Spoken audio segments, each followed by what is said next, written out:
पापियों को पाप से है तारती। श्री भागवत भगवान की है आरती, पापियों को पाप से है तारती। श्री भागवत भगवान की है आरती, पापियों को पाप से है तारती। यह अमर ग्रंथ यह मुक्ति पंथ यह पंचम वेद निराला, नव ज्योत जगाने वाला। यह अमर ग्रंथ यह मुक्ति पंथ यह पंचम वेद निराला, नव ज्योति जगाने वाला। हरि नाम यही हरि धाम यही हरि नाम यही हरि धाम यही, जग के मंगल की आरती, पापियों को पाप से है तारती। श्री भागवत भगवान की है आरती, पापियों को पाप से है तारती। यह शांति गीत पावन पुनीत, पापों को मिटाने वाला, हरि दर्श कराने वाला। यह शांति गीत पावन पुनीत, पापों को मिटाने वाला, हरि दर्श कराने वाला। यह सुख करणी यह दुख हरणी, यह सुख करणी यह दुख हरणी। श्री मधुसूदन की आरती, पापियों को पाप से है आरती। श्री भागवत भगवान की है आरती, पापियों को पाप से है तारती। यह मधुर बोल जग पंथ खोल, सन्मार्ग बताने वाला, बिगड़ी को बनाने वाला। यह मधुर बोल जग पंथ खोल, सन्मार्ग बताने वाला, बिगड़ी को बनाने वाला। श्री राम ही घनश्याम यही, श्री राम यही घनश्याम यही, प्रभु की महिमा की आरती, पापियों को पाप से है तारती। श्री भागवत भगवान की है आरती, पापियों को पाप से है तारती। श्री भागवत भगवान की है आरती, पापियों को पाप से है आरती। श्री भागवत भगवान की है आरती, पापियों को पाप से है तारती। त्वमेव माता च पिता त्वमेव, त्वमेव बन्धो च सखा त्वमेव, त्वमेव वीर्या द्रविणं त्वमेव, त्वमेव सर्वं मम देव देव। कर्पूर्वगौरं करुणावतारं, संसार सारं भुजगेन्द्रहारं, सदा वसन्तं हृदयारविन्दे, भवं भवानी सहितं नमामि। मन्दारमाला कुलकालकाय, कपालमाला शिरसेखराय, दिगम्बराय च दिगम्बराय, नमः शिवाय च नमः शिवाय। हरे रामा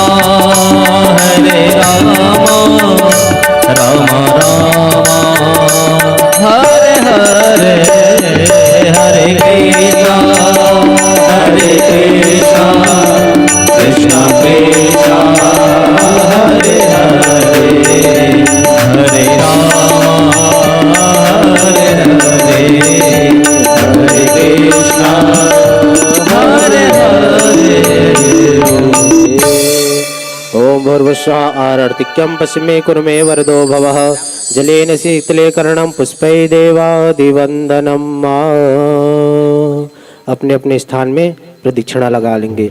ओम जे तीर्थानि प्रचरन्ति शिखा हस्तानि खंगिणः, ते खागुंशस्त्रयो जनेव धन्वानि तन्मसि, यानि कानि च पापानि जन्वन्तरे कृतानि च, तानि सर्वाणि नश्यन्तु प्रदक्षिणायां पदे पदे दक्षिणां समर्पयामि।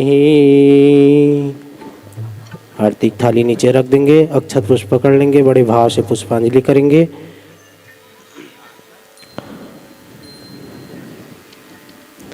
हरि ओम माँ जगिये न जगिया माया जंत्र देवास्थानि धर्माणि प्रथमान्यासन्नातेह नाकं महिमानः सचन्द्रजत्रपूर्वे साध्या सन्ति देवाः मुखे ते ताम्बूलं नयनयुगले काजलकला ललाटे काश्मीरं विलसति गले मुक्तिकलता सूरत्काची साटे ऋतुकटितटे हाटकमयि भजामिस्त्वं गौरी नगपति किशोरीमवरितं नानासुगन्धिपुष्पाणि यथा कालोद्भवानि च पुष्पाञ्जलिर्मया दत्त गृहाणां परमेश्वर गृहाणां जगदीश्वर मन्त्रपुष्पाञ्जलिं समर्पयामि। बोलिए श्रीमद्भागवत महापुराण की जय। वेदव्यास भगवान की जय। वृंदावन बिहारी लाल की जय। आदि शक्ति महामाया मैया की जय। अपने अपने माता पिता गुरु गोविंद की जय। धर्म की जय हो, अधर्म का नाश हो, नाड़ियों में सद्भावना हो, विश्व का कल्याण हो। गौ माता की जय हो, गौ हत्या बंद हो, सत्य सनातन धर्म की जय हो। धर्म सम्राट करपात्री जी महाराज की जय हो। नमः पार्वती पतये हर हर हर महादेव। जय श्री राधे जय जय श्री राधे जय जय श्री राधे श्याम। आइए हम और आप सभी यह मंगलमयी छठवें दिवस के पावन मेला में अपनी पावन उपस्थिति देते हुए हर्ष का अनुभव और गर्व का अनुभव हम आप सभी कर रहे हैं।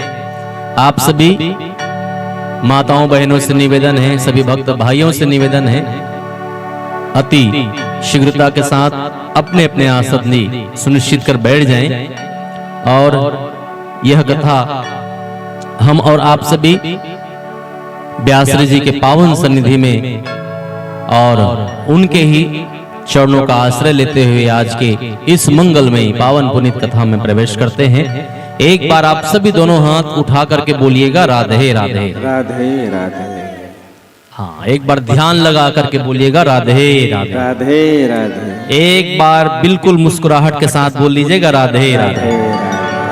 तो आइए इसी मंगलमयी हम और आप सभी कथा का लाभ लें और व्यासपीठ पर विराजमान परम पूज्य श्री व्यास जी को हम आप सभी उनके पावन श्री चरणों को कोटि कोटि प्रणति निवेदन करें और मंगलमय छठवें दिवस की वह बेला के लिए उनको सादर निवेदित करें और आप सभी दोनों हाथ जोरदार ताली बजाकर व्यास जी से प्रार्थना करें। बोले वेदव्यास भगवान की जय। जय सिया राम।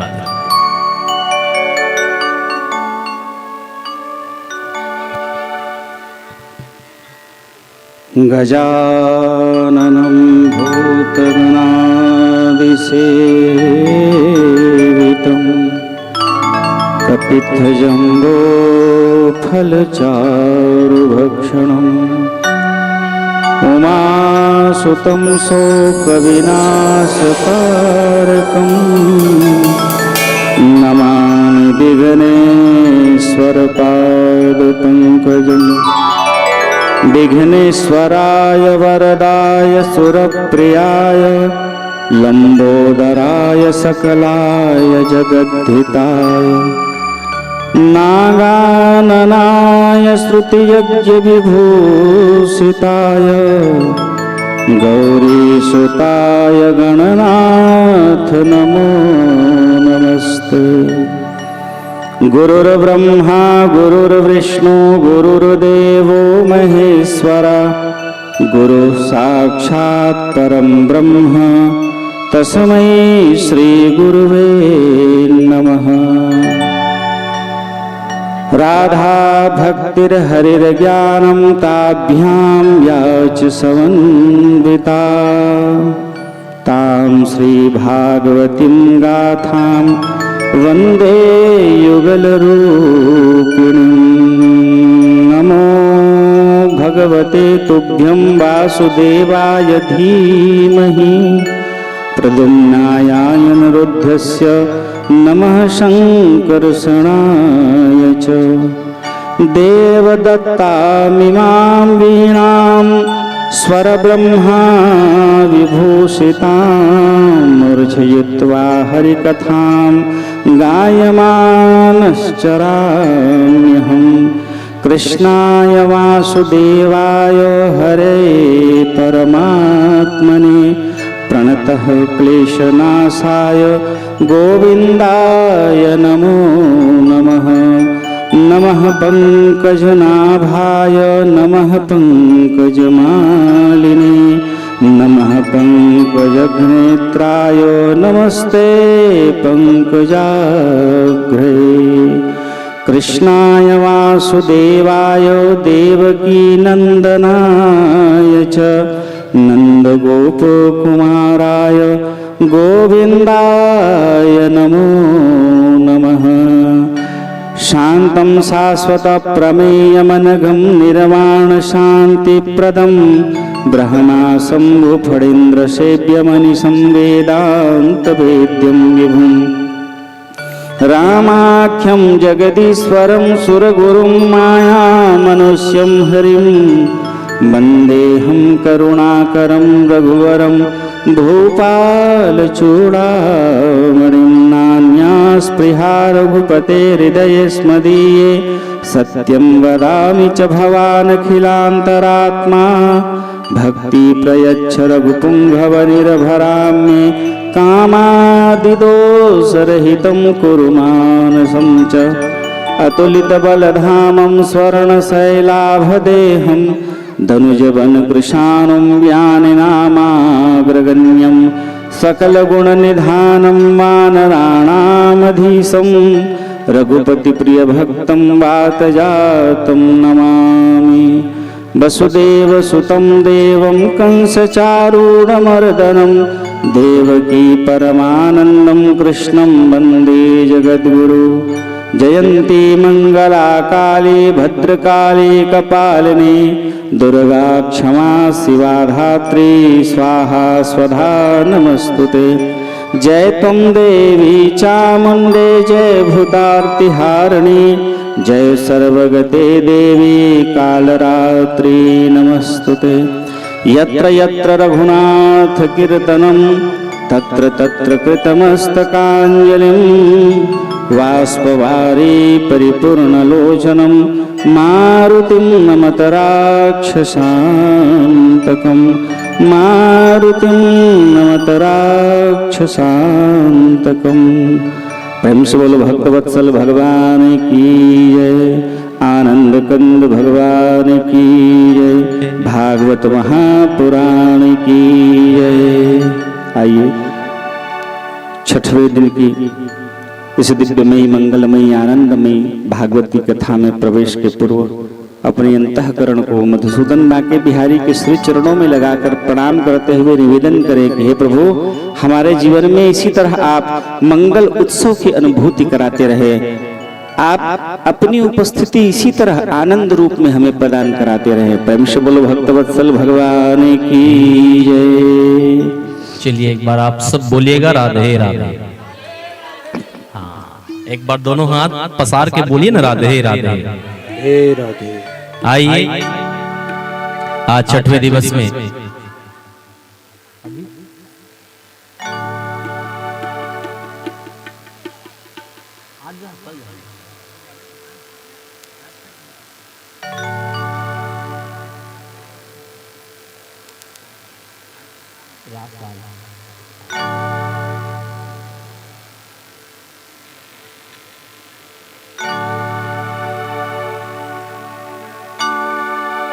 हरिओ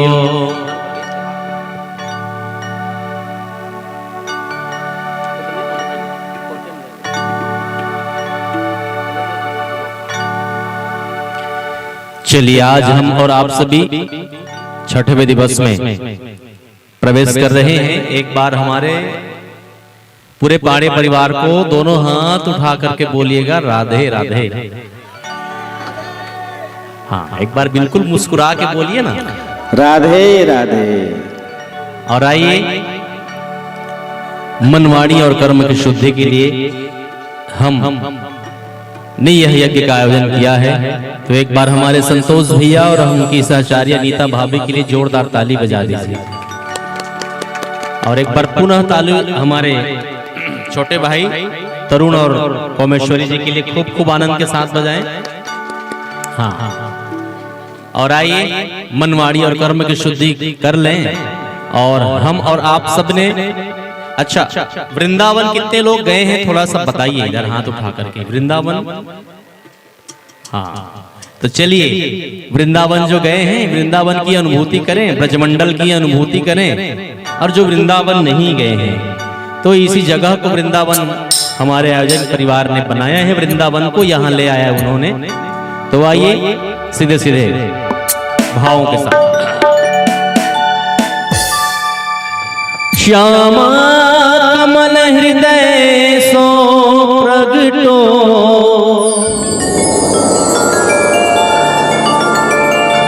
श्यामा हृदय कमल सो प्रगटो, और श्याम हृदय को भाई वृंदावन प्यारो वृंदावन, वृंदावन प्यारो वृंदावन, वृंदावन प्यारो वृंदावन, वृंदावन प्यारो वृंदावन। अच्छा, ये तो बहुत प्रसिद्ध भजन है और आप सबको भी मीठा मीठा गाना है। अब तो ब्रजमंडल की यात्रा कर रहे हैं, और ब्रजमंडल की यात्रा करें तो केवल वृंदावन का ध्यान हो और मीठी मीठी ताली हो। नेत्र मूंद कर बिहारी जी को याद करें और सब गाइए। श्यामा हृदय कमल सो प्रगटो, श्यामा हृदय कमल सो प्रगटो, श्यामा हृदय कमल सो प्रगटो, श्यामा हृदय कमल सो प्रगटो, श्याम हृदय को भाई वृंदावन मेरो वृंदावन, वृंदावन मेरो वृंदावन, ओ वृंदावन प्यारो वृंदावन, वृंदावन प्यारो वृंदावन। आप चाहे कितनी टेंशन में जाएं, सफर करें, जब वृंदावन पहुंचते हैं तो मिलता क्या है? हो सब सुख सागर रूप उजागर, रहे वृंदावन धाम प्यारे, रहे वृंदावन धाम प्यारे, रहे वृंदावन धाम। गाइए। सब सुख सागर रूप उजागर, रहे वृंदावन धाम प्यारे, रहे वृंदावन धाम प्यारे, रहे वृंदावन धाम। रूप गोस्वामी प्रगट कियो जहाँ, गोविंद रूप निधान प्यारो, गोविंद रूप निधान प्यारो, गोविंद रूप निधान। रूप गोस्वामी प्रगट कियो जहाँ, रूप गोस्वामी प्रगट कियो जहाँ, रूप गोस्वामी प्रगट कियो जहाँ, रूप गोस्वामी प्रगट कियो जहाँ। गोविंद रूप निधान वृंदावन मेरो वृंदावन, वृंदावन मेरो वृंदावन, ओ वृंदावन मेरो वृंदावन, वृंदावन मेरो वृंदावन। और बिहरत निस दिन कुंज गलिन में, ब्रज जन मन सुख धाम प्यारे, ब्रज मन जन सुख धाम। बिहरत निस दिन कुंज गलिन में, ब्रज जन मन सुख धाम प्यारे, ब्रज मन सुख धाम।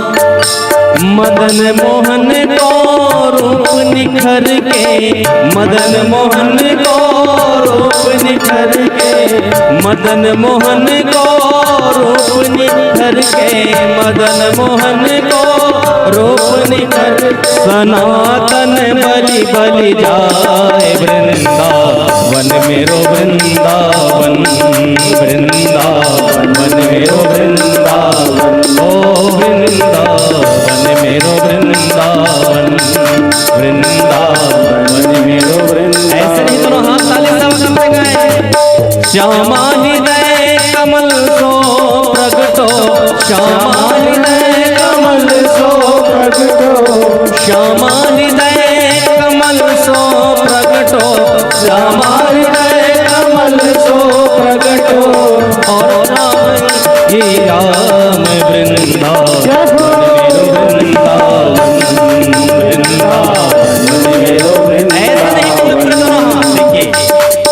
हाथ उठाने के लिए बिल्कुल कहा जाता है, तो जिनके पास दो हाथ सही सलामत है उठाया करिए। हाँ बिल्कुल सही सलामत जिनके पास दो हाथ हैं उठा करके ताली से कैसी 1 2 3 4।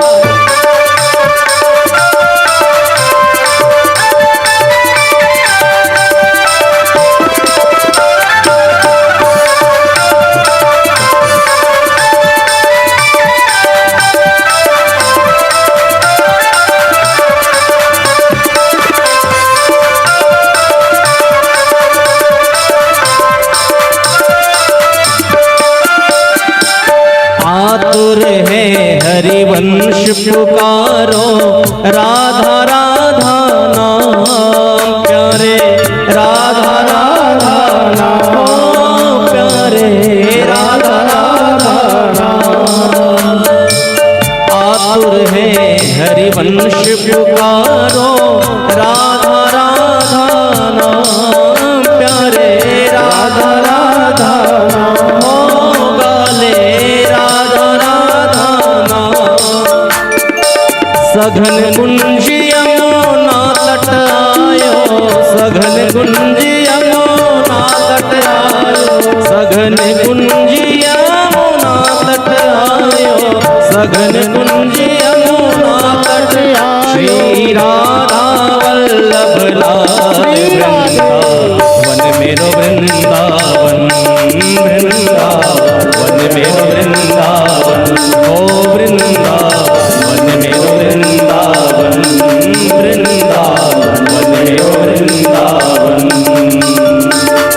श्यामा हृदय कमल सो प्रगटो श्यामा हृदय कमल सो प्रगटो श्यामा हृदय कमल सो प्रगटो श्यामा हृदय कमल सो प्रगटो और श्याम हृदय को भाई वृंदावन मेरो वृंदावन वृंदावन मेरो वृंदावन।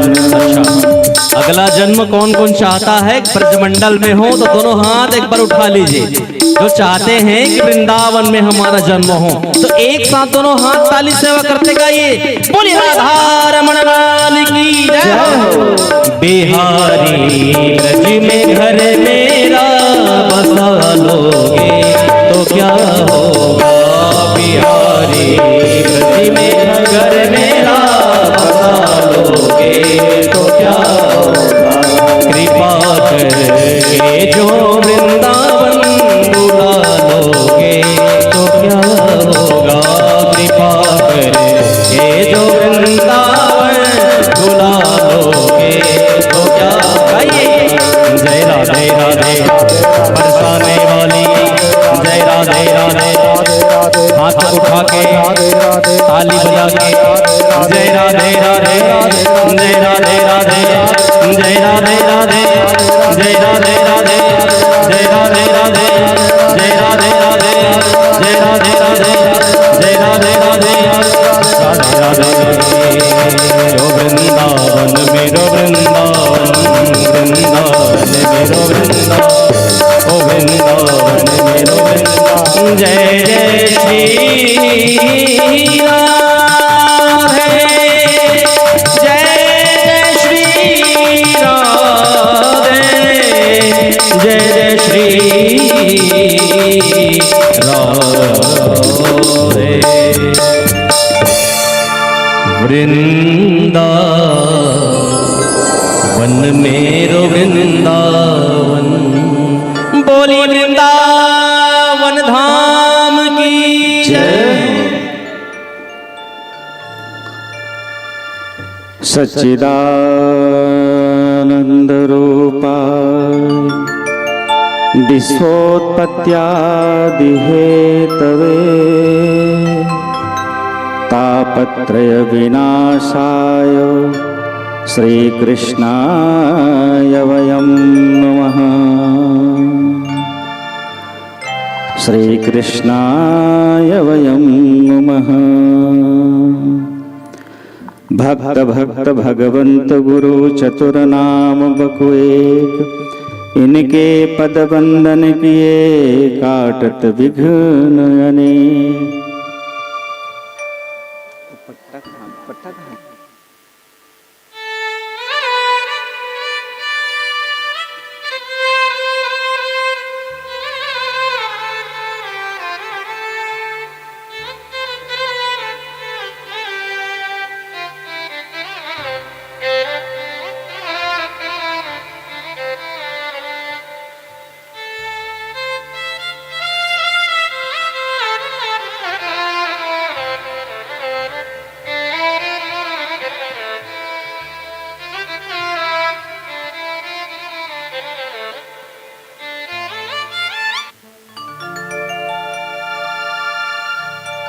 जय। भागवत महापुराण की जय। भक्त भक्त भगवंत गुरु चतुर नाम बकुएक, इनके पद बंदन किए काटत विघ्न अनेक।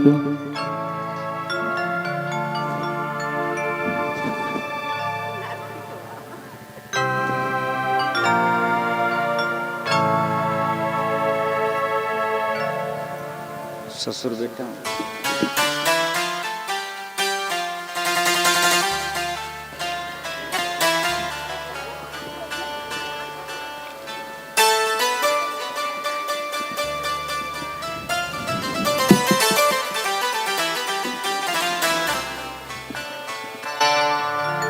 जगदीश्वर परमात्मा भगवान की यह दिव्यमयी मंगलमयी हृदय को आनंदित कर देने वाली यह दिव्य कथा।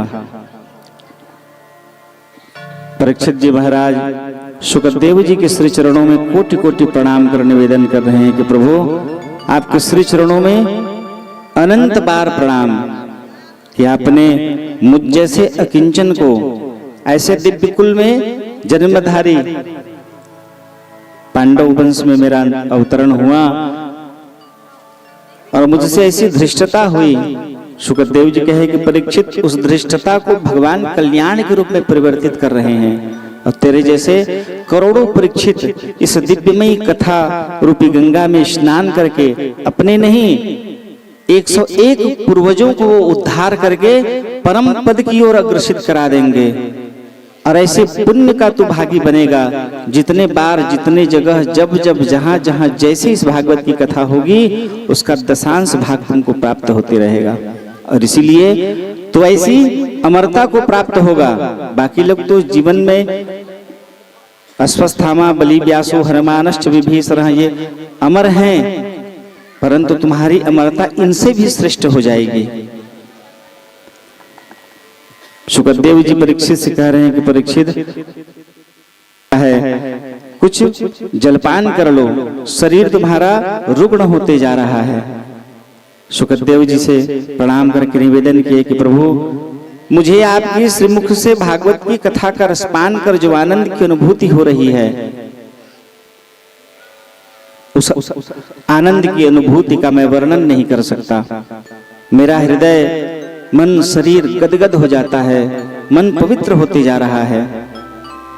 जिस अपराध को करके मैं आत्मग्लानि में जीवन निर्वहन कर रहा था, जिस भाव को लेकर के मैं दुखी भाव में था, आज इस कथा को सुनकर के सैने सैने सैने सैने मेरी सारी शारीरिक मानसिक रोग शरीर के कष्ट दूर होते जा रहे हैं और मैं परम शांति की अनुभूति करते जा रहा हूं।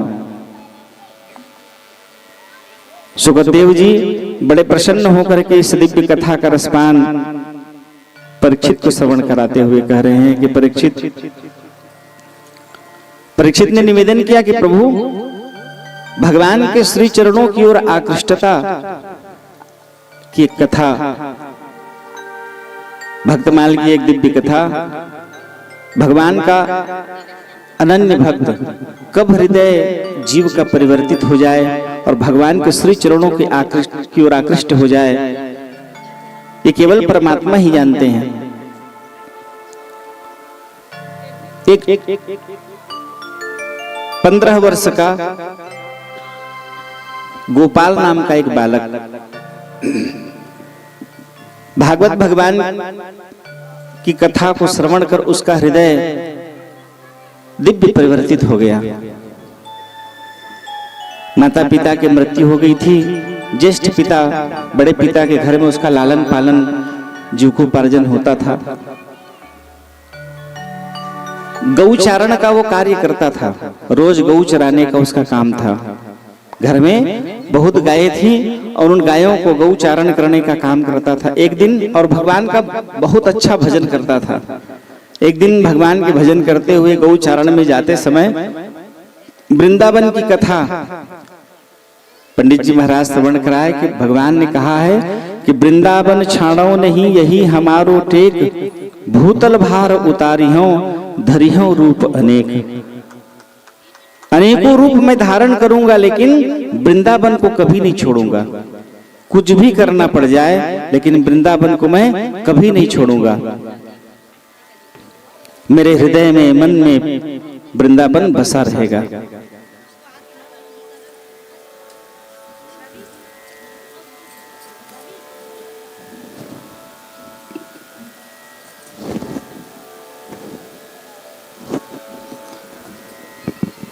वृंदावन छाड़ो नहीं यही हमारो टेक, भूतल भार उतारियों धरियों रूप अनेक। वृंदावन के प्रति आकृष्टता, अपनी प्रेम को उन्होंने व्यक्त किया। उस भाव को सुन करके वो बालक आचार्य जी को आके प्रणाम करके निवेदन किया कि प्रभु, भगवान कहाँ मिलेंगे। वो पंडित जी को आभास नहीं था कि मैं कह दूंगा तो ये वहीं चला जाएगा।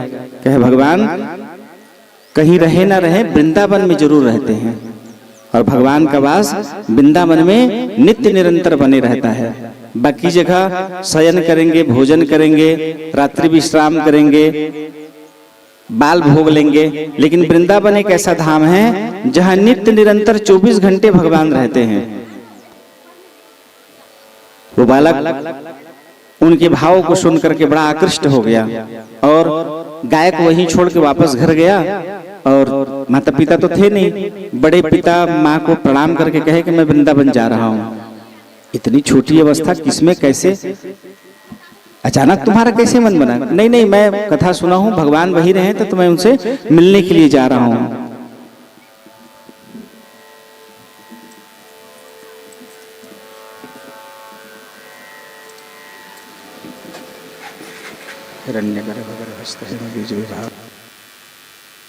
बोलिए श्री राघवेंद्र सरकार की जय।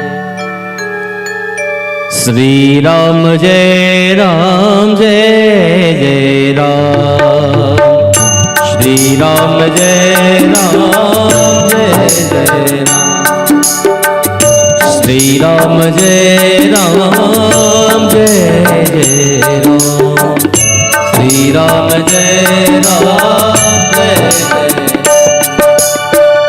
श्री राम जय राम जय जय राम, श्री राम जय राम जय जय राम, श्री राम जय राम जय जय राम, श्री राम जय राम जय जय राम, श्री राम जय राम जय जय राम, श्री राम जय राम जय जय राम, श्री राम जय राम जय जय राम, श्री राम जय राम जय जय राम, श्री राम जय राम जय जय राम, श्री राम जय राम जय जय राम, श्री राम जय राम श्री राम जय राम जय जय राम श्री राम जय राम जय जय राम श्री राम जय राम जय जय राम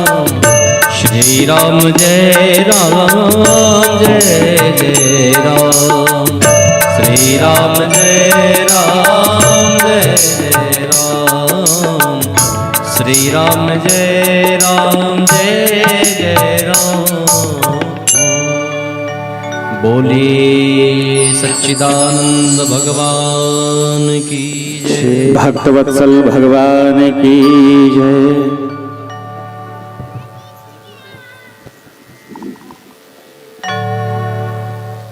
भगवान मधुसूदन बांके बिहारी के प्रति उस बालक की आकृष्टता, इतना प्रेम कि वो सबका परित्याग करके वृंदावन धाम के लिए प्रस्थान कर गया।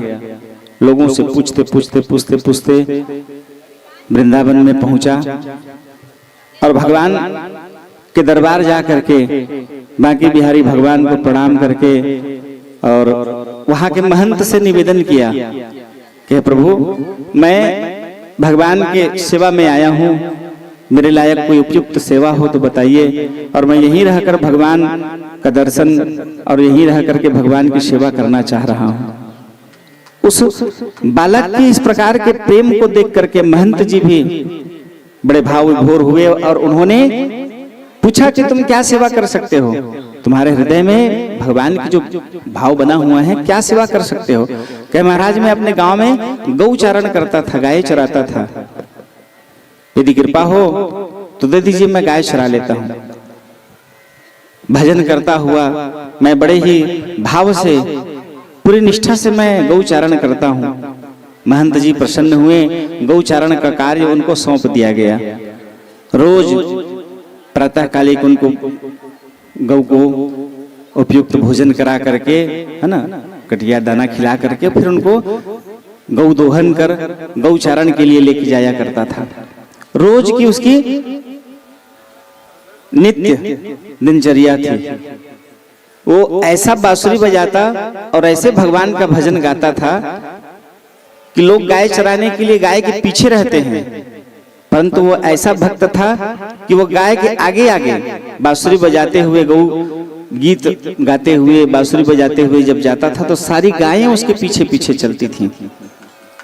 ऐसा भगवान का वो अनन्य भक्त, इतना माधुर्य बांसुरी बजाते हुए वो गौ चारण करता था और भगवान के प्रति पूरी श्रद्धा निष्ठा पूर्वक नित्य केवल उसका काम था भगवान का भजन करना, गौ चारण करना। उसने महंत से निवेदन किया था कि प्रभु, मुझे बहुत जल्दी भूख लग जाती है, तो मुझे भोजन की व्यवस्था, बस मुझे कुछ और नहीं चाहिए, रहने के लिए आश्रय हो जाए और कुछ भोजन प्रसादी मिल जाए। महंत जी प्रसन्न हुए, ज्यादा कुछ इसको नहीं चाहिए भाई, केवल भोजन और रहने की व्यवस्था, कपड़े वगैरह, ठीक है। रख लिए, चारण के लिए गया, वो बढ़िया आनंद होकर के वो गौ चारण करता था। धीरे धीरे धीरे धीरे 2-4-6 महीना व्यतीत हुआ और भगवान की भक्ति में लीन वो जीवात्मा, एक दिन ऐसा समय आया, गुरुवार मार्गशीर्ष के महीने में, अभी जो चल रहा है ना, ये मार्गशीर्ष के महीने में लक्ष्मी नारायण, शालिग्राम, लड्डू गोपाल, इनकी विशेष पूजा की जाती है। और उसी पूजा में सभी लोग बड़े आनंदित थे और उस गोपाल की तरफ किसी का ध्यान नहीं गया कि आज उनको भोजन, रोज भोजन पहुंचाया जाता था, आज उसके लिए भोजन पहुंचाने की बात ये लोग भूल गए। सब लोग उत्सव में लीन थे। अब इसकी भूख व्याकुलता बड़ी बढ़ने लग गई।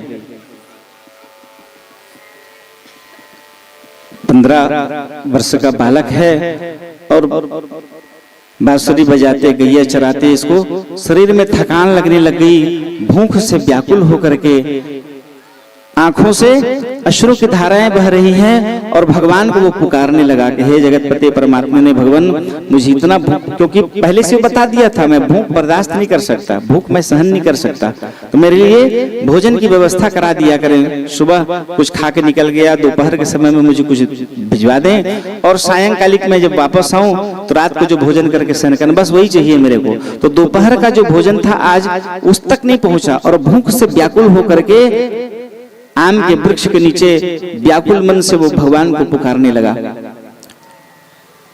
भगवान उसकी पुकार को सुन करके, जो वल्कल पहनते हैं भगवान को, जो श्रृंगार कराते समय, इसको वल्कल वस्त्र कहा जाता है, उस वल्कल वस्त्र में भगवान स्वयं सारे पदार्थों को लेकर के और तोड़ते भागते हुए चले आए, और उस गोपाल को जाकर के भगवान ने आम के वृक्ष के नीचे में व्याकुल गोपाल को जाकर के भगवान ने वह दिव्य भोजन प्रदान कराई, और कहे गोपाल तू जल्दी से भोजन कर लेना, बच जाए तो और किसी को खिला देना, और मैं जा रहा हूँ कि भगवान भागते हुए दौड़े चले आए। गोपाल भोजन तो कर लिया, क्षुधा शांत हो गई। सायंकालिक समय में गाय को लेकर के आया, और गौशाला में गाय को छोड़ के जहाँ बांधना है वो बिना बांधे वापस गया, और जाकर के महंत को एकदम जोर जोर से चिल्लाने लगा, अरे केवल रोटी मांगा हूं मैं आपसे, भोजन देना है मेरे को, भोजन तक नहीं दे पाए। अरे नहीं दे पाए, नहीं मुझ तक पहुंच पाए, किसी को भिजवाना था, नहीं आया, कोई बात नहीं, इतने सालों मर गए थे काम करने वाले, आज मेरी पुकार मेरी व्याकुलता देख करके भगवान को आना पड़ गया मेरे पास भोजन लेकर के। महंत विचार कर रहा है कि इसको आज भोजन नहीं मिला है, जिसके कारण इसके अंदर में व्याकुलता है, और उसी के कारण ये चिल्ला रहा है। भगवान को मेरे पास भोजन लेकर के आना पड़ गया, मर गए थे तुम लोग सब, भगवान को उसको कष्ट देना पड़ गया। महंत मन में विचार कर रहा है कि इसको भोजन नहीं मिला है, इसके कारण इसका मन बौरा गया है, मन विचलित हो गया है, जबकि उसका कहने का भाव यह था कि भगवान को आना पड़ गया मुझे भोजन लेने पहुंचाने के लिए। मैं जान रहा हूं तुम्हारे मन में विश्वास नहीं हो रहा है। गोपाल ने कहा कि देखो भगवान का वल्कल, और महंत जैसे भगवान की ओर जाकर के देखे तो भगवान का वो वल्कल वस्त्र गायब था। वो महंत अति प्रसन्न हुआ, और प्रसन्न होकर के कहे कि बारे गोपाल, आज तक इतनी पूजा करते करते हम भगवान के थक गए, लेकिन भगवान की एक छाया तक हमको दर्शन नहीं हुआ, लेकिन तू ऐसा भक्त है भगवान का कि तुझे भगवान के साक्षात दर्शन, वो भी भगवान तेरे लिए भोजन लेकर के गए हैं। अब इसका प्रमोशन हो गया, गौ चराने वाले उस ग्वाले का प्रमोशन हो गया कि भाई काम कर, आज के बाद तू दरवाजे में रह करके भगवान की चाकरी करना। कब करना है? रात को 8-9 बजे के बाद, जब भगवान को शयन आरती की जाती है, उसके बाद में भगवान की रक्षा के लिए तेरी नियुक्ति रहेगी। अब वहीं पर तू रह करके भगवान की देखरेख किया करेगा। गोपाल उस भाव को भी पा करके अति प्रसन्न हुआ। उसके मन में कोई लोभ मोह मद मत्सर अहंकार कुछ भी नहीं है, बड़ा शांत भाव का है, और भगवान का भजनानंदी है, नित्य भजन करने वाला। रात्रिकालिक समय में भोजन प्रसादी लेकर के मुख्य द्वार पर उसको चौकीदारी की कार्य नियुक्त किया गया। कार्तिक पूर्णिमा के दिन भगवान रास रचाते हैं, तो रास रासेश्वर भगवान निकल के जा रहे हैं रास करने के लिए, और गोपाल ने फटाक से भगवान के हाथ को पकड़ा, और हाथ को पकड़ के कैसे, कहाँ जाना हो रहा है? भगवान कहे गोपाल, सखियां मेरी इंतजार कर रही हैं, प्रतीक्षा में हैं, और मैं आज रास पंचाशिका है, और उसी में उनके आमंत्रण पर सबको मुझे दर्शन देना है, सबके साथ नृत्य करना है।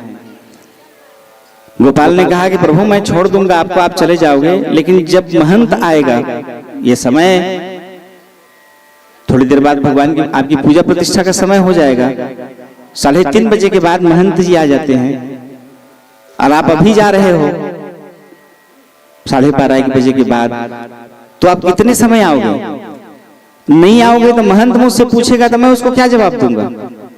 तो इसलिए मैं आपके साथ चलूंगा। भगवान कहे कि वहां पर कोई नहीं जाता।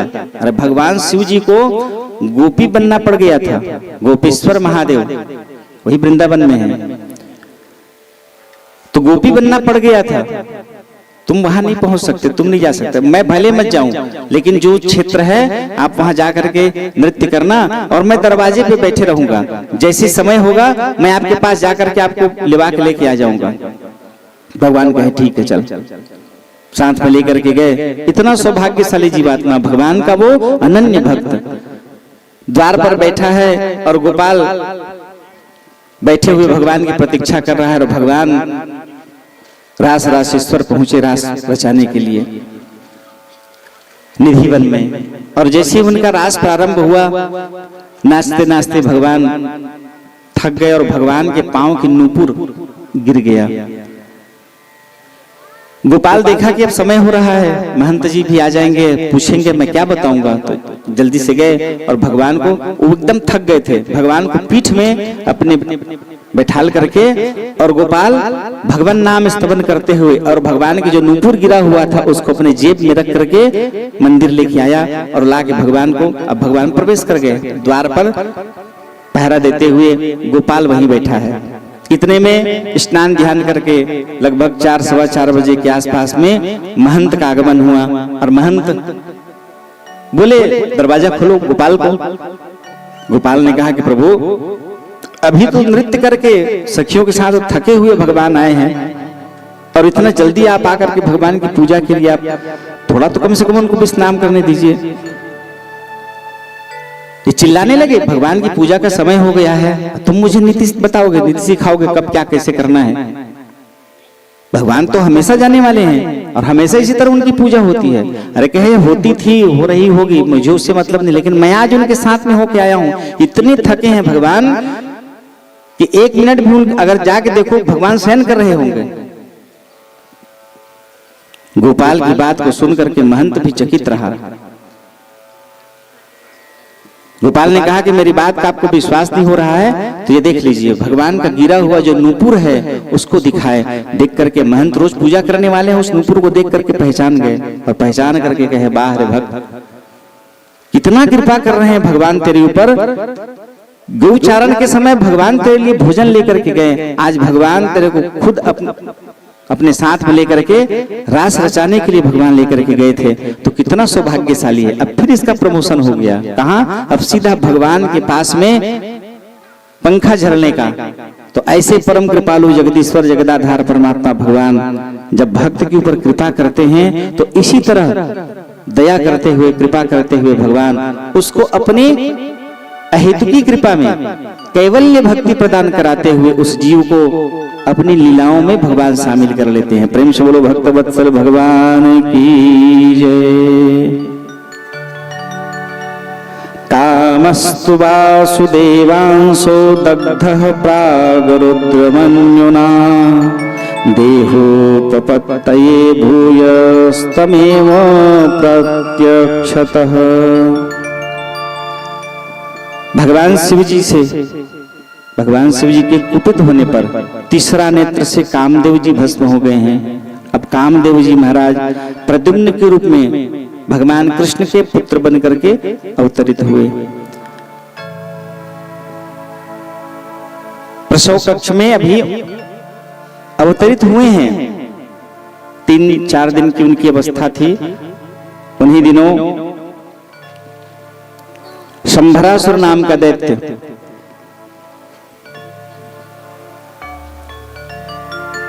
इन्हीं के हाथों उनकी मृत्यु होनी है, प्रद्युम्न के हाथ से। तो जैसे उसको पता चला कि उसका अवतरण हो गया है मुझे मारने वाले का, तो अपनी प्राण रक्षा के लिए ये धायमा का रूप बना करके, सेविका का रूप बना करके वहां पहुंचा और भगवान कृष्ण के प्रथम पुत्र प्रद्युम्न को हरण करके चुरा के ले गया। आकाश मार्ग से जाते हुए उसने समुद्र में प्रद्युम्न जी महाराज को फेंक दिया। जाको राखे साइया मार सके न कोई। जैसे ही समुद्र में फेंका, एक विशाल मछली ने उसको लिगल लिया और उसके लिगलते ही बहुत से शिकारी शिकार खेलने के लिए गए हुए थे और उन्हीं के जाल में वो मछली फंस गई। विशाल मछली थी। उन्होंने विचार किया कि इसको ये हमारे मान लो इसको पकड़ करके हम बांटना चाहे तो भी नहीं बांट पाएंगे इसको, अलग अलग खंडों में करके। इसलिए अच्छा है कि राजा के घर बहुत सारे लोग खाने पीने वाले हैं, इसको वहीं दे देते हैं। सब शिकारियों ने विचार करके उसको राजा को सौंप दिया। राजा के उसको रसोइये के पास भिजवाया गया। रसोइये उसको कई खंडों में काट करके, तो जैसे उसको काटा गया तो उसके गर्भ से वही नवजात शिशु भगवान कृष्ण का वह पुत्र प्रद्युम्न प्राप्त हुआ। राजा तक सूचना नहीं गई है, राजा तक बताया नहीं गया। कहे इसको माया नाम की मायावती उसके पास उनको सौंप दिया गया इसकी रक्षा लालन पालन के लिए। और इधर अपने ही शत्रु के घर में वो पलने लगा। मायावती जो सभी प्रकार के माया में निपुण थे, उन्होंने सब प्रकार की विद्या उनका लालन पालन करते हुए सिखाने लग गए।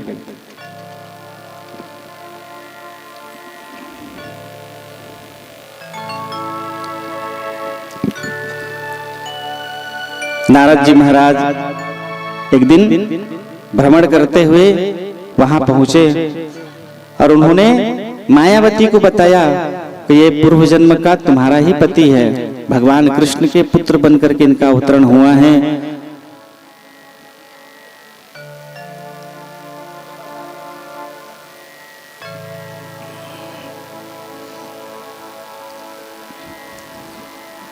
मायावती इस प्रकार बड़े निष्ठा से उनका लालन पालन करने लगी।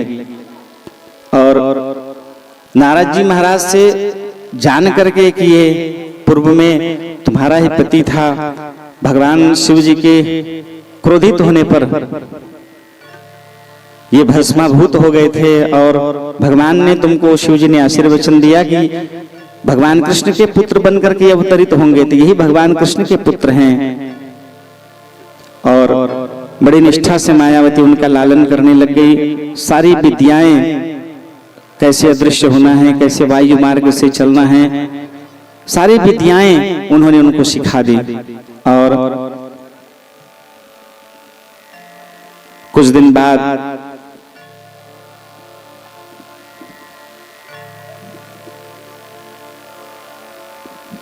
प्रद्युम्न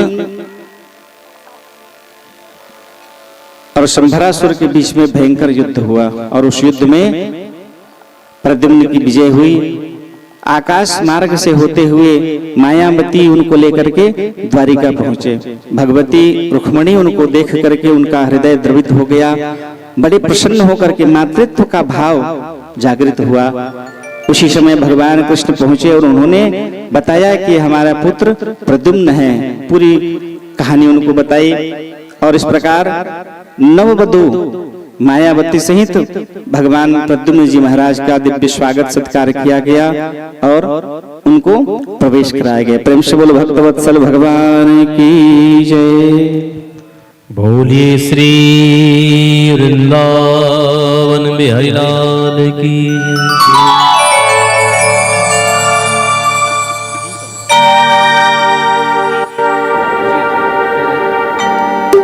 बोलिए श्री राघवेंद्र सरकार की जय। आइए हम आप सभी के मध्य में श्री मक्कड़ जी का आगमन हुआ है और उनसे आग्रह है ऊपर आकर व्यासरी जी का स्वागत करें, उनसे आशीर्वाद लें और आप भी खूब खूब ताली बजाएं और मीठे मीठे ताली बजाते हुए खूब मस्ती के साथ खूब नृत्य करते हुए आनंद लें। हरि ओम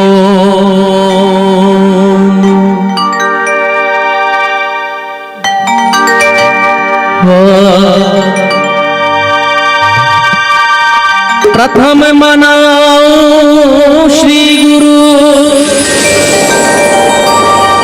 और वंदन श्री हरिदास।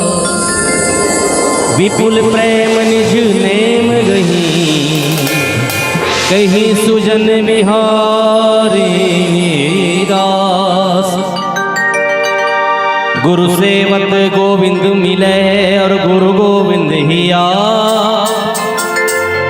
श्री बिहारी दास श्री हरिदास को जीवत है मुख चार। एक बार बोलिए ना राधे। आइए और खूब आनंद और मस्ती के साथ, खूब आनंद के साथ खूब ठुमका लगाइए। कहेंगे क्या? सांवरे को दिल में बसा कर को देखो। हाँ, एक लाइन आप गाइए फिर खड़े होंगे अपने अपनी जगह में। सांवरे को दिल में बसा कर को देखो। एक लाइन गाइए ना।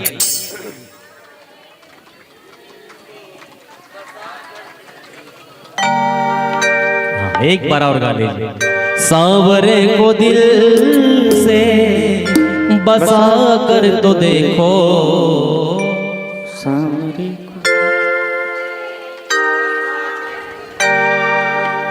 बहुरिया की आवाज यहाँ तक बढ़िया गा। एक बार ताली बजा दो ऊपर पर। और जितना वहां से मेहमान पधारे हैं ऊपर पर भी तो जोरदार ताली बजा दो। और आई बोलो भाव और मस्ती के साथ, बोलिए राघवेंद्र सरकार की। सांवरे को दिल में बसा कर को देखो। सांवरे को दिल में बसा कर को देखो। दुनिया से मन को हटा कर तो देखो। दुनिया से मन को हटा कर तो देखो। दुनिया से मन को हटा कर तो देखो। दुनिया से मन को हटा कर तो देखो। एक बार जो नृत्य करने के लिए खड़ी हो रही हैं, एक बार उनके लिए जोरदार ताली बजा दीजिए। हाँ, यूं तो हर एक जिंदगी में थोड़ी खुशी थोड़ा गम है, लेकिन ताली वही बजाते हैं जिनके दोनों हाथों में हाँ दम है। तो बजा दीजिए ताली। हो सांवरे को दिल में बसा कर तो देखो। सांवरे को दिल में बसा कर तो देखो। दुनिया से मन को हटा कर तो देखो। दुनिया से मन को हटा कर तो देखो। दुनिया से मन को हटा कर तो देखो। दुनिया से मन को हटा कर तो देखो। सांवरे को दिल में बसा कर तो देखो। सांवरे को दिल में बसा कर तो देखो। सांवरे को दिल में बसा कर तो देखो। सांवरे को दिल में बसा कर तो देखो। एक बार को हटा कर तो देखो। दुनिया से मन को हटा कर तो देखो। बड़ा ही दयालु है बाकी बिहारी। बड़ा ही दयालु है बाकी बिहारी। बड़ा ही दयालु है बाकी बिहारी। बड़ा ही दयालु है बाकी बिहारी। एक बार वृंदावन आकर तो देखो। एक बार वृंदावन आकर तो देखो। बार वृंदावन आकर तो देखो। एक बार वृंदावन आकर तो देखो।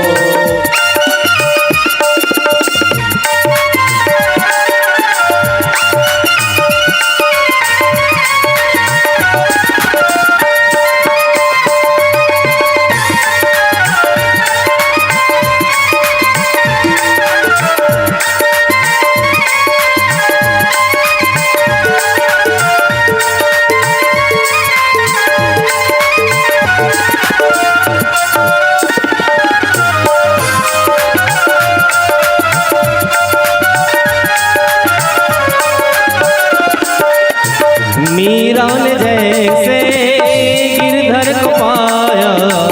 मीरा ने जैसे गिरधर को पाया।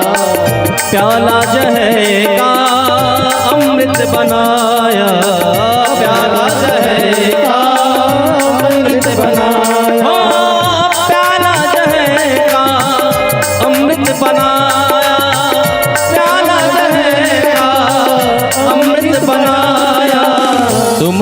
अपनी मस्ती मिटा कर तो देखो, तुम अपनी हंसी मिटा कर तो देखो। क्यों? एक बार वृंदावन आकर तो देखो, एक बार वृंदावन आकर तो देखो, एक बार वृंदावन आकर तो देखो, एक बार वृंदावन आकर तो देखो।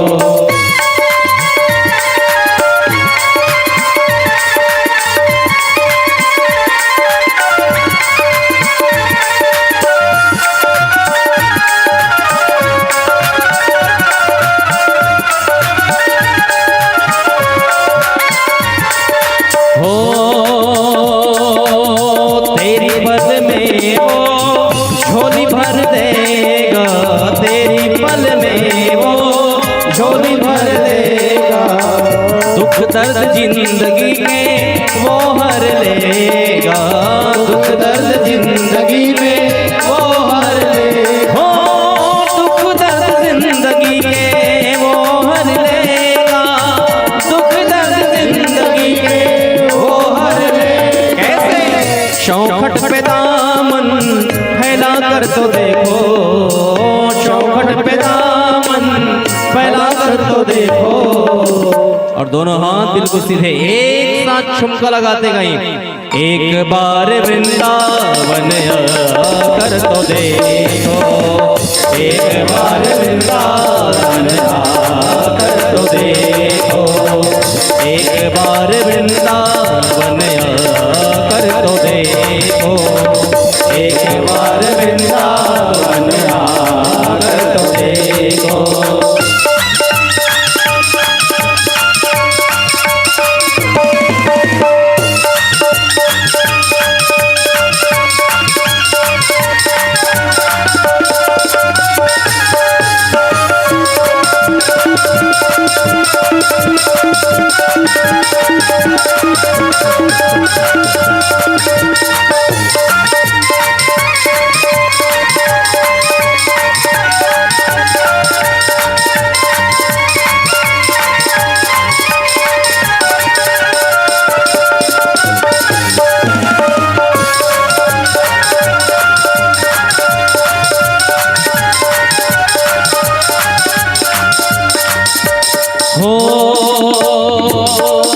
दीवाना बना दिया मुझे, मस्ताना बना दिया, दीवाना बना दिया मुझे, मस्ताना बना दिया। और जो बिहारी नाम के दीवाने, एक बार दोनों हाथ बिल्कुल सीधे और एक बार बोलिए ना राधे राधे। और कहेंगे क्या? ओ गिरधारी, ओ बनवारी, ओ बनवारी, तेरी यारी ने दीवाना बना दिया, गिरधारी तेरी यारी ने दीवाना बना दिया, ओ गिरधारी तेरी यारी ने दीवाना बना दिया, गिरधारी तेरी यारी ने दीवाना बना दिया, दीवाना बना दिया मुझे, मस्ताना बना दिया, दीवाना बना दिया मुझे, मस्ताना बना दिया। ओ गिरधारी धारी बनवारी वारी, ओ गिरधारी तेरी यारी ने दीवाना बना दिया, गिरधारी तेरी यारी ने दीवाना बना दिया, गिरधारी तेरी यारी ने दीवाना बना दिया, गिरधारी तेरी यारी बना दिया। जय जय श्री राधे, बैठ जाए। जय जय श्री राधे, जय जय श्री राधे। बोली राधा रानी सरकार की जय।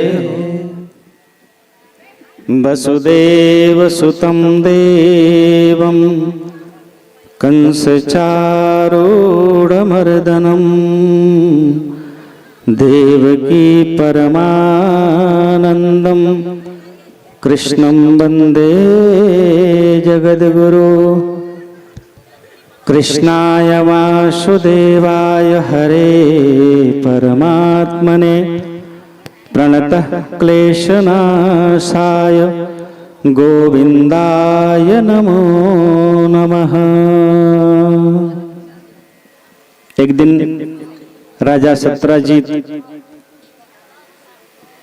सिंहासन में बड़े आनंदित होकर विराजित हैं। उन्होंने अपने विद्वान आचार्यों को बुलाकर निवेदन किया कि प्रभु बताइए किस प्रकार के भगवान की भक्ति कर और मैं कैसे इस स्थान में पहुंचा, कैसे मैं राजा बना।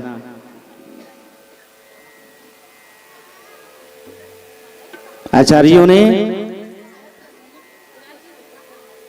ग्रहों के प्रभाव, उनके जन्म के समय का वर्णन करते हुए बताया कि पूर्व जन्म में आप कुष्ठ रोग से ग्रसित थे।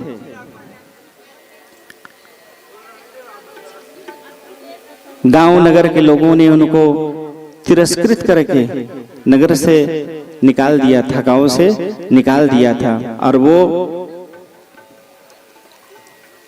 शपथनिक गांव के बाहर सूर्य नारायण के मंदिर में उन्होंने अपना आश्रय लिया और वो वहीं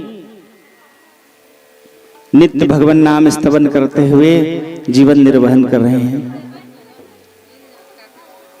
उनकी पत्नी बड़ी धर्मनिष्ठा पूर्वक उन्होंने अपने पति की सेवा की।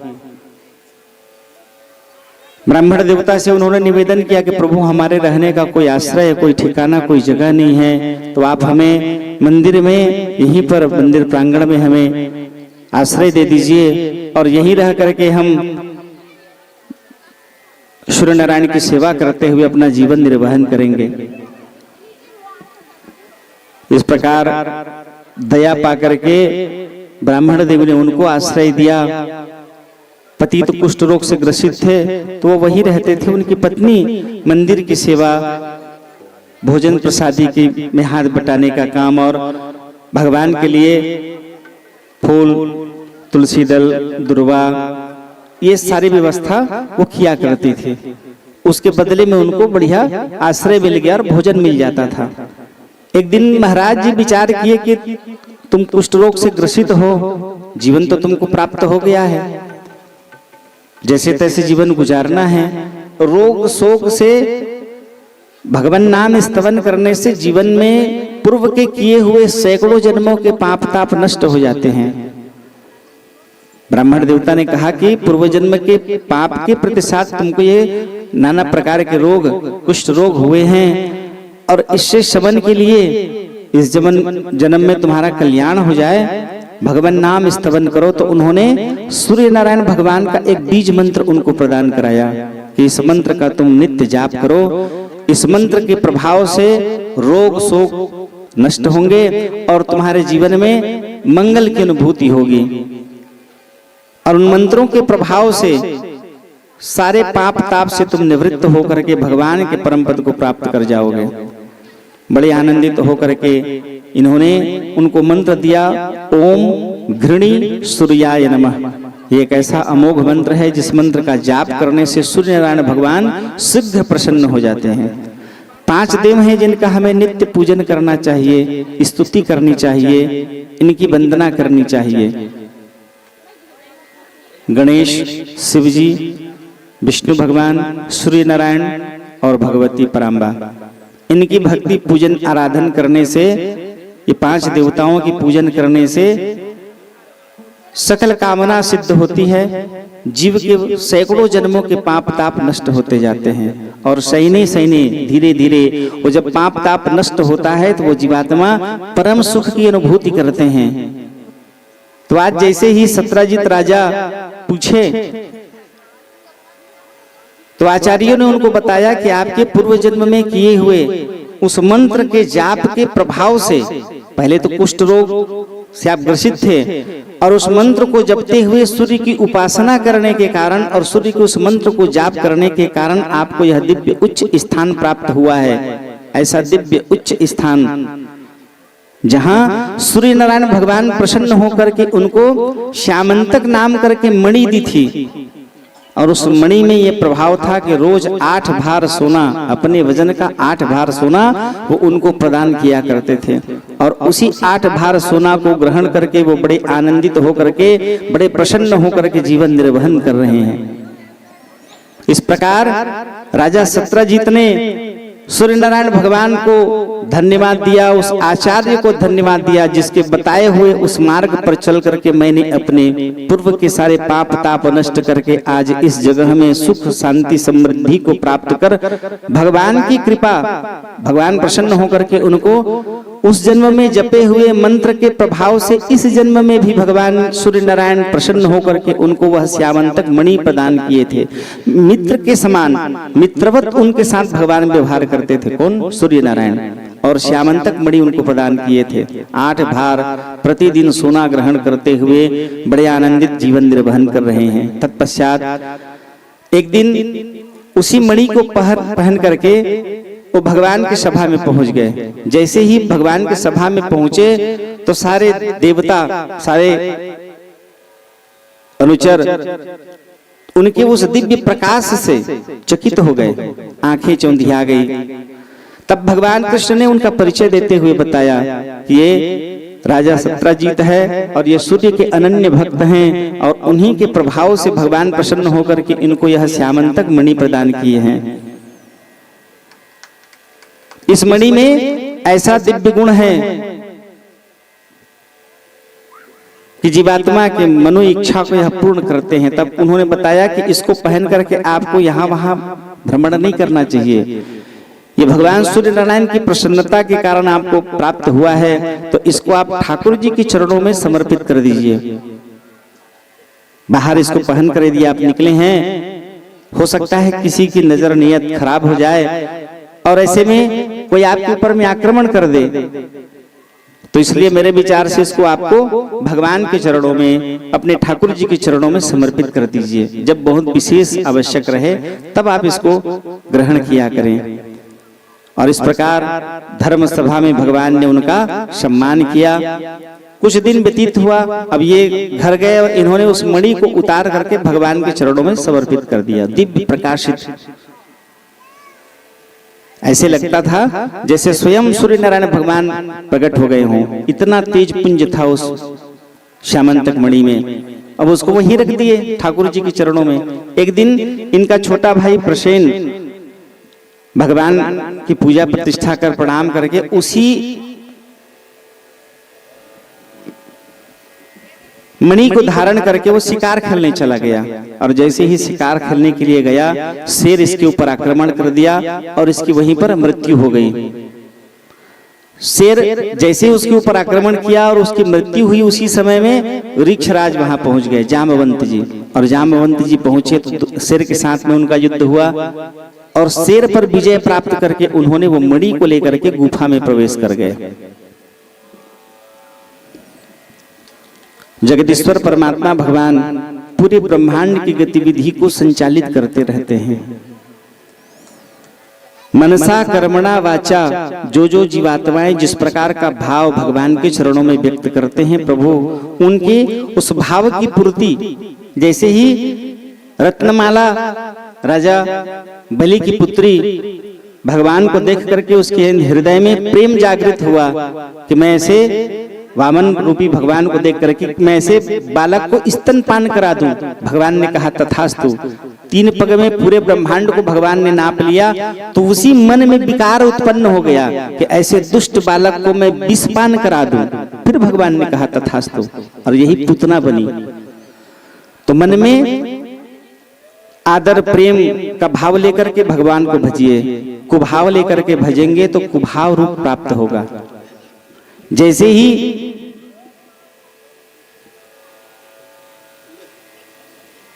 जामवंत जी शेर का वध किए और उस मणि को लेकर के गुफा में चले गए, जामवती को मणि प्रदान किए। उस दिव्य मणि को पा करके जामवती बड़ी प्रसन्न हुई और एक जगह उसको रख करके उसी के प्रकाश में वो सारा काम करने लगते थे। अब बड़ी प्रसन्न है। अब इधर बांके बिहारी भगवान के ऊपर में लांछन लग गया कि इस मणि के विषय में किसी को जानकारी नहीं थी और वही जानता था, और इस प्रकार मेरे भाई की का वध करके वो मणि को हरण कर लिया। मणि की चोरी का भगवान के ऊपर में झूठा आरोप लग गया। भगवान तक वो बात पहुंची, भगवान बड़े विचलित हुए और उन्होंने अपने मुख्य गणों को साथ लेकर के, सेवकों को साथ लेकर के जिस ओर प्रसेन गया था वन में शिकार खेलने के लिए, उस ओर वो प्रस्थान किए। कुछ दूर जाने पर उनको स्थिति पता चल गई, प्रसेन का देह मिला और वहीं पर मरा हुआ शेर को प्राप्त किए, उनको भिजवाए और जहां जिस ओर जामवंत जी महाराज गए थे उनके पांव के पदचाप चिन्ह देखते हुए उस गुफा तक पहुंचे भगवान। और वहां पहुंच करके उन्होंने द्वार पर ही अपने अनुचरों को, सेवकों को बताया कि आप यहीं रुकना, 15 दिन तक में अगर मैं ना आऊं तो समझ लेना मेरी मृत्यु हो गई है, और जा करके नगर में द्वारिकापुरी में सबको आप सूचित कर देना। ऐसा कहा कि भगवान गुफा में प्रवेश किए। जैसे ही भगवान गुफा में प्रवेश किए तो वहां जो श्यामंतक मणि का प्रकाश था पूरा गुफा में फैला हुआ था, और उसी गुफा में जामवंत जी महाराज जामवती अपनी पुत्री के साथ में निवास कर रहे हैं। भगवान का उद्देश्य था उस श्यामंतक मणि तक पहुंचने का। जैसे ही वहां पहुंचे, मणि को भगवान ने हाथ में जैसे ही रख करके स्पर्श किए तो उसका प्रकाश जो फैल रहा था वो बंद हो गया, अंधेरा हो गया, और पीछे से आ रही जामवंती जोर से चिल्लाने लगी।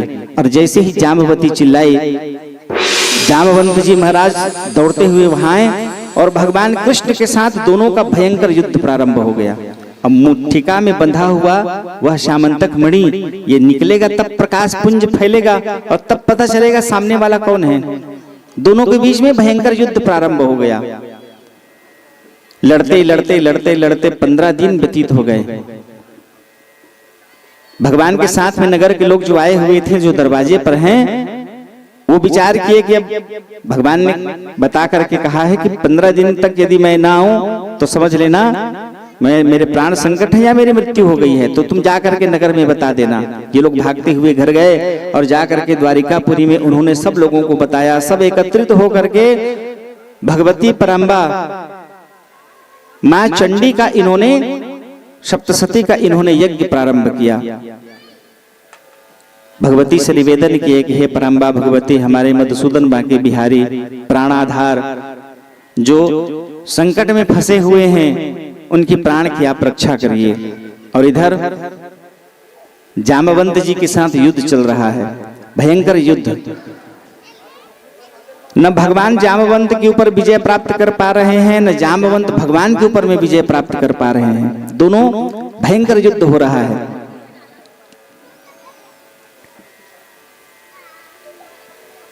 17 दिन पूर्ण हो गया, 18वें दिन इनको लड़ते हो गया। और जैसे ही भगवान के ऊपर में व्यथित होकर के, व्याकुल होकर के जामवंत जी ने पूरी ताकत लगा करके मुष्टिका का प्रहार किया, तब भगवान दोनों हाथ उनके पकड़ लिए और पकड़ करके भगवान ने फिर उनको ध्यान कराया। और जैसे ही जामवंत को ध्यान हुआ, उनको परमात्मा भगवान दशरथ नंदन भगवान राम की स्मृति हुई। और जैसे ही भगवान की स्मृति हुई, भगवान के चरणों में दंडवत प्रणाम कर निवेदन करने लग गए, प्रभु ये क्या लीला है, हे जगतपते ये क्या लीला है, क्यों इस प्रकार आप मेरे साथ युद्ध किए। भगवान अति प्रसन्न होकर के उनको हृदय से लगाए और हृदय से लगा करके भगवान ने उनको बताया, अहम भक्ता पराधीनः, मैं भक्तों के अधीन रहता हूँ। भक्तों के हृदय में जिस प्रकार की जो कामनाएं रहती हैं, जो भाव रहता है, जो प्रेम रहता है, जो भक्ति रहती है, उसी के प्रतिसाद मैं उन भक्तों को उसी के अनुसार उनको मैं फल प्रदान कराता हूँ।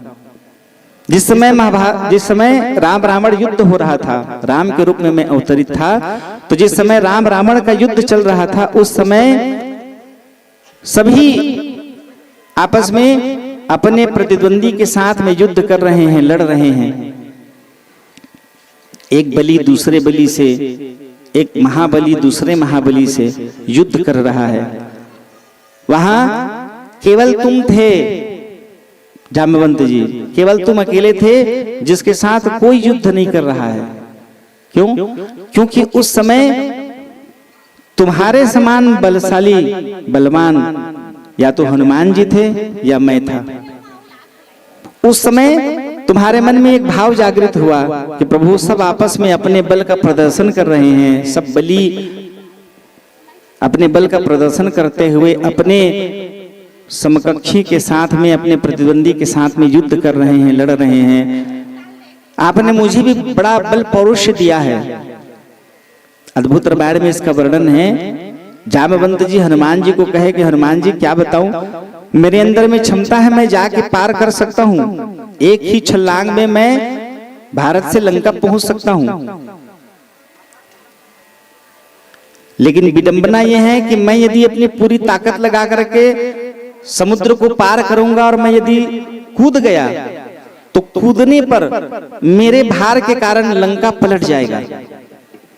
उस समय जाम्बवंत जी इतने बलशाली थे कि यदि वो क्रोध में आकर के दौड़ के कहीं कूदते तो एक पांव भारत में दूसरा लंका में, तो जैसे वहां पर कूदते वो तो पूरी लंका पलट जाती। तो इसलिए मैं नहीं जा पा रहा हूं, नहीं तो वहां लंका जाने में मुझे कोई असुविधा नहीं है। मैं कूद गया तो वो पलट जाएगा और लंका पलट गया तो भगवती का क्या होगा। इसलिए उन्होंने प्रेरित करके हनुमान जी को भेजा। इतने बलशाली थे जाम्बवंत जी महाराज। तो युद्ध भूमि में वो भगवान से विनय करने लग गए कि प्रभु सब आपस में युद्ध कर रहे हैं, आपस में लड़ रहे हैं, एक बलि दूसरे बलि से, एक महाबली दूसरे महाबली से, मैं किसके साथ युद्ध करूं?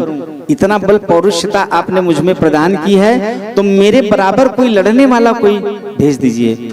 भगवान उनकी मानसिक प्रार्थना को सुन करके भगवान ने कहा कि इस जन्म में, अभी वर्तमान में तुम्हारे साथ लड़ने वाला मुझे छोड़ करके कोई नहीं है, या हनुमान जी हैं, और हनुमान जी तुम्हारे साथ लड़ेंगे नहीं, मैं भी तुम्हारे साथ लड़ूंगा नहीं। तो तुमने कहा है कि तुम्हारे समान बलशाली, तो द्वापर तक तुम मेरी प्रतीक्षा करना, उसी समय मैं तुम्हारे शरीर की जो भाव है, जो तुम्हारा प्रेम है युद्ध करने का, उसको मैं पूर्ण करूंगा।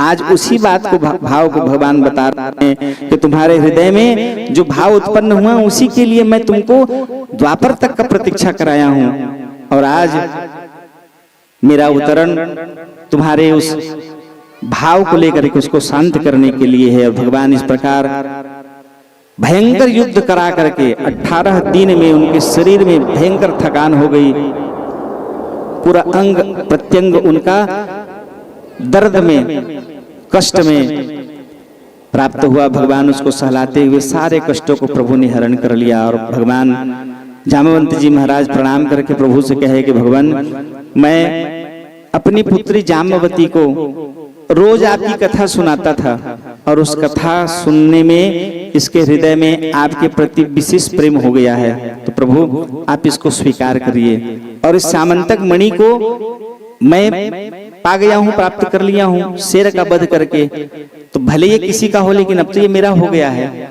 तो दहेज के रूप में मैं इसको आपको प्रदान करता हूं। इस प्रकार जाम्बवती का, रुक्मिणी के बाद जाम्बवती के साथ भगवान का दूसरा विवाह संपन्न हुआ, और श्यामंतक मणि को पा करके भगवान अति प्रसन्न होकर के वहां से वापस आए। द्वारिकापुरी में भगवान का विशेष स्वागत किया गया। वैदिक रीति से भगवान ने उनकी पानी ग्रहण हुआ, और उस मणि को लेकर के भगवान, श्यामंतक मणि को लेकर के भगवान राजा के पास पहुंचे और उनको वो प्रदान किए। उस मणि को पा करके सत्राजीत लज्जित हो गए कि मैं आपके ऊपर में झूठा आरोप लगा दिया था प्रभु। फिर उन्होंने निवेदन किया कि मेरी पुत्री भी मानसिक आपको वरण कर चुकी है, तो आप इस श्यामंतक मणि को आप रखिए और मेरी पुत्री को भी आप स्वीकार करिए। तीसरा विवाह सत्यभामा जी के साथ संपन्न हुआ। भगवान मना किए कि मुझे आपका ये मणि मुझे नहीं चाहिए, जिसके कारण मेरे जीवन में झूठा आरोप लगा, तो मुझे ये मणि नहीं चाहिए। हाँ, यदि आप चाहो तो इस मणि के बदले में 8 भार सोना जो नित्य मिलता है, इसको 1 महीने तक आप एकत्रित करके रखिए, और उसके बाद आप मुझे उसको महीने में 1 बार प्रदान करिएगा। और इस प्रकार तीसरा विवाह भगवान का सत्यभामा जी के साथ संपन्न हुआ। प्रेम से बोलो भक्तवत्सल भगवान की जय। 5 और विवाह भगवान का हुआ। उज्जैन के राजा विंद और अनुविंद, उनकी बहन मित्र विंदा के साथ में, कौशल देश के राजा नागनजीत, उनकी कन्या नागनजीती, उनके साथ में भी भगवान का विवाह संपन्न हुआ। और श्रुतकीर्ति, उनकी भद्रा के साथ भी भगवान का विवाह संपन्न हुआ। इस प्रकार और यमुना जी के साथ भगवान का 8 विवाह वैदिक रीति से उन्होंने विवाह संपन्न किया। प्रेम से बोलो भक्तवत्सल भगवान की जय।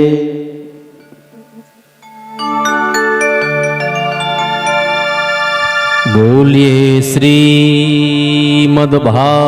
महापुराण की जय। एक बार बोलिए राधे। अमृत है हरि नाम जगत में,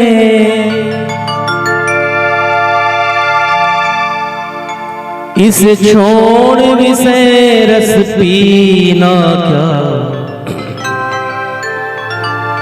अमृत है हर नाम जगत में, इसे छोड़ विषय रस पीना क्या। हरि नाम नहीं तो जीना क्या, हरि नाम नहीं तो जीना, हरि नाम नहीं तो जीना क्या, हरि नाम नहीं तो। देखिए ये बहुत मीठा भजन है, राजन जी ने खूब अच्छे से गाया है। आप भी मीठा मीठा गा लीजिए ना। और आइए पुण्य अर्जन करने के लिए बैठे हैं, थोड़ा सा पुण्य कमा लीजिए। अमृत है हरि नाम जगत में, अमृत है हरि नाम जगत में, अमृत है हरि नाम जगत में, अमृत है हरि नाम जगत में, इसे छोड़ विषय रस पीना क्या। हरि नाम नहीं तो जीना क्या, हरि नाम नहीं तो जीना क्या, हरि नाम नहीं तो जीना क्या, हरि नाम नहीं तो जीना क्या।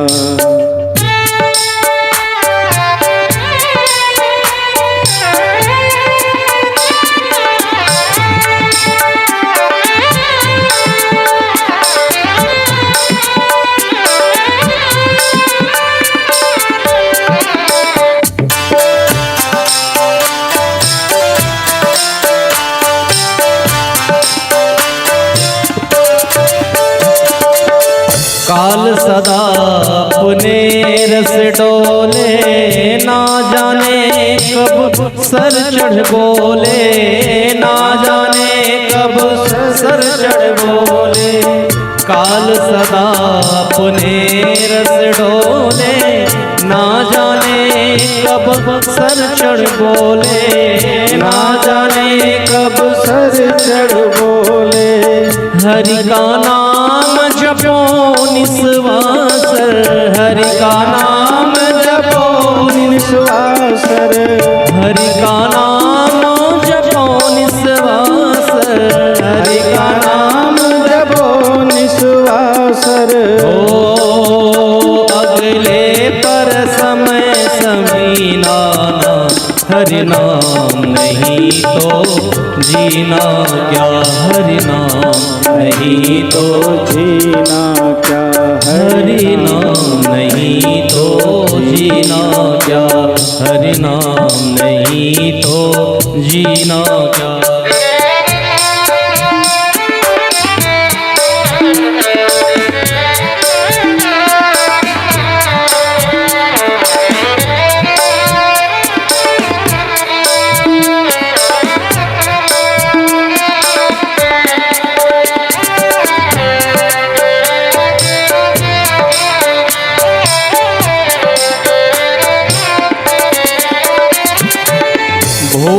से सब अंग सजावे, रसना पर हरि नाम न आवे, रसना पर हरि नाम न आवे, रसना पर हरि नाम न आवे। भूषण पे सब अंग सजावे, रसना पर हरि नाम न आवे, रसना पर हरि नाम न आवे। देह पड़ी रह जाए यहीं पर, देह पड़ी रह जाए यहीं पर, ओ देह पड़ी रह जाए यहीं पर, देह पड़ी रह जाए यहीं पर। फिर कुंडल और नगीना का हरि नाम नहीं तो जीना क्या, हरि नाम नहीं तो जीना क्या। अंतिम तीरथ है हरि नाम तुम्हारा, फिर क्यों फिरता मारा मारा, फिर तो फिरता मारा हो, फिरता मारा मारा। तीरथ है हरि नाम हमारा, फिर तो फिरता मारा मारा, फिर क्यों फिरता मारा मारा। अंत समय हरि नाम नावे, अंत समय हरि नाम नावे, अंत समय हरि नाम नावे, अंत समय हरि नाम नावे। आप तीर्थ जा नहीं सकते कोई बात नहीं, आप तीर्थ जा नहीं सकते कोई बात नहीं, हरि नाम संकीर्तन को ही तीर्थ बना लीजिए। अभी आदत जब पड़ी रहेगी तो अंत समय में उस गुरु का नाम आएगा निश्चित, लेकिन आदत नहीं बनी है तो केवल हाय हेलो का एक बात निकल जाए। हाँ तो एक बार बोलिए ना राधे राधे। चलिए एक आदत तो सुधार के रखिए, हाय हेलो छोड़िए, राधे राधे बोल लीजिए ना, एक बार बोले राधे राधे। तो रसना पर जितना गुरु का नाम आए, रसना पर जितना भगवान का नाम आए, तीर्थ का पुण्य आपको मिलता है। तो एक लाइन आप सब गाए। तीर्थ है हरि नाम तुम्हारा, तीर्थ है हरि नाम तुम्हारा, फिर क्यों फिरता मारा मारा, फिर क्यों फिरता मारा मारा। अंत समय हरि नाम नावे, अंत समय हरि नाम नावे। फिर काशी और मदीना क्या, हरि नाम नहीं तो जीना क्या, हरि नाम नहीं तो जीना क्या। अमृत है हरि नाम जगत में, अमृत है हरि नाम जगत में, अमृत है हरि नाम जगत में, अमृत है हरि नाम जगत में। इसे छोड़ विषय रस पीना क्या, हरि नाम नहीं तो जीना क्या, हरि नाम नहीं तो जीना क्या, हरि नाम। आप सब भी हरि नाम ले ले। अंतिम लाइन आप एक साथ बैठ लीजिए। हाँ एक साथ बैठते हैं जब भगवान के सम्मुख में, पूरे पाप का समन, दोनों हाथ बिल्कुल उठा लीजिए एक बार, पूरे पूरे सीधे हाथ, और मीठी मीठी ताली सेवा करते गए। हरि नाम नहीं तो जीना क्या, हरि नाम जय जय तो जीना क्या, हरि नाम नहीं तो जीना क्या, हरि नाम नहीं तो जीना। अमृत है हरि नाम जगत में, अमृत है हरि नाम जगत में, अमृत है आधार जगत में, अमृत है आधार जगत में। इसे छोड़ विषय रस पीना क्या, हरि नाम नहीं तो जीना क्या, हरि नाम। इसीलिए गालिए जय राधे राधे, जय राधे राधे, जय राधे राधे,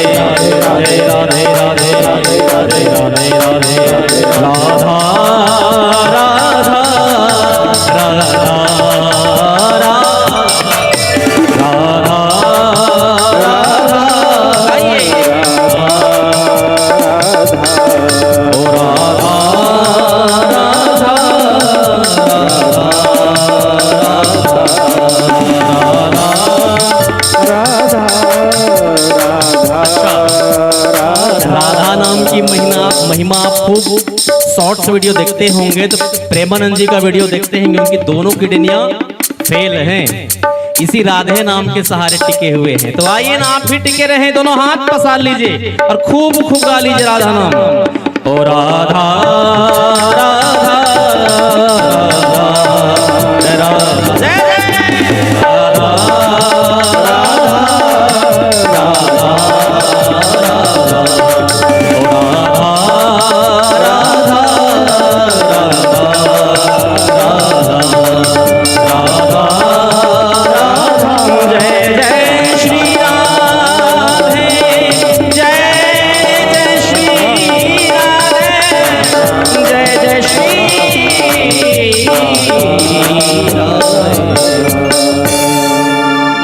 अमृत है हरि नाम जगत में,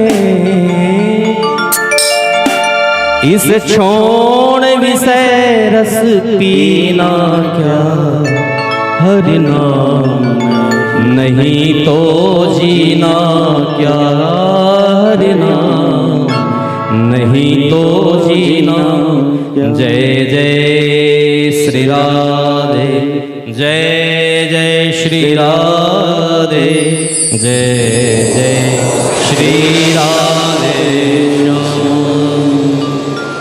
प्रेम से बोलो भक्त वत्सल भगवान की जय। तो आदत अभ्यास बनाए रखिए, भगवान नाम स्तवन करते रहिए। ये आदत अभ्यास बना रहेगा तब भगवान की स्मृति बनी रहेगी। अंत समय में जिस प्रकार की मनुष्य की मति रहती है वैसे ही उसको गति की प्राप्ति होती है। तो मरते समय भगवान नाम स्तवन अभ्यास में रहेगा तब नाम ले पाओगे। अचानक लेना चाहोगे तो पहले तो भगवान पूरा सिस्टम अलग बना दिए रहते हैं। क्या? जिस मुख से राम राम कहना है तो राम कहने का जो आधार है वो दांत निकल जाता है, तो राम की जगह में लाम लाम निकलता है। भजन कर मस्त जवानी में, बुढ़ापा किसने देखा है। तो जवानी में भजे रहोगे तो बुढ़ापे में आदत बनी रहेगी, और नहीं तो अचानक जपोगे ना तो राम राम की जगह में लाम लाम निकलेगा। और मुक्ति राम कहने से है। राम कहने का मजा जिसकी जुबान पे आ गया। क्या है राम कहने में? सारे तीर्थों में स्नान करने का जो पुण्य है वो एक बार राम कहने में है। इसलिए भगवान महादेव नित्य निरंतर अपने परम आराध्य राम को भजते रहते हैं। शिव पुराण में वर्णन है कि पूरे ब्रह्मांड के, भारत के नहीं, पूरे ब्रह्मांड के तीर्थों में स्नान करने का जो पुण्य है वो पुण्य एक बार राम कहने में है। इसीलिए मरणासन्न अवस्था में सच्चे बांधव किसको कहा गया है? तो सच्चे बांधव वही हैं जो अपने जनों को सन्मार्गगामी बना दे, अपने जनों को देवता के द्वारा पूजित होने वाले हमारे संतोष भैया जी। पुराणों में वर्णन है कि जो जीवात्मा अपने जनों को, जहां जितने लोग यहाँ पर हैं जो भागवत की कथा को सुन रहे हैं, उन सबको सन्मार्गगामी बनाने का जो इन्होंने संकल्प लिया है, और इतने सारे लोग एक पल भी यदि भगवान का नाम अपने हृदय में आप उद्घोष कर लोगे, मन से जप लोगे, उसका दशांश पुण्य इनको प्राप्त होगा। इसलिए ऐसे सज्जनों की, जिनके द्वारा भागवत की कथा का आयोजन होता है, भगवान की पूजा होती है, पाठ होता है, जिनके द्वारा सत्कीर्तन होता है, ऐसी जीवात्माओं का पूजन यमराज स्वयं यमराज जी पूजन करके और अपने जनों से इनका परिचय कराते हैं। नारद, दक्ष, क्रतु, वशिष्ठ, अंगिरा, बृहस्पति, ऐसे दिव्य पुण्यशाली जीवात्माएं जो धर्मराज जी की सभा के सदस्य हैं, उनके साथ उनका परिचय कराते हैं कि इन्होंने ब्रह्मरंध्र का उल्लंघन करके भगवान के परम पद को प्राप्त कर जाएंगे। तो ऐसे सन्मार्गगामी जीवात्माओं की भगवान के द्वारा पूजन की जाती है और दिव्य सिंहासन पर पूजित करके, ऐसा दिव्य सिंहासन जिसमें सोना चांदी हीरा मोती पुखराज जड़े रहते हैं, ऐसे दिव्य सिंहासन पर यमराज विराजित करके उनका पूजन करके अपने सभा के सदस्यों को परिचय करा करके वहां निवेदन करते हैं कुछ दिन रह जाओ। उनके आग्रह पर, उनके प्रेम पर वो जीवात्मा वहीं कुछ दिन रह करके समयावधि पूर्ण करके ब्रह्म पद की ओर अग्रसर हो जाते हैं।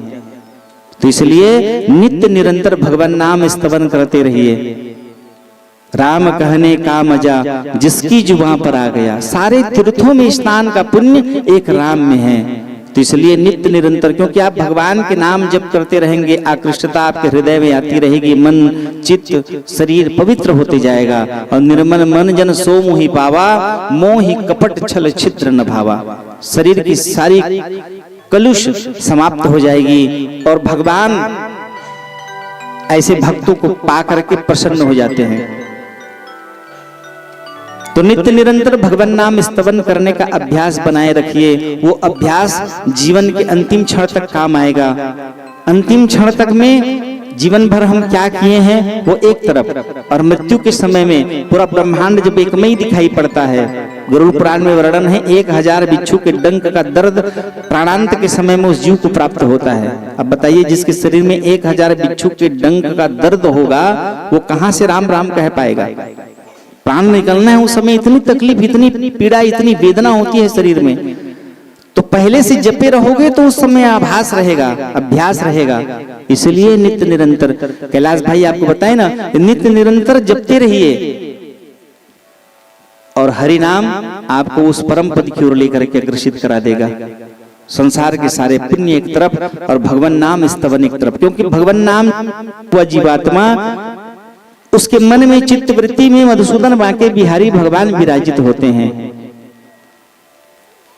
सुखदेव जी से निवेदन कर पूछ रहे हैं परीक्षित जी महाराज कि कोई ऐसा जीवात्मा जो कष्टों में, भयावह कष्टों में रह करके भगवान नाम स्तवन किया हो और जिसको परमात्मा भगवान प्राप्त कर गए हों, ऐसे जीव की कथा मुझे श्रवण कराइए।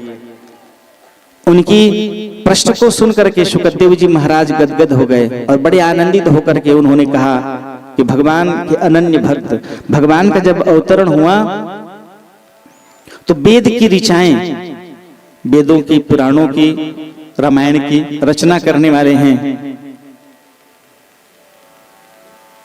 18 पुराण की रचना वेदव्यास ने की है।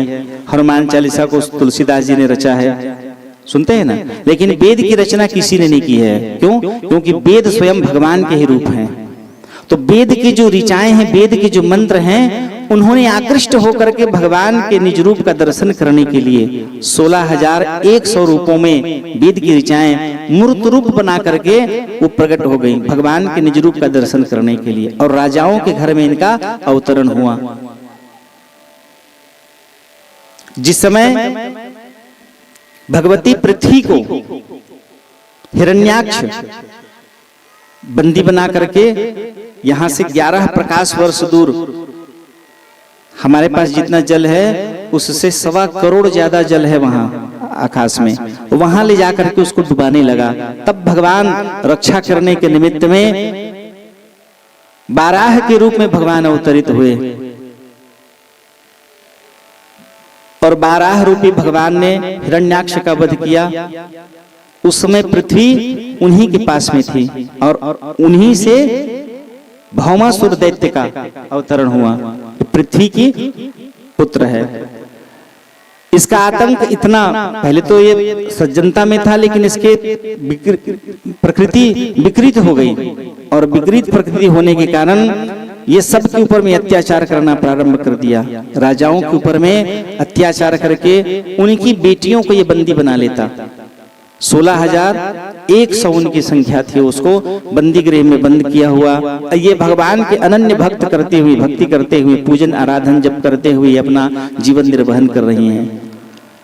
भगवान बांके बिहारी को सूचना मिली देवराजेंद्र के द्वारा कि भौमासुर का प्रभु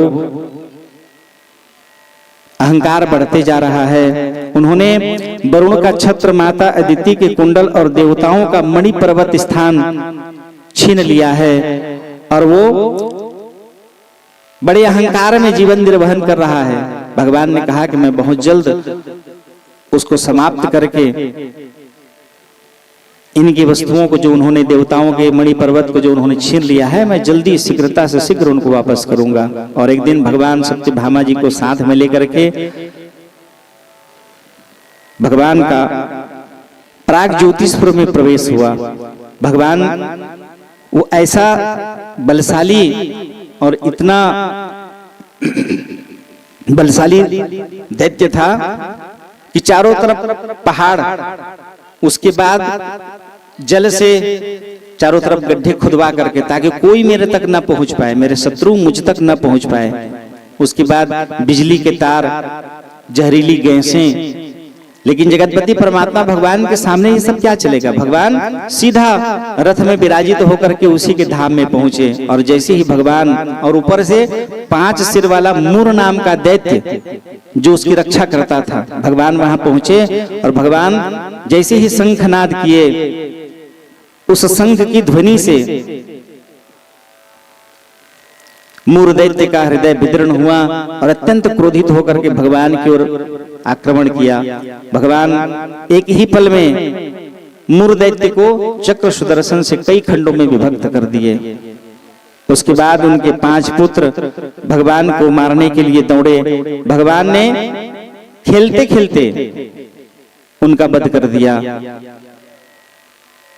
अब जैसे ही दैत्य को, भौमासुर को पता चला, बड़ा क्रोधातुर होकर के भगवान की ओर उन्होंने नाना प्रकार के अस्त्र शस्त्रों का प्रयोग किया और एक ही पल में भगवान चक्र सुदर्शन से खंडित कर दिए। भगवती पृथ्वी मधुसूदन बांके बिहारी के श्री चरणों में निवेदन करते हुए वहां पहुंची। माल्यार्पित कर प्रणाम करके निवेदन किया कि प्रभु, भले ही ये मेरा पुत्र दुष्ट था, आतताई राक्षसत्व गुण इसके अंदर में था, परंतु इसका यह पुत्र भगदत्त ये आपका अनन्य भक्त है, इस पर कृपा करिए, इसकी प्राण की रक्षा करिए। भगवान ने उनको आश्वस्त किया और सिंहासन पर भगवान विराजित करा करके भगदत्त को उन्होंने राज सिंहासन सौंप दिया। तत्पश्चात बंदी गृह में बंद 16,100 राजकन्याओं को भगवान ने मुक्त किया। मुक्त करके राजकन्याएं भगवान को प्रणाम करके निवेदन की कि प्रभु, हे जगदाधार जगदीश्वर परमात्मा ने, भगवान आप पूरे ब्रह्मांड के अधिपति हैं, आप सामर्थ्यवान हैं। हम बंदी गृह से निकली हुई कन्याएं, राजकन्याएं हैं। यहां से जाने के बाद हमारे माता पिता भी हमको स्वीकार नहीं करेंगे। और यदि माता पिता स्वीकार नहीं करेंगे, क्योंकि बंदी गृह से हम आए हैं, हमारे चरित्र पर लाख हम प्रयास करें, लाख हम कोशिश करें, लेकिन हमारी बात को कोई विश्वास नहीं करेगा और समाज से हम उपेक्षित हो जाएंगे, अपमानित हो जाएंगे। और इस प्रकार हमारी चित्त वृत्ति भी परिवर्तित हो जाएगी, बदल जाएगी। तो प्रभु हम पर कृपा करें, हमको कुछ नहीं चाहिए, हम आपका वरण करना चाहते हैं, जैसे आप चाहें हम आपके साथ जीवन निर्वहन कर लेंगे। आपके नाम के सहारे हम अपनी जीवन, एक चुटकी सिंदूर लेकर के आपके नाम के सहारे रह करके हम अपना जीवन निर्वहन करना चाहते हैं। आप हमें वरण कर लीजिए। भगवान उनके इस भाव को भगवान ने भी विचार किया कि 16,100 राजकन्याएं हैं, इनका कोई दोष नहीं है, लेकिन बंदी गृह से निकली हुई इन कन्याओं के प्रति लोगों का दुर्भाव रहेगा। लोग इनको गलत दृष्टि से विचार करेंगे, देखेंगे। कुछ तो समाज के दुर्व्यवहार के कारण आत्महत्या कर लेंगी और कुछ गलत मार्ग में अपना जीवन निर्वहन करने लगेंगे। इसलिए भगवान ने विचार करके कि मेरे वेदों के ही ये मंत्र हैं और इन्होंने मूर्त रूप धारण कर लिया है, तो इनको मुझे वर्ण कर लेना चाहिए। इस प्रकार भगवान ने उनके आग्रह पर 16,100 उन राज्य कन्याओं के साथ भगवान ने विवाह किया। एक ही वेदी में, एक ही लग्न में भगवान ने एक साथ 16,100 रूप धारण करके इस प्रकार भगवान का 16,108 विवाह संपन्न हुआ। प्रेम से बोलो रास रासेश्वर भगवान की जय, भक्तवत्सल भगवान की जय। और विश्वकर्मा जी को आदेश करके भगवान सबके लिए एक समान अलग अलग जो काम्य वस्तुएं एक भगवती के पास में है, रुक्मिणी के पास में, वही अंतिम के पास में भी वही काम्य वस्तुएं हैं। और सबके साथ भगवान आनंद पूर्वक विहार कर रहे हैं, विचरण कर रहे हैं। बड़े आनंदित होकर के भगवान सबको वही सुख वात्सल्यता प्रदान करते हुए भगवान जीवन निर्वहन कर रहे हैं। और इस प्रकार एक एक पत्नियों से भगवान को 10-10 संतान की प्राप्ति हुई। 16,108 भगवान की पत्नियां हैं, उनसे एक एक से 10-10 संतान की प्राप्ति हुई। और उन सब के साथ भगवान बड़े आनंदित जीवन निर्वहन कर रहे हैं। किसी को कोई प्रकार की कमी नहीं है। भगवान सबकी अभिष्ट इच्छाओं की पूर्ति करते हुए बड़े आनंदित होकर के जीवन निर्वहन कर रहे हैं। एक दिन भगवती रुक्मिणी के हृदय में अपने राजसभा से राजकाज पूर्ण करके मध्याह्न कालिक समय में भगवान भोजन करने के लिए आए। भगवती रुक्मिणी के हृदय में थोड़ा सा अहंकार का भाव जागृत हो गया। भोजन कराते समय पांव प्रक्षालन करके भोजन के लिए उनको बिठाई और पंखा झलते हुए भगवती रुक्मिणी मन ही मन विचार कर रही हैं कि भगवान की ऐसी कृपा मेरे जीवन में कि 16,108 में भगवान मुझसे अधिक प्रेम करते हैं। और भगवान की कृपा देखिए, मेरे साथ भगवान मेरे ही पास आकर के भोजन ग्रहण करते हैं। उनको ऐसे लगा कि 16,108 में, जबकि भगवान 16,108 रूप बना करके सबके साथ में भगवान रहे हैं। भगवान कौन है? स्वयं मायापति हैं भगवान। जब जहां जैसे चाहे भगवान अपना रूप बना सकते हैं। तो इनके मन में लगा कि भगवान मेरे यहाँ ज्यादा रहते हैं, मेरे पास ज्यादा रहते हैं। और जैसे ही इनके हृदय में वो भाव जागृत हुआ, भगवान समझ गए और भोजन करते हुए भगवान ने प्रशंसा करते हुए कि तुम्हारे भोजन बहुत स्वादिष्ट बनता है तुम्हारा भोजन। रुक्मिणी ने कहा कि प्रभु मैं बड़े मन से, वैसे शास्त्रों में वर्णन है स्त्रियों को भोजन, जैसे एक भक्त अपने भगवान के लिए भोजन बनाता है, ठीक उसी तरह है एक स्त्रियों को अपने ठाकुर जी के निमित्त में, भगवान के निमित्त में, उनके पति भगवान है उनके लिए, तो उनके निमित्त में मैं भोजन बना रही हूँ, ऐसा भाव लेकर के भोजन बनाना चाहिए। वह भोजन दिव्य, उसी को भोजन प्रसादी कहा जाता है। चित्तवृत्ति बदल के बिगाड़ के नहीं, बड़ी आनंदित होकर के केवल एक आत्म भाव से भोजन बनाना चाहिए। रुक्मिणी ने कहा कि प्रभु मैं बड़े प्रसन्नता पूर्वक आपको भोग लगाने के निमित्त में एकात्मिक होकर के मैं और कोई काम इधर उधर का नहीं करती, मैं केवल एक भाव लेकर के आपका भोजन बनाती हूँ। भगवान कहे तभी बहुत स्वादिष्ट भोजन बना है। और भोजन कर लेने के बाद पान ग्रहण करके भगवान सिंहासन में बैठ करके झूले में पालने में झूलते हुए भगवान इसके अंदर में जो भरा हुआ कुभाव है उसको नष्ट करना है। निर्मल मन जन सो मोहि पावा, तो इसके अंदर में निर्माल्यता नहीं है। निर्माल्यता किसे कहते हैं? जगन्नाथ जी भगवान को जो 12वां नीचे का हंडी जो नहीं पका रहता उसी को निर्माल्य कहता है, कहते हैं। जगन्नाथ जी को जो भोग लगता है वो निर्माल्य तुलसी दल के बराबर है। उस क्षेत्र में जगन्नाथपुरी के क्षेत्र में किसी की मृत्यु होती है तो वहां तुलसी दल नहीं खोजते, वही निर्माल्य को खोजते हैं और उसके मुख में निर्माल्य डाला जाता है। निर्माल्य जीवन में जिसकी निर्माल्यता आ जाए परमात्मा उसको प्राप्त कर लेते हैं। और उसी भाव को लेकर के भगवान, जैसे ही रुक्मिणी के हृदय में यह भाव जागृत हुआ कि भगवान मेरे पास ज्यादा रहते हैं, मुझे अधिक स्नेह करते हैं, भगवान पान खा करके पालने में झूलते हुए भगवान ने कहा कि रुक्मिणी बहुत दिन से मेरे मन में एक भाव चल रहा है लेकिन मैं आज तक तुमको कहा नहीं, आज मुझे लगता है उस भाव के विषय में बता दूं, कह दूं। भगवान जैसे ही कहे पहले तो रुक्मणी जी विचलित हो गई कि आपके अंदर में बहुत दिनों से भाव बना हुआ है, प्रभु जल्दी बताइए।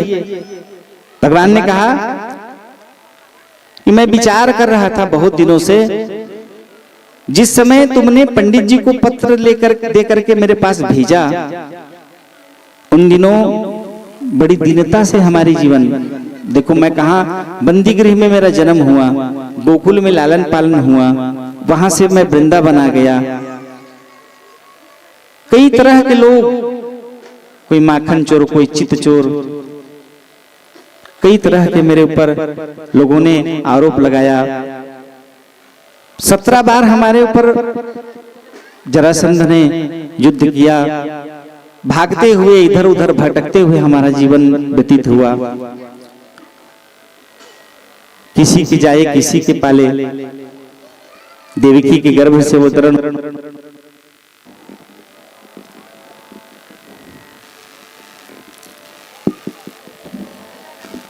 माँ यशोदा के द्वारा पालन किया गया।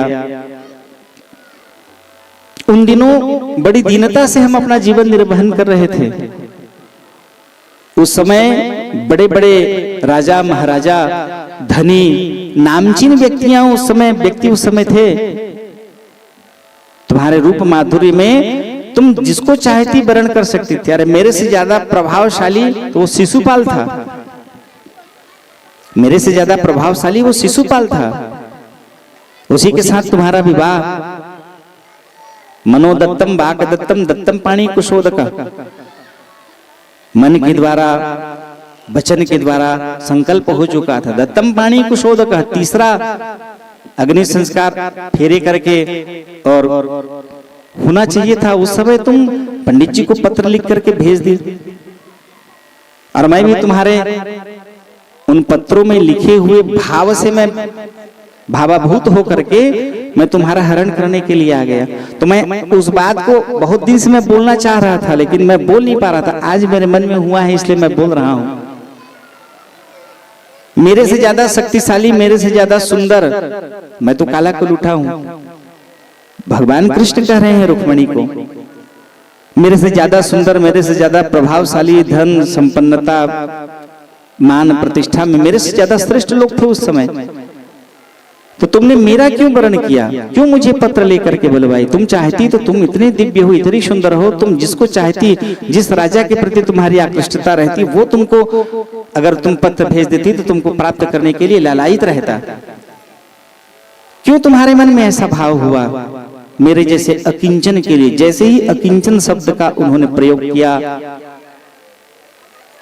भगवती वही मूर्छा खा के गिर गई। क्योंकि भगवती रुक्मणी भगवान कृष्ण को बहुत प्रेम करते थे, और भगवान कृष्ण भी करते हैं। और जैसे ही उनका मूर्छा खा के गिरना हुआ, भगवान उनको संभाले और पारले में ले जा करके भगवान उसको जल सिंचन करके, भगवती व्याकुल होकर के रोने लग गई। आंखों से अविरल अश्रु की धाराएं बह रही हैं, बोल नहीं पा रही हैं, अत्यंत व्याकुल हैं। भगवान उसको उठाए, चरणों में गिरी हुई परम्बा भगवती रुक्मणी को, और भगवान ने उनको हृदय से लगाया। हृदय से लगा करके भगवान कहे कि मैं तो तुम्हारे साथ विनोद कर रहा था, और मेरी विनोद को तुम सही मान गए।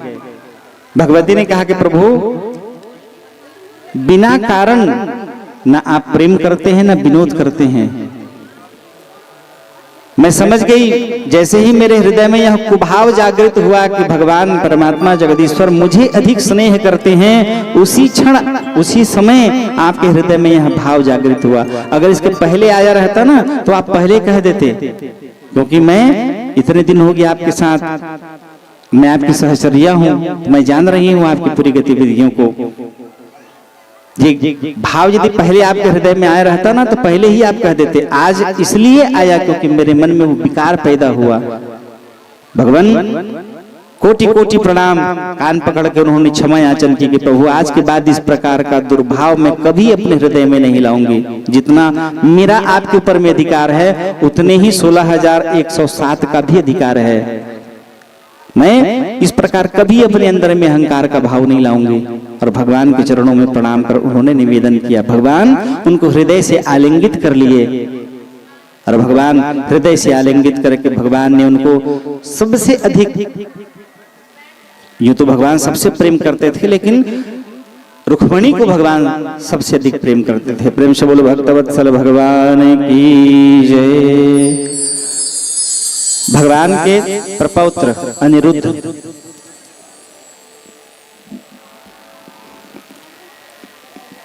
बाणासुर की पुत्री के साथ इनका विवाह हुआ।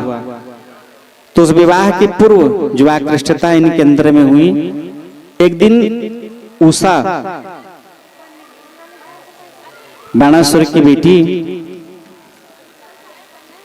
स्वप्न में उन्होंने मोर पंखधारी अत्यंत दिव्य सौम्य स्वरूप वाले अनिरुद्ध का उन्होंने दर्शन किया। और जैसे अनिरुद्ध का उन्होंने दर्शन किया, वो पलंग से गिर गई। उसी समय मंत्री की बेटी, उसका नाम है चित्रलेखा, जथा नाम तथा गुण। चित्रलेखा जो चित्र बनाने में बड़ी निपुण है, जिसका भी आप बता दो, आप बताते जाओ उसी तरह से वो चित्र बना देती है। तो चित्रलेखा उनको उन्होंने बताया कि मैं स्वप्न में एक पुरुष का मैंने दर्शन किया है, बड़ा ही दिव्य सुंदर मनोहारी उनका रूप है, श्यामला मोरपंख धारण किए हुए। तो जैसे जैसे उषा बताती गई, चित्रलेखा ने उसका चित्र बनाया और उस चित्र में बांके बिहारी भगवान का चित्र बना। उषा ने कहा कि दिखता ऐसे ही है लेकिन ये नहीं है। फिर उसने चित्र बनाया प्रद्युम्न का, तो कहे ये भी नहीं है लेकिन दिखता इसी समान है।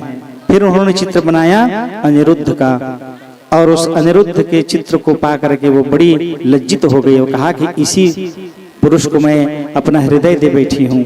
तब उन्होंने बताया ये बांके बिहारी भगवान के पौत्र हैं, तुम चाहो तो मैं इनको तुम तक पहुंचा सकती हूं।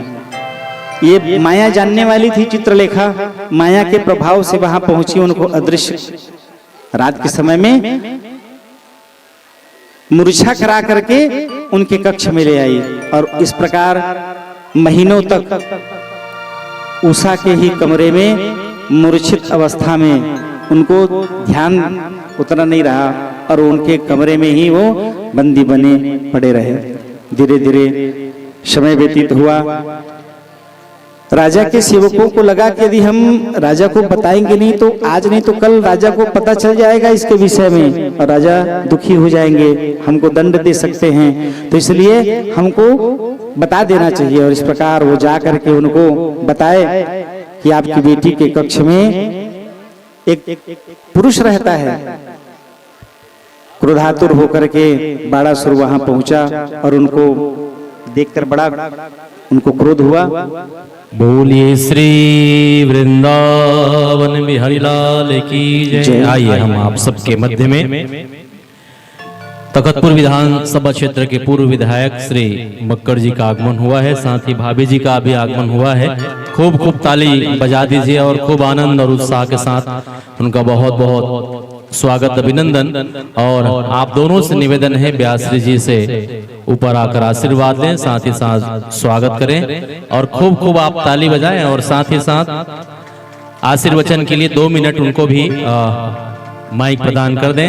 और आप सभी एक बार दोनों हाथ उठाकर ताली बजा दीजिए। बोली वृंदावन बिहारी लाल की जय, बाल कृष्ण लाल की जय।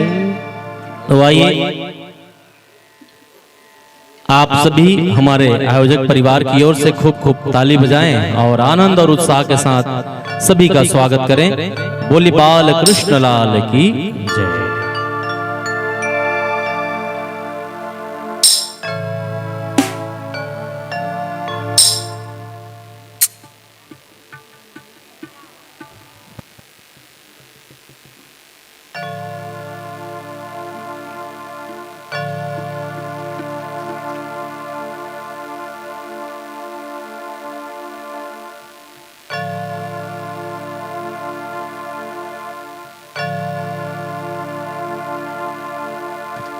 हाँ एक माइक वहीं से दे दें।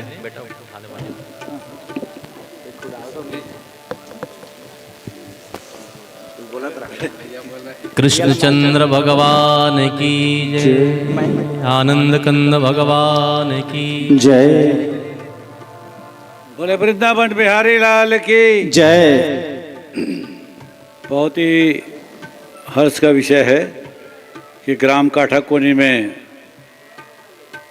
पाणे परिवार के द्वारा श्रीमद् भागवत पुराण का आयोजन किया गया है।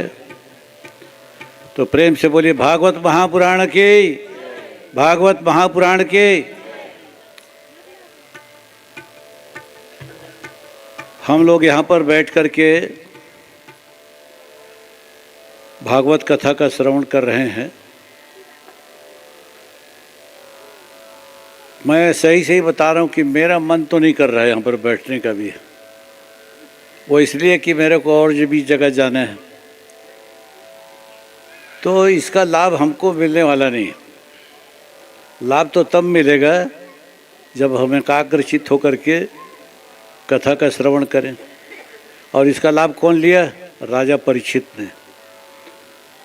राजा परीक्षित को श्राप मिल गया कि सर्प के काटने से आज से 7वें दिन आपकी मृत्यु हो जाएगी। तो किसी ने सलाह दिया कि आप सुखदेव महाराज से एकाग्रचित्त होकर के और कथा का श्रवण करेंगे तो निश्चित रूप से इस श्राप से मुक्ति मिल जाएगी। और उन्होंने एकाग्रचित्त होकर के और कथा का श्रवण किया और उनको श्राप से मुक्ति मिल गई।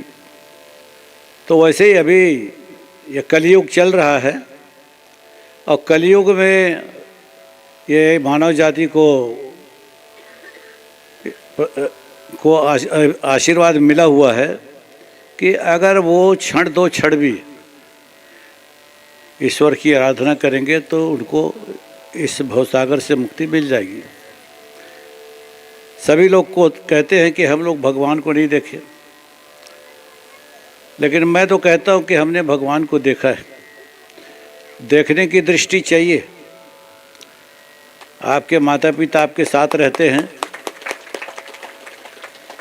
माता पिता जो हमें इस संसार में लेकर के आए हैं, उनसे बढ़ कर के भगवान कैसे हो सकता है? तो अगर उनके आशीर्वाद को हम प्राप्त करना चाहते हैं तो उनका मान सम्मान उनको करना चाहिए, उनकी आज्ञा का पालन करना चाहिए। हम लोग सभी क्या कहना चाहते हैं कि हमारे मन के अनुसार काम होना चाहिए। तो मन के अनुसार कब काम होगा? वो तो स्वर्ग में सुने कि कामधेनु गाय होती है, उसके नीचे में बैठ कर के कोई भी अगर इच्छा प्रकट करे, कल्प वृक्ष भी है, वहाँ पर बैठ की इच्छा करे तो इच्छा की पूर्ति हो जाती है। तो ये तो हमने सुना है, स्वर्ग से आकर किसी ने बताया तो है नहीं। कथा पुराण में लिखा हुआ जरूर है, लेकिन मैं तो कहता हूँ कि अगर आपको अपनी मनोरथ पूरी करनी है तो माँ बाप का आशीर्वाद लें और उनके आशीर्वाद से निश्चित रूप से मैं कहता हूँ कि हमारे मनोरथ की पूर्ति होगी। तो हम लोगों को सबको, अब जैसे यहाँ पर बैठे हुए कई जने बोलेंगे कि हम तो ससुराल में है, वो हमारे सास ससुर है, हम तो नहीं जानी। लेकिन नहीं, जो भी बहू बन के आई है या बेटी बन यहाँ से जा रही है, उसको अपने सास ससुर को माता का दर्जा, माता पिता का दर्जा देना होगा और उनसे आशीर्वाद लेंगे तभी आपकी मनोरथ पूरी होगी।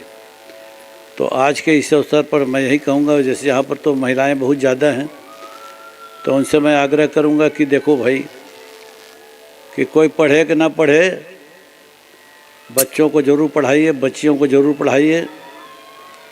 क्योंकि अगर बच्ची पढ़ जाती है तो 3 कुल तो तर जाते हैं। एक तो घर में रहती है तो भाई बहन को पढ़ाती है, दूसरा ससुराल जाएगी तो वहाँ पर अपने देवर ननद को पढ़ाएगी, और तीसरा जब उसका बच्चा होगा तो आगे जा कर के ऐसा समय आने वाला है कि जब आप एडमिशन कराने जाएंगे तो वहाँ के प्रिंसिपल पूछेगी या पूछेगा कि आपको हम होमवर्क देंगे उसको पूरा करा लेंगे कि नहीं। जब आप ही पढ़े नहीं रहोगे तो होमवर्क कैसे पूरा होगा, और जब होमवर्क पूरा नहीं होगा तो एडमिशन नहीं होगा। तो इसलिए मैं यही चाहता हूँ कि भागवत कथा तो चल रही, उसके साथ साथ मैं आपके निवेदन करना चाहता हूँ कि आप सभी अपने बच्चियों को ज़रूर पढ़ाएं ताकि उनका भविष्य उज्जवल रहे। आज के लिए बस इतना ही, मैं अपनी वाणी को विराम देता हूँ। बोले भागवत महापुराण की, वृंदावन बिहारी लाल की। अब आचार्य जी तो बहुत ही बढ़िया आसन में बैठ कर के बहुत सरल शब्दों में मृदु वाणी में अपनी कथा सुना रहे हैं, तो मैं भी बैठ कर के सुन रहा था।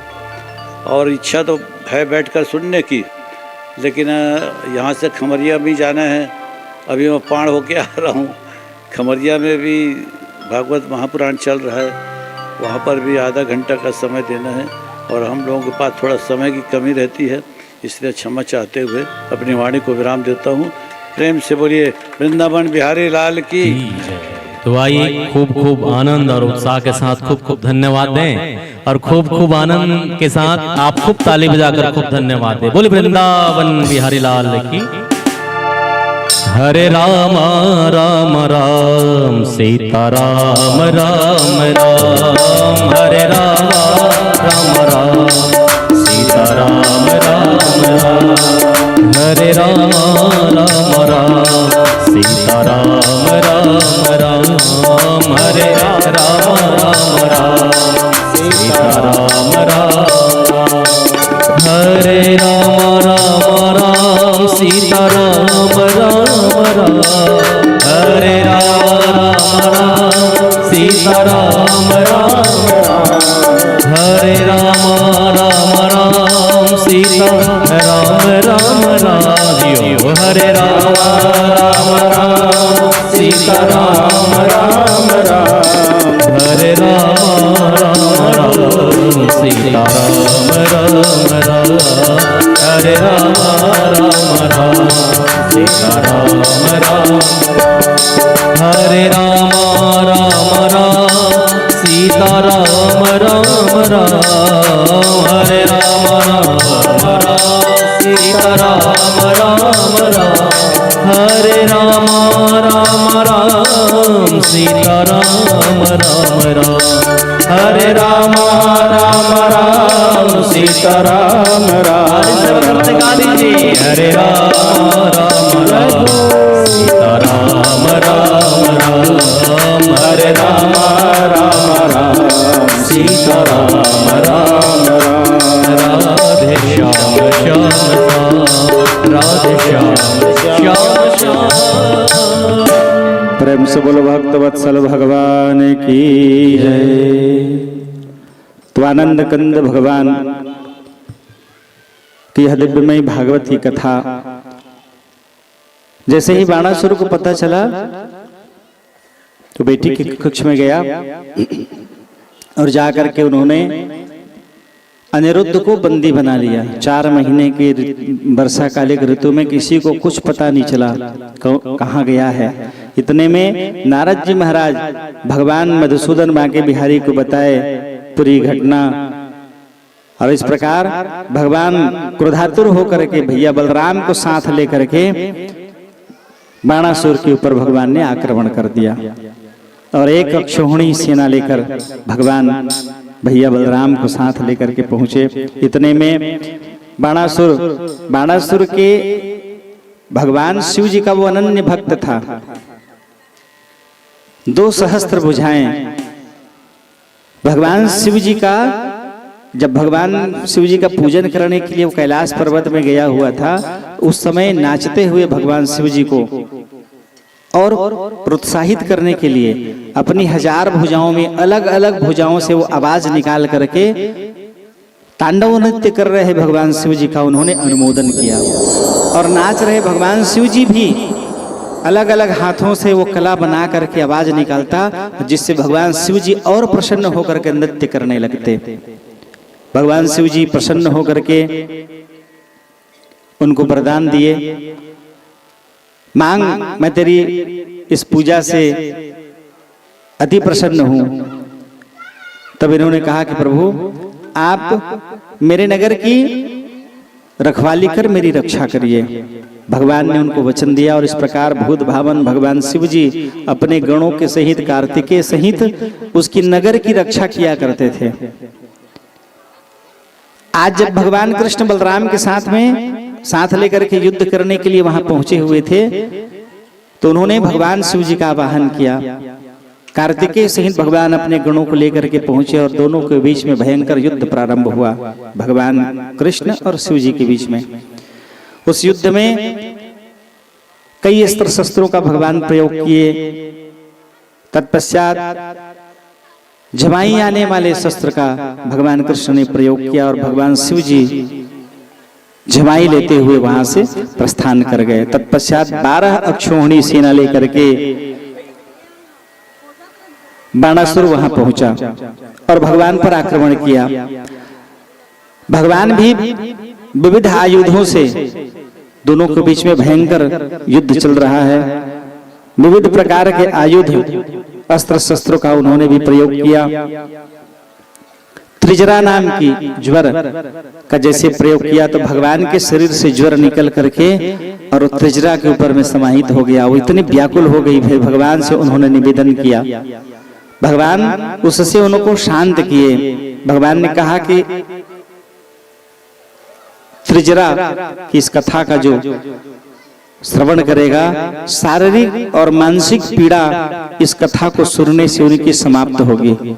उनके जीवन में, शरीर में यदि किसी प्रकार की कोई शारीरिक मानसिक पीड़ा है किसी की, तो इस कथा को यदि उसको श्रवण करा दिया जाए तो इससे उसके शरीर की शारीरिक पीड़ा समाप्त होगी। और इस प्रकार भगवान ने त्रिजरा को भी मुक्त कर दिया। प्रेम से बोलो भक्त वत्सल भगवान की जय। तत्पश्चात भगवान क्रोधातुर होकर के बाणासुर के भुजाओं को भगवान ने काटना प्रारंभ किया। क्रमशः उनकी भुजाएं कटने लग गई। 4 भुजा जब बचे तब भगवान शिव जी वहां पहुंचे और हाथ जोड़कर निवेदन करते हुए प्रार्थना की कि प्रभु, जिस प्रकार आपने प्रहलाद की रक्षा की और उनको शरण दिया, उसी प्रकार ये भी मेरा अनन्य भक्त है, आप इसके प्राण की रक्षा करिए। भगवान शिव जी के कन्हैया से निवेदन करने के कारण भगवान प्रसन्न होकर कहे कि प्रभु, मैं तो वैसे भी इनको वचन दे चुका हूं। नरसिंह के रूप में भगवान जब अवतरित हुए तो प्रहलाद ने भगवान से निवेदन किया कि प्रभु, मुझे कोई वर नहीं चाहिए। भगवान प्रसन्न होकर कहे कि जाओ, मेरी इच्छा से तुम 1 मनवंतर तक राज करोगे, फिर मेरे धाम को आ जाना। तब इन्होंने कहा कि प्रभु, आज के बाद मेरे वंश की आप रक्षा करिएगा, आपके हाथों उनकी मृत्यु न हो। भगवान आश्वस्त किए, वचन दिए हैं। भगवान शिव जी से कहे कन्हैया कि मैं तो पहले से इनको वचन दे चुका हूं, तो मेरे हाथ से इसकी मृत्यु नहीं होगी, बल्कि ये मेरा आशीर्वचन है कि ये आपका मुख्य पार्षद बनेगा। तो इस प्रकार भगवान शिव जी की ये बाणासुर मुख्य पार्षद बना। इस प्रकार उषा के साथ अनिरुद्ध का इन्होंने विवाह संपन्न कराया। भगवान कृष्ण भी उनको बहू के रूप में भगवान ने स्वीकार किया। प्रेम से बोलो भक्त वत्सल भगवान की जय, आनंद कंद भगवान की जय। एक दिन बैकुंठ से भगवान नाम स्तवन करते हुए नारद जी महाराज चले आ रहे हैं। आते समय मार्ग में उनके मन में भाव हुआ कि जगतपति परमात्मा भगवान महाविष्णु के अंशी कन्हैया अवतरित हुए हैं और भगवान की क्या लीला चल रही है। अब तक भगवान 16,108 रानियों के साथ भगवान जीवन निर्वहन कर रहे हैं, तो भगवान की कैसी दिनचर्या है, कैसे भगवान इन सबको भी संभाल रहे हैं, राजकाज को भी भगवान को संभालना है, तो भगवान की कैसी दिनचर्या है, ये जानने के भाव लेकर के नारद जी महाराज बैकुंठ से महाविष्णु का दर्शन करके भजन कीर्तन करते हुए सीधा पहुंचे कहां? द्वारिकापुरी। द्वारिकापुरी में उनके मन में जो भाव है भगवान के निज रूप का दर्शन करने का कि 16,108 के साथ कैसे निर्वहन कर रहे होंगे भगवान, वो भाव लेकर के जैसे ही प्रथम कक्ष में पहले महल में उनका प्रवेश हुआ, भगवती रुक्मणी भगवान को और उनके परम मित्र उद्धव को दिव्य भोग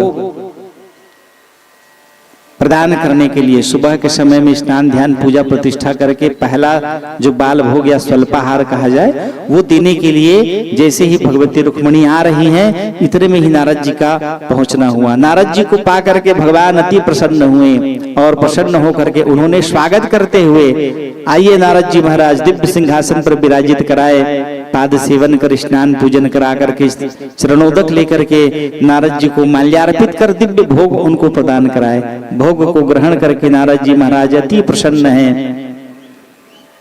नारद के मन के भाव को प्रभु जान गए, कहे प्रभु अब विदा दीजिए। वहां से निकलकर दूसरे कक्ष में गए तो भगवान चौसर खेलते हुए मिले। तीसरे कक्ष में गए तो भगवान जगतपति स्वयं भगवान की पूजा कर रहे हैं। चौथे कक्ष में उद्धव से वार्तालाप, पांचवें कक्ष में, इस प्रकार से सभी कक्षों में प्रवेश करके, सभी महलों में प्रवेश करके उन्होंने भगवान की दिनचर्या का दर्शन किया। अंतिम लौट करके जब 16,107 पूरा हुआ तो 108वें में प्रवेश करते ही नारद जी महाराज गदगद हो गए और माल्यार्पित करके पुष्प की वर्षा करके भगवान ने उनका स्वागत किया। जहां भगवान कृष्ण नारद जी को प्रणाम करते थे, अब नारद जी अंतिम में भगवान के चरणों में प्रणाम कर कहे कि तेरी लीला का ना पाया कोई पार, कि लीला तेरी तू ही जाने। जगतपते, मेरे मन में वो भाव हुआ कि प्रभु कैसे रहते हैं, उनकी दिनचर्या कैसी है, तो आपने मुझ पर ऐसी कृपा कर दी कि 16,108 रूपों का मैंने दर्शन कर लिया। वह सौभाग्य अभी तक किसी को प्राप्त नहीं था। ऐसी अहेतुकी कृपा आपने मुझ पर की कि 16,108 आपके दिव्य रूपों का मैं दर्शन कर कृतकृत्य हो गया। प्रभु आपके श्री चरणों में कोटि कोटि प्रणाम। भगवान नारद जी को हृदय से लगा करके अति प्रसन्न होकर के भगवान उनको विदा किए और भगवान नारद जी से कहे कि नारद जी आते जाते रहिएगा। और बड़े प्रसन्न होकर के नारद जी भगवान नाम स्तवन करते हुए चले जा रहे हैं। प्रेम से बोलो भक्तवत्सल भगवान की जय।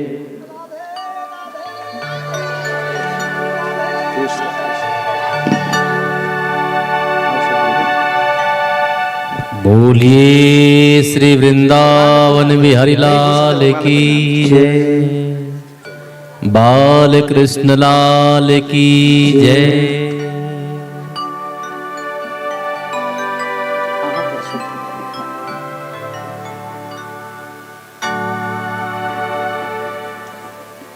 इस प्रकार भगवान 16,108 रूपों में अपने निज भक्त नारद जी को दर्शन कराया और नारद जी भी अति गदगद होकर के हर एक रूप में भगवान के नारद जी महाराज भगवान के श्री चरणों में प्रणाम कर उन्होंने पुष्प की वर्षा कर भगवान के श्री चरणों में कोटि कोटि धन्यवाद दिया। और भगवान प्रसन्न होकर हृदय से लगाकर नारद जी को कहे कि नारद जी आते जाते रहिएगा और भगवान उनको विदा किए। प्रेम से बोलो भक्तवत्सल भगवान की जय। भगवान श्री कृष्ण की दिनचर्या, रोज ब्रह्म मुहूर्त में भगवान उठ करके कराग्रे वसते लक्ष्मी करमध्ये तु सरस्वती करमूले तु गोविंदो प्रभाते कर दर्शनम। इस मंत्रोच्चार करके हर जीवात्मा को अपने करों में, हाथों में भगवान के निज रूप का दर्शन करना चाहिए। कराग्रे वसते लक्ष्मी करमध्ये तु सरस्वती करमूले तु गोविंद प्रभाते कर दर्शनम। ये मंत्रोच्चार करके भगवान स्वयं अपनी हथेलियों का दर्शन करते। कांस के थाली में घी रख करके भगवान अपना मुखमंडल देखा करते थे। जीवन में यदि आप अधिकाधिकम पुण्य लाभ अर्जित करना चाह रहे हैं, कौन कौन है लाभ अर्जित करना चाहते हैं, तो प्रतिदिन सुबह उठ करके अलमारी में रखे हुए लगे हुए आईने को मत देखना, अपना मुख सुबह उठ के नहीं देखना चाहिए। किसका मुख देखना चाहिए? रोज सुबह उठ करके तुलसी महारानी का मुख देखना चाहिए। विष्णु पुराण में वर्णन है, जो जीवात्मा रोज प्रतिदिन सुबह उठ करके तुलसी महारानी को देख करके प्रणाम करता है, चित्रगुप्त उसके खाते में 1 सोने के सिक्का दान करने का पुण्य लिख देते हैं। केवल देखकर प्रणाम करना है, देना नहीं है, और लिखा जाएगा। माता वृंदा को तुलसी महारानी को देख करके दर्शन करके प्रणाम करना है दूर से, न स्नान करना है, न शौचाचार करना है, कुछ नहीं। जैसे उठे तो सबसे पहले भगवती वृंदा को, तुलसी को देख लो, दर्शन कर लो, प्रणाम कर लो। तो प्रणाम करने से 1 स्वर्ण मुद्रा दान करने का पुण्य चित्रगुप्त आपके खाते में लिख देंगे। भगवान भी रोज नित्य उठ करके तुलसी महारानी को प्रणाम करते थे। 84 गाय प्रतिदिन संकल्प पूर्वक वो ब्राह्मण को दान दिया करते थे। नित्य क्रिया के पश्चात माता पिता के कक्ष में जाकर के उनको प्रणाम करते थे। प्रातः काल उठ के रघुनाथा, मात पिता गुरु ना वही माथा। वेदों में पुराणों में वर्णन है, साक्षात तीर्थ के रूप में कहा गया है माता पिता को। पूरे ब्रह्मांड की आधार शक्ति, पूरे संसार के समस्त तीर्थ माता पिता के चरणों में बसते हैं।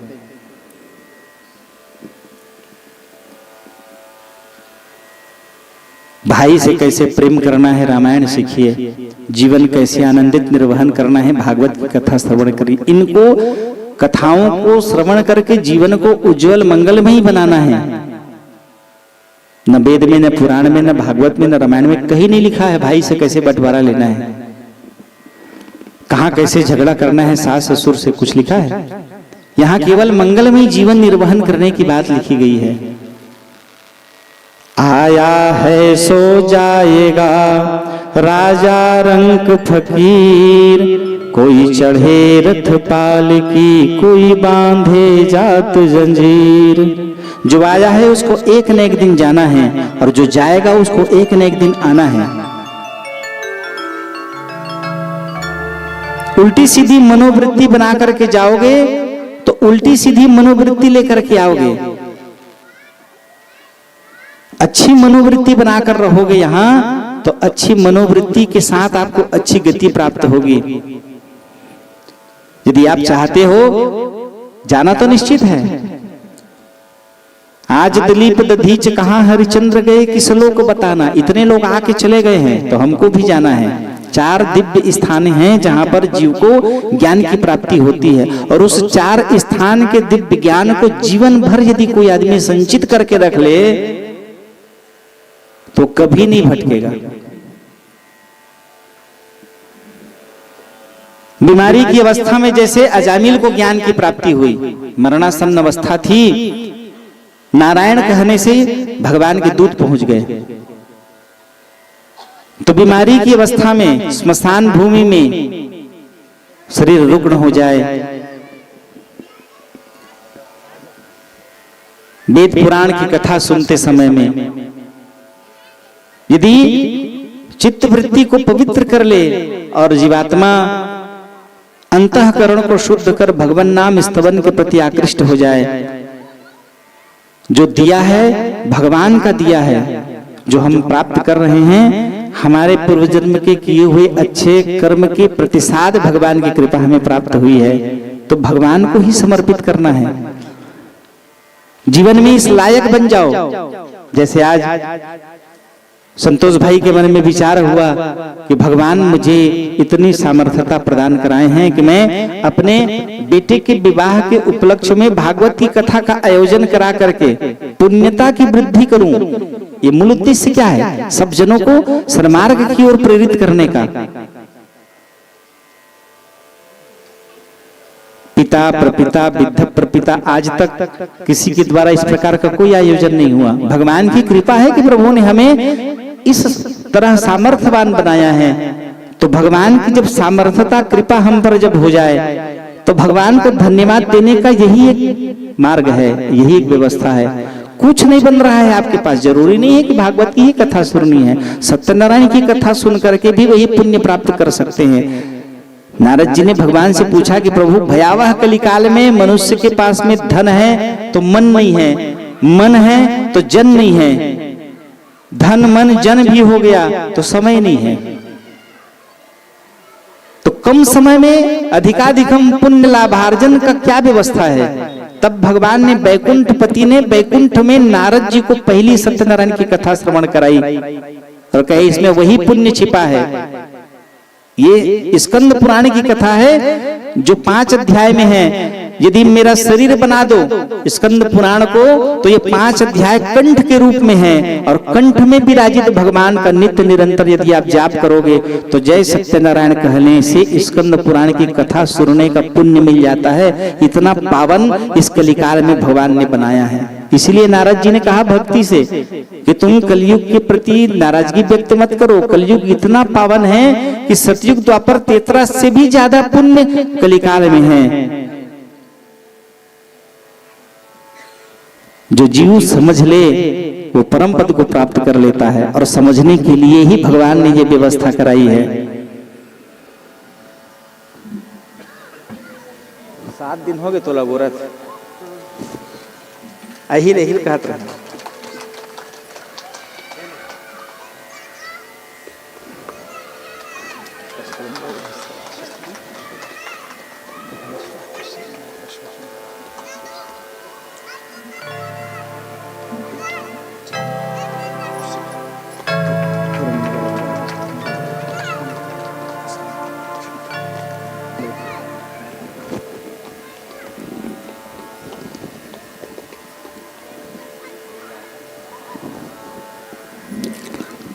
प्रभु को जीवन में धन्यवाद करते रहिए,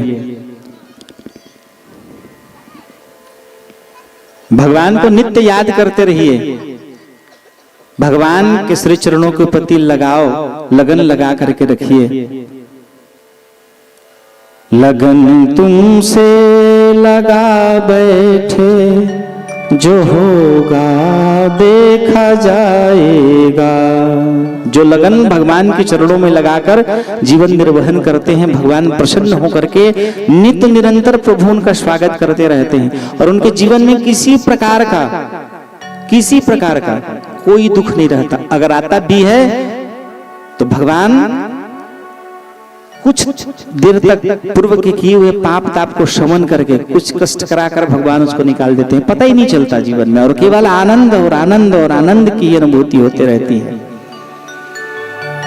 तो लगन भगवान के चरणों में लगाना है। जो सामर्थ्यता प्रभु ने हमें प्रदान कराई है, हजारों लोग ऐसे हैं जिनकी धन संपदा देखते देखते नष्ट हो गई।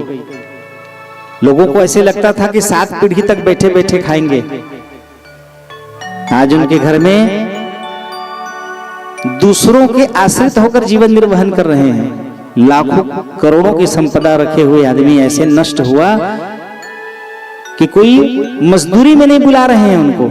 इतनी दयनीयता उनके अंदर उनके जीवन में आ गई है। 10 लोगों को मैं जान रहा हूं जिनकी संपत्ति पूरी खिल गई, मुख से राम नहीं निकला, पूरा नष्ट हो गया। तो जो भगवान ने दिया है वो भगवान हमने जो प्राप्त किया है प्रभु का दिया हुआ है, तो प्रभु का दिया हुआ प्रभु को ही समर्पित करना है। अच्छे कामों में लगाकर, भगवान नाम स्तवन करके, यज्ञ अनुष्ठान करके, किसी दिन दुखी का के ऊपर कृपा करके अपनी संपदा को मांजिए। जितना बर्तन को मांजेंगे उतने ही वो चमकते जाएगा। जीवन को मांजना है इसी तरह भगवत नाम स्तवन करते हुए, आयोजन करा करके, बड़ा नहीं छोटे रूप में, छोटा नहीं और लघु रूप में, कुछ नहीं तो किसी को कुछ पुण्य करते हुए प्रेरित करके अपनी सहभागिता प्रदान करा करके, उसमें भी वही पुण्य छिपा हुआ है।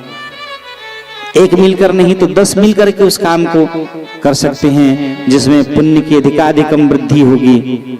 और जो जीव अपने जनों को सन्मार्ग की ओर लेकर के जाता है, नारद की तरह बैकुंठ से नारद को जैसे पुरस्कृत कर दिया गया, तो उन्होंने 3 लोगों को प्रेरित करके केवल गंगा स्नान का पुण्य कराया। शिव पुराण में वर्णन है, गंगा की महिमा का वर्णन सुनकर के पार्वती जी ने पूछा कि प्रभु क्या गंगा इतनी पावन है? इसको भी भागवत ज्ञान गंगा कहा जाता है। इसका भी नाम भागवत ज्ञान गंगा है। और इस भागवत ज्ञान गंगा में जो जीवात्मा स्नान करता है, खुद भी अपने जनों को भी, तो सब पवित्र होकर के परम पद को प्राप्त करते हैं। पार्वती के पूछने पर भगवान शिव जी ने इनकी महिमा कहे, मैं अपने मुख से क्या कहूं, तुम खुद जा करके देख लो। और गंगा में जब गए तट में, तो उन्होंने भगवान शिव जी कुष्ठ रोगी बन गए, कोढ़ी कुष्ठ के रोगी बन गए। और भगवती भगवान को छोटे से लकड़ी के ठेला में बिठा करके खींचते हुए भगवती लेके जा रही है। और भगवती ने कहा कि कोई पुण्यशाली जीवात्मा अपने जीवन के कमाए हुए अश्वमेघ जैसे यज्ञ का प्रतिसाद यदि इनको प्राप्त करा दे तो मेरा पति स्वस्थ हो जाएगा, इसके रोग शोक समाप्त हो जाएंगे।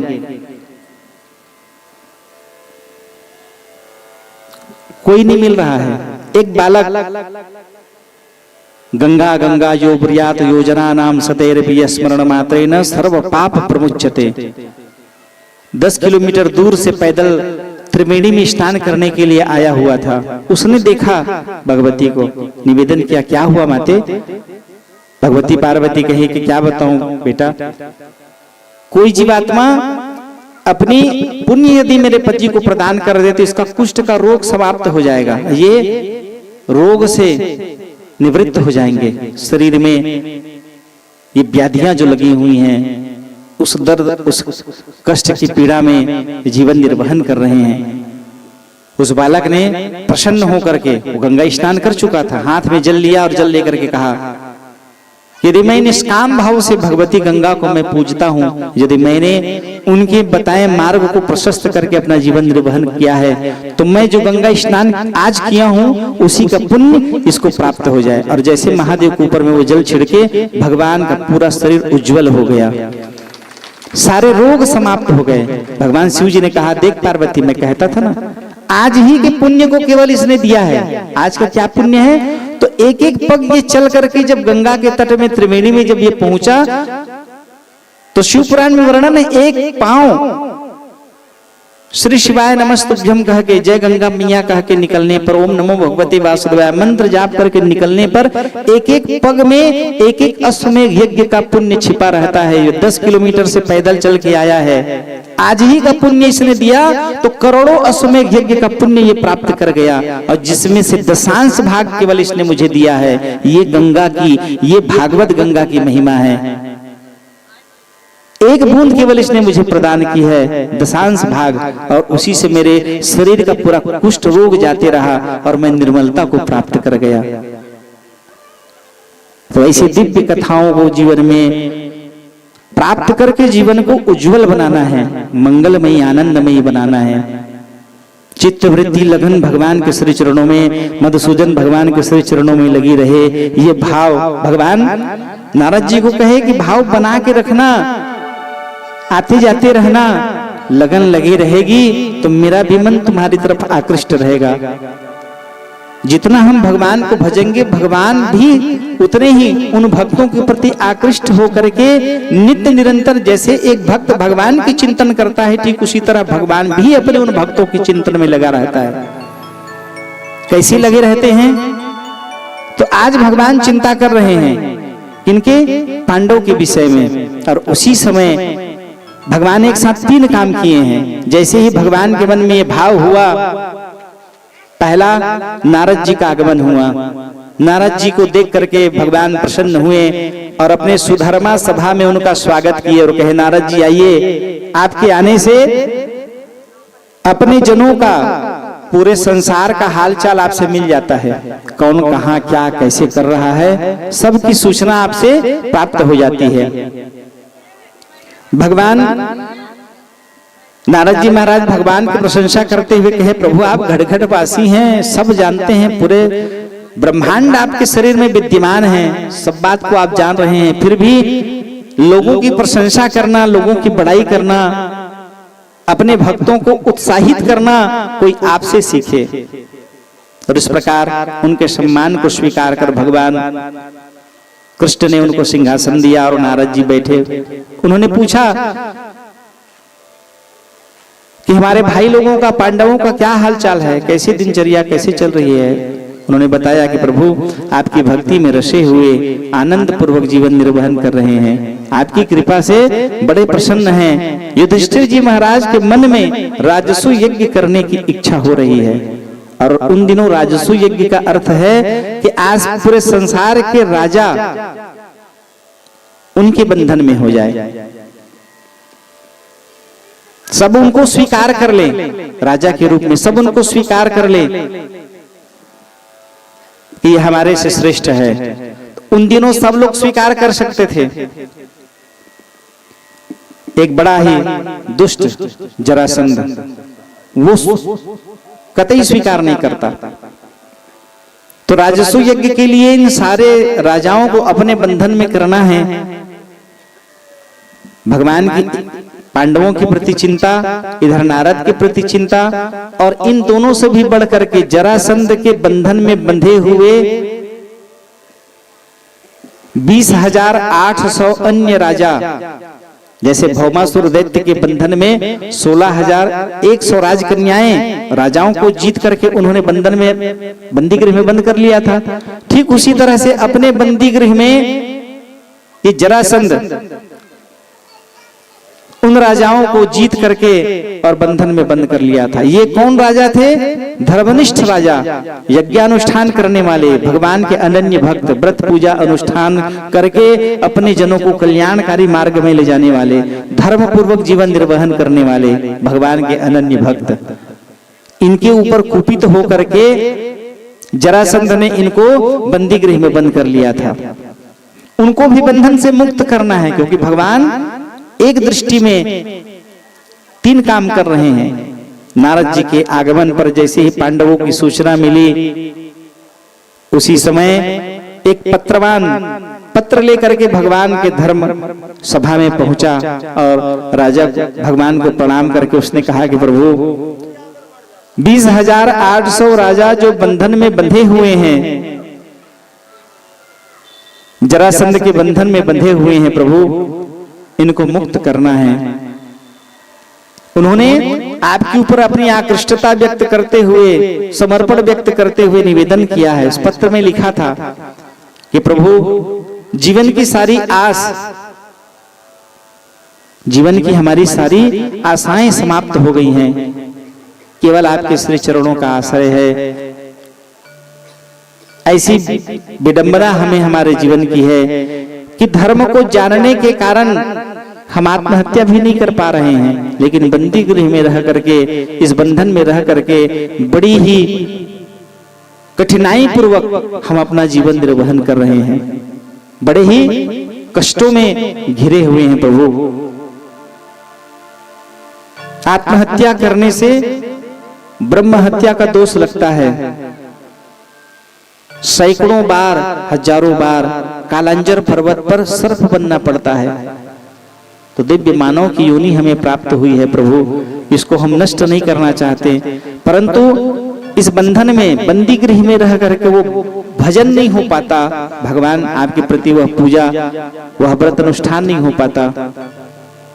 इसलिए आप हमें इस बंधन से मुक्त करिए। और उस पत्र को पा करके भगवान प्रसन्न हुए। भगवान ने कहा कि तुम जा करके सभी राजाओं को बता देना, आश्वस्त कर देना, बहुत जल्द ही मैं उनको जरासंध के ऊपर विजय प्राप्त करके उस बंधन से मैं उनको मुक्त कर दूंगा। और भगवान को प्रणाम करके वो पत्रवाहक वापस गया और भगवान कार्य में तुरंत लग गए। भगवान का पहुंचना हुआ, इंद्रप्रस्थ में दिव्य भगवान का स्वागत किया गया, आदर सत्कार किया गया। युधिष्ठिर महाराज जी ने निवेदन किया कि प्रभु मैं राजसु यज्ञ करना चाहता हूँ। पहले से भगवान को पता था। भगवान कहे बढ़िया अच्छी बात है, भगवान जब जीवन में सामर्थ्यता प्रदान करे, भगवान की जब कृपा हो जाए, तो इस प्रकार से भगवान को धन्यवाद करने के लिए पूजा व्रत अनुष्ठान करते रहना चाहिए।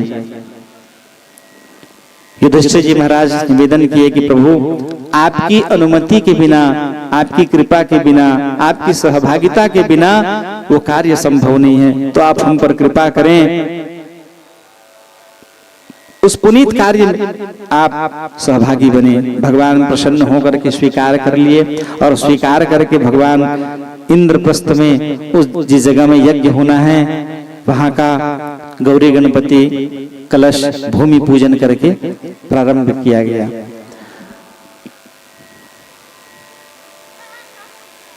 उस राजसू यज्ञ के लिए भगवान ने कहा कि बहुत धन की आवश्यकता रहेगी। उस राजसू यज्ञ में बहुत प्रकार के धन की आवश्यकता रहेगी, तो धन की पूर्ति के लिए राजाओं को अपने अधीन करना होगा। तो राजाओं को अधीन करने के लिए फिलहाल 20,800 राजा जरासंध के बंधन में बंधे हुए हैं, तो उनको मुक्त करना है। उन दिनों जरासंध इतना प्रतापी था कि ब्राह्मणों को प्रसन्न करके, यदि किसी को भगवान को प्रसन्न करना है तो अपनी भक्ति यदि कमजोर हो रही है तो ब्राह्मण आचार्य को लेकर के आप पूजन कराइए तो भगवान प्रसन्न हो जाते हैं। इंद्रसूल सम वज्र विशाला काल दंड जिमि चक्र कराला, जो इनकर मारा नहीं मरही ब्रह्म रोष पावक महजरही। ब्राह्मण आचार्य यदि प्रसन्न हो जाए तो क्या ना प्रदान कर दे।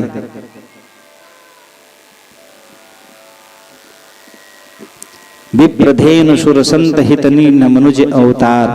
इन्हीं ब्राह्मणों की और गौ माता पृथ्वी की रक्षा के लिए भगवान का अवतरण होता है।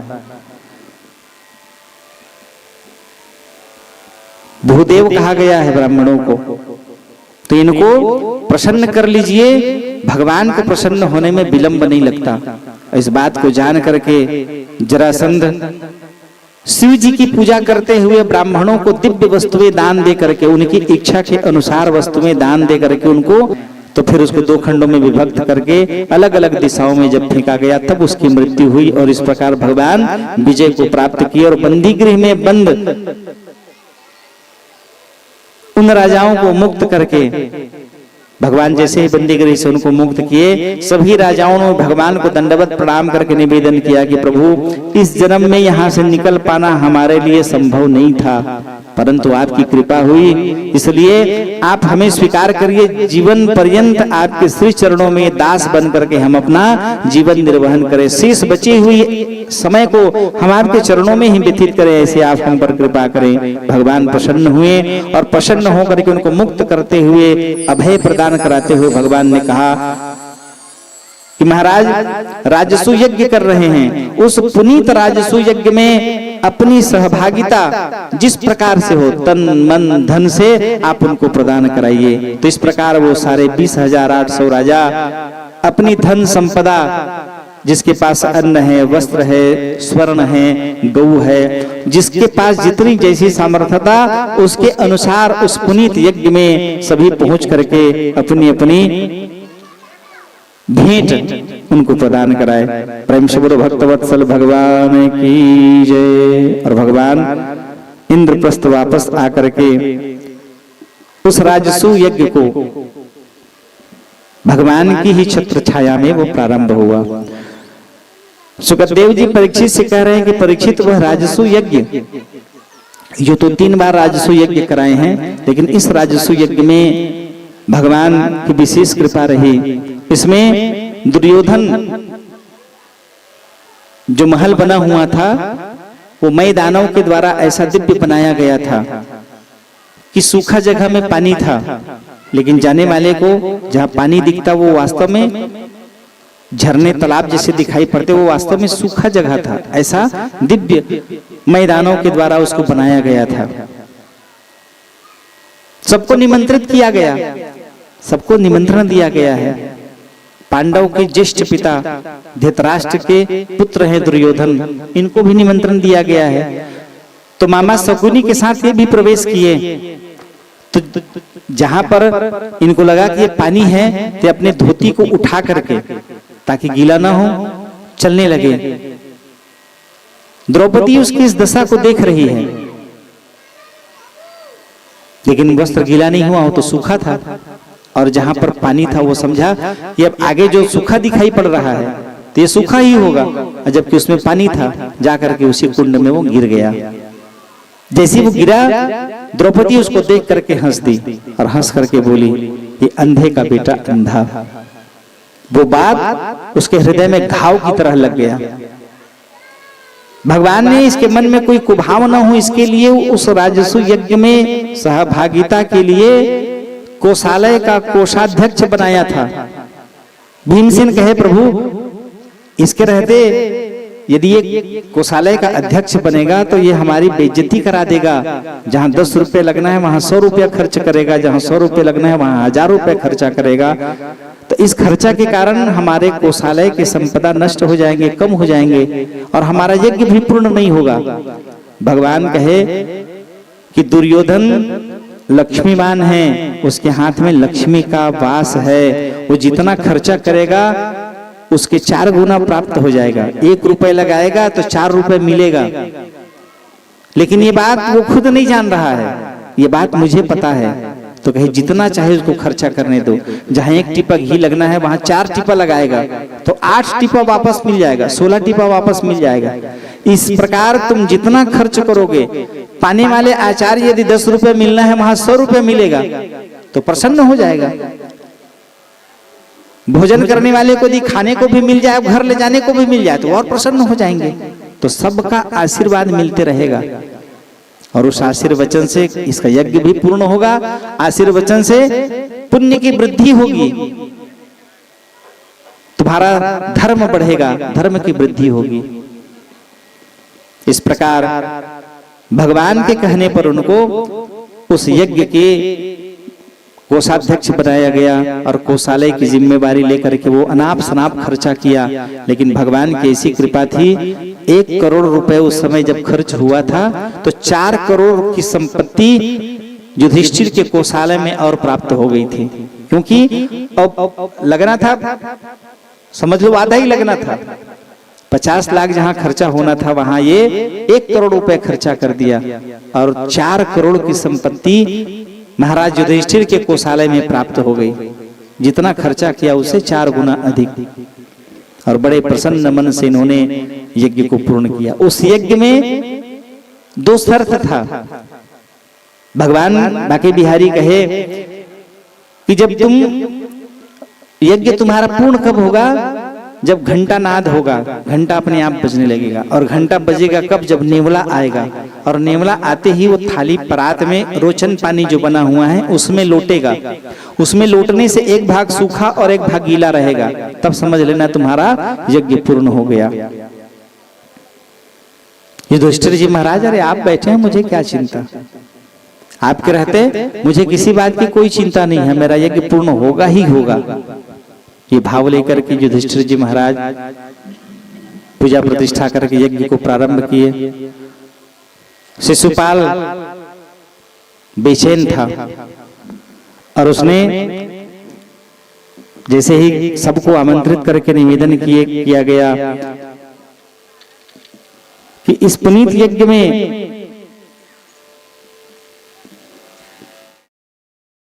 किसको मुख्य अतिथि बनाया जाए। भीष्म पितामह, कृपाचार्य, द्रोणाचार्य सब हैं, और जैसे ही हाथ जोड़ करके युधिष्ठिर ने निवेदन किया, मैं किसी का अपमान नहीं करना चाहता, इसलिए आप सभी श्रेष्ठ जन हैं, मेरे से बड़े हैं, मैं हाथ जोड़कर आपसे निवेदन करता हूं, इस पुनीत कार्य के लिए किसको मुख्य अतिथि बनाया जाए, जिसके हाथों यह पूजा करके इस कार्य को प्रारंभ करना है। मुख्य अतिथि के लिए नकुल खड़ा हुआ, हाथ जोड़कर निवेदन किया, कहे भैया मैं सबसे छोटा हूं। सहदेव ने कहा कि मैं सबसे छोटा हूं भैया, मुझे कहने की धृष्टता नहीं करनी चाहिए, आप सब बड़े जन हैं, लेकिन मेरे विचार में हमारे जीवन में जितनी भी विपदाएं आई तो जिसके द्वारा उन विपदाओं का शमन किया गया, पग पग में जो हमारे लिए रक्षा की गई,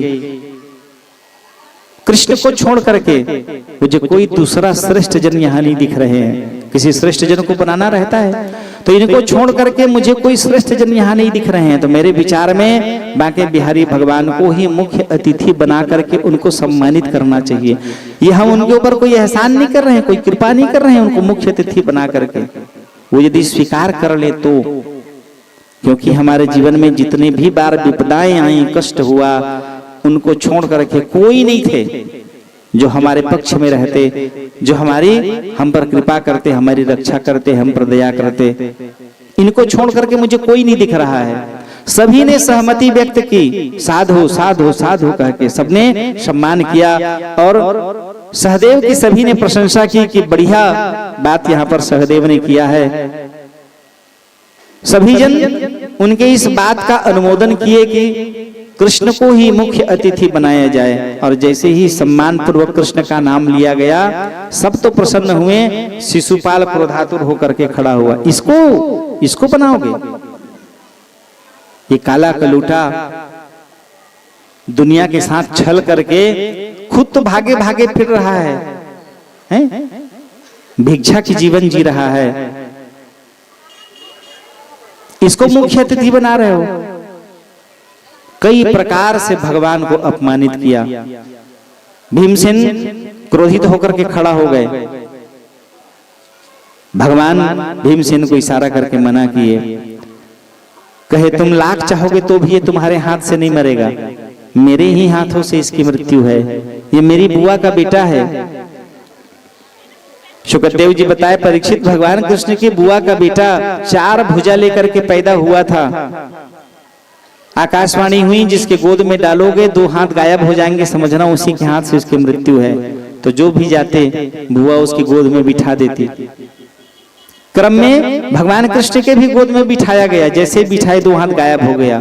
बुआ समझ गई कि मेरे बेटे का काल यही है, निवेदन की कि लाला इसको क्षमा कर देना। भगवान ने कहा कि बुआ मैं 101 अपराध इसके क्षमा करूंगा, उससे ऊपर होगा तो मुझसे सहन नहीं होगा। जैसी गाली देते देते देते देते 100 हुआ, भगवान उसको सावधान किए, देख मैं वचन दिया हूं 101 तेरे अपराध क्षम्य हैं, उससे ऊपर होगा तो मुझे दोष मत देना। जैसे ही रणछोर टीकम, रण से भागने वाला, दूसरों को लड़ाने वाला, ऐसा कहा तो भगवान एक ही पल में चक्र सुदर्शन निकाले और उसी दम 2 खंडों में विभक्त कर दिया। उसकी अंतरात्मा निकल करके परमात्मा रूपी कृष्ण में समाहित हो गई। उस प्रकार वो जीवात्मा परम पद को प्राप्त कर गया। चक्र सुदर्शन निकलने पर जैसे ही उंगली से निकला तो भगवान की उंगली का नक्सुत्ती भाग छिल गया, कट गया। पास में खड़ी द्रौपदी ने अपनी साड़ी के पल्लू को फाड़ करके भगवान के उंगली में बांध दिया। भगवान कहे, द्रौपदी कुछ प्रतीक्षा करनी चाहिए थी तुमको, मैं किसी का उधार नहीं रखता, तुमने मेरे ऊपर ऋण डाल दिया है, ऋण लगा दिया है, मैं तुम्हारा ऋणी हो गया और मैं किसी का उधार नहीं रखता। तुम चाहती तो प्रतीक्षा कर सकती थी मेरे हाथ से। भगवान कृष्ण द्रौपदी को कृष्णे बुलाते थे। भगवान ने कहा कि कृष्ण तुम प्रतीक्षा कर सकती थी, इतनी तत्परता क्या थी तुमको, तुमने फट से अपनी साड़ी की पल्लू को फाड़ करके मेरी उंगली को बांध दिया, कुछ देर तो रुक सकती थी तुम। द्रौपदी ने कहा कि कुछ भी हो जाए मैं तुमको कष्ट में नहीं देख सकती, तुम्हारा ये उंगली छिलना मुझे व्याकुल कर गया, इसलिए मैं फाड़ करके। क्या हुआ? भगवान ने कहा कि वही तो बात है, तुम जानती नहीं हो, मैं किसी का उधार नहीं रखता, तुम्हारा ये ऋण हो गया मेरे ऊपर, और इस ऋण को चुकाने के लिए मुझे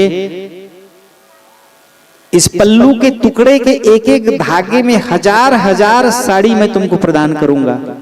भगवान उस रहस्य को जानते थे, लेकिन द्रौपदी को पता नहीं थी। भगवान कहे कि एक एक धागे के बदले मुझे 1000 साड़ी तुम पर कुर्बान करनी पड़ेगी। द्रौपदी प्रतीक्षा करना था तुम्हें, लेकिन तुमने मुझे ऋणी कर दिया, ऋणी बना दिया। मैं वचन देता हूं इसका पूरा ऋण सूद समेत मैं उतारूंगा। और उसी का ऋण भगवान द्रौपदी की लाज बचाने के लिए हजारों हजार करोड़ों करोड़ साड़ियां भगवान ने प्रदान कराई। प्रेम से बोलो भक्तवत्सल भगवान की जय। राजसू यज्ञ प्रारंभ हुआ। उस राजसू यज्ञ में दुर्योधन अपमानित हुआ। उस अपमान को के घाव को अपने हृदय में रोज कुरेद रहा है।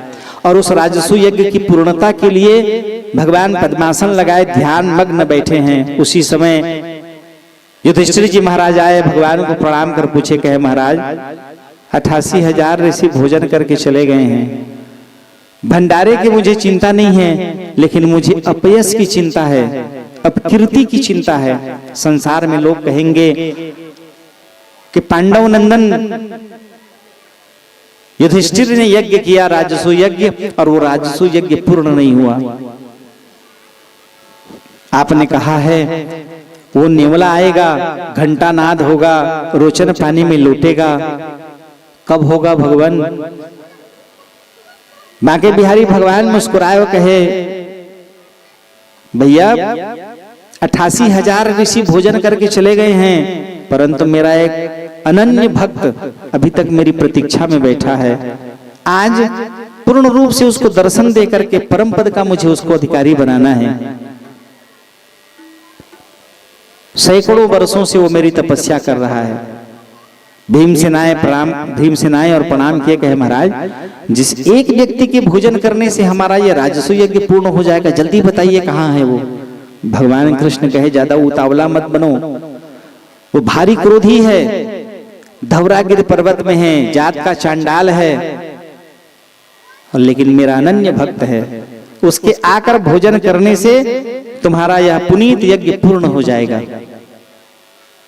भीमसेन प्रणाम करके कहे, बहुत नम्रता पूर्वक उससे बात करना, क्रोधित हो गया तो पता नहीं क्या कर डालेगा, जाके आदर पूर्वक उसको लेकर के आओ। उस जीवात्मा को लिवाने के लिए भीमसेन जी गए। द्रौपदी मन में विचार की कि जिस व्यक्तित्व के आने से हमारा इतना बड़ा राजसू यज्ञ पूर्ण हो जाएगा, तो क्यों ना मैं उसके लिए भोजन अपने हाथ से बना दूं। नौकर चाकर और हैं, उसके साथ में रख करके बढ़िया 56 प्रकार का वो भोजन द्रौपदी बनाने लग गई। इधर महाराज जी आए, स्नान ध्यान करवाया गया, बढ़िया नए वस्त्र आभूषण उनको दिए गए पहनने के लिए, पाद सेवन कर उनको भोजन के लिए निमंत्रित किया गया। उस निमंत्रण आतिथ्य को स्वीकार कर जैसे वो भोजन में बैठे, 56 प्रकार का भोजन, खीर पूड़ी कचौड़ी नाना प्रकार के व्यंजन उनको प्रदान कराया गया। भगवान को अर्पित करके त्वदीय मस्तु गोविंद तुभ्यमेव समर्पयेत् प्रसीद पुरुषो भुक्त्वा गृहाणार्ध परोहरि। हे जगदीश्वर परमात्मा ने, भगवान आप ही के द्वारा बनाया हुआ यह दिव्य वस्तु भोजन के रूप में मैं आपको प्रदान करता हूं। आप अपने अधरों से लगाकर इसको प्रसादी बना दीजिए। प्रसाद माने प्र माने प्रभु, स माने साक्षात, द माने दर्शन। नारायण रूपी दर्शन है वह प्रसाद, जिसको पा करके मैं आपका जूठन पा करके मैं अपने जीवन को कृतकृत्य कर लूं, धन्यतर कर लूं। जैसे ही भगवान के चरणों में निवेदन किया, भगवान को भोग लगाए, प्रणाम करके भोजन ग्रहण किया। तो भोजन ग्रहण करते समय कटोरी कटोरी में है जिमी कांदा बूंदी, अदौरी बरी खरी खीर, मालपुआ रबड़ी रसमलाई सब है। सबको एक ही पतीले परात में ला करके डाल दिया, दाल चावल सब्जी, और सबको डाल करके भगवान को कृष्णार्पण करके एक में मिला करके भोजन ग्रहण किया। द्रौपदी भोजन परसने के लिए जब आई तो उसको देख करके वो दुखी हो गई। जैसे हर गृहिणी के मन में रहता है, मैं जो बनाई हूं उसको कोई कह दे बहुत अच्छा बना है, आजे ले सीख जाए छोटू, नहीं मीठा है तब वो कह दिया अच्छा बने कि ना, तो घर में लड़ाई झगड़ा नहीं हुआ है। क्योंकि जो बन गया है उसको बदला नहीं जा सकता। भोजन बन गया है उसको बदला नहीं जा सकता, क्या बदलोगे उसको? अब प्रसन्न होकर के भगवान की प्रसादी समझ करके ग्रहण करोगे, नहीं मिठाने वाला भी स्वादिष्ट होने लग जाएगा। और प्रसन्न होकर के आप कहोगे बहुत अच्छा बना है, भले वो जब खाए तो उसको पता चले कि इसमें मिर्ची ज्यादा हो गया है, वो खाए तब पता चले कि मिर्ची ज्यादा हो गया है। लेकिन अभी तुम कह दोगे कि बहुत अच्छा भोजन बना है, तो गृहिणी भोजन बनाने वाली प्रसन्न हो जाएगी। और हमेशा कुछ भी हो जाए गृहिणी के मन में भाव रहता है तो नहीं पूछबे तब हो कहे लगते आज कैसे लगत है, नहीं बताबे तब वो पूछे लगते कैसे कुछ नहीं बोला था आज बूंदी नहीं मिठा देगा, नहीं नहीं बहुत अच्छा बने तो खबर नहीं बोले, अगर पहले मैं कहीं तबे बोलबे। तो प्रसन्न हो जाइए और जो भोग मिला है उसको प्रसन्न होकर के ग्रहण करिए, खिलाने वाला भी आनंदित हो जाता है। द्रौपदी के मन में भी भाव था कि भोजन मैं बनाई हूं, इतने भाई जिसके आने से भोजन ग्रहण करने से हमारा यज्ञ पूर्ण हो जाएगा, तो उसके लिए मैं अपने हाथ से भोजन बनाई हूं। और जब दोबारा परसने के लिए आई तो वो देखी सबको एक ही में मिला करके भोजन ग्रहण कर ले हैं। वो विचार कर रही है कि जिसमें खीर, जिभी कांदा, मालपुआ, मीठा खट्टा नमकीन सब डाल करके एक ही में मिला करके कृष्णाय तुभ्यम करके मैं तो एक ही ब्रह्म को जानता हूं और एक ही ब्रह्म को मैं भोग लगा रहा हूं और एक ही ब्रह्म के कृपा से मेरा जीवन चल रहा है। एक ही ब्रह्म है ब्रह्मांड में, दूसरा कोई नहीं है। भगवान ने कहा है ना, एको हम द्वितीयो नास्ति, मैं अकेला ही हूं, दूसरा कोई नहीं है मेरे समान। तो उस परब्रह्म को जो भोग लगाना है, नाना प्रकार को एक ही में करके मैं लगा देता हूं और जैसे ही लगा देता हूं करके डाल करके एक ही को भोग लगा करके ग्रहण किया। द्रौपदी का मन उतर गया, वो दुखी हो गई कि इतने श्रम करके मैं भोजन बनाई हूं और इस दिव्य भोजन को ग्रहण करके अब इसको क्या पता चलेगा कि इसमें क्या है, खीर में नमक शक्कर ठीक लगा है कि नहीं लगा है, बूंदी कढ़ी में खटाई ठीक से पड़ी है कि नहीं पड़ी है, इनको कैसे पता चलेगा। उसके मन के वो भाव को जगतपति भगवान जान गए और जैसे ही भोजन करा लेने के बाद में हाथ धुलवाने के लिए भगवान लेकर के गए तो द्रौपदी के मन के भाव को जानकर हाथ धुलवाते समय भगवान ने पूछा, कैसे भगत, क्या हालचाल है? सब बढ़िया महाराज, आपकी कृपा है। भोजन कैसे बना था? अरे क्या बताऊं, बड़ा स्वादिष्ट भोजन बना था, आनंद आ गया। इतने दिनों बरसों के बाद में मैं आज भोजन ग्रहण किया हूं, लेकिन उस भोजन में एक एक कौर में मुझे दिव्यता का दर्शन हुआ, परंतु एक कमी थी महाराज, दाल में नमक कम है। अरे द्रौपदी सुनी, झट से दौड़ते हुए गई, दाल को फट से ला करके चीख के देखी, सही दाल में नमक नहीं है। अब बताओ उसको कैसे पता चलेगा? 56 भोग को एक ही साथ समेट करके कृष्णार्पण नमः किया है, उसको कैसे पता चलेगा कि दाल में नमक नहीं है?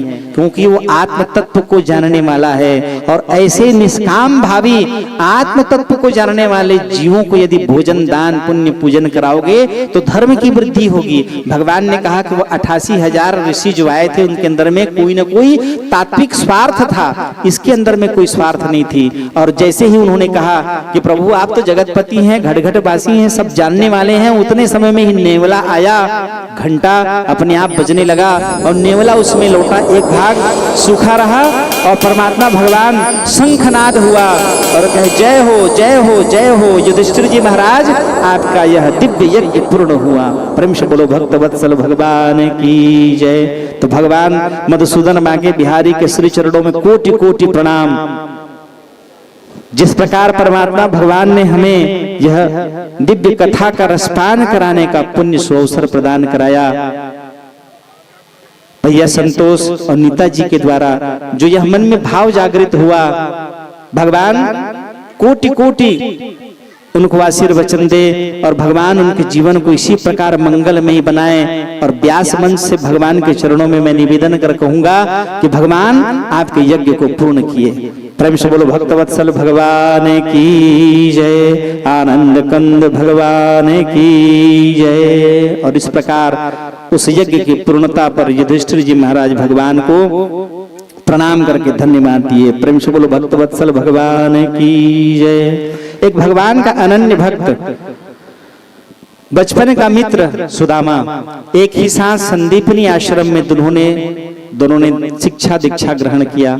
भगवान 64 दिन में ही सारी कलाओं को, सारी विद्याओं को भगवान जान गए। और भगवान अब वहां से जब विदा लिए, सुदामा जी महाराज परिक्रमा कर प्रणाम करके भगवान से आग्रह किए कि प्रभु चित्तवृत्ति, भगवान ने कहा कि मित्र मेरी ओर आकृष्टता बनाए रखना, लगन लगाए रखना, तुम्हारी लगन में मेरी भी लगन लगी रहेगी।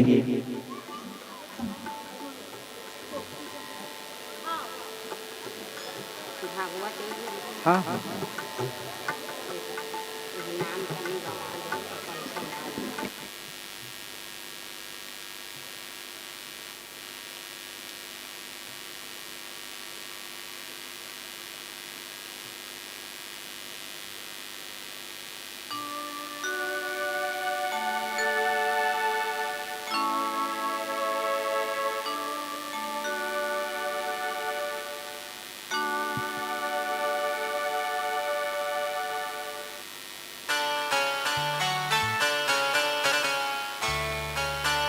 लगन तुमसे लगा बैठे, जो होगा देखा जाएगा।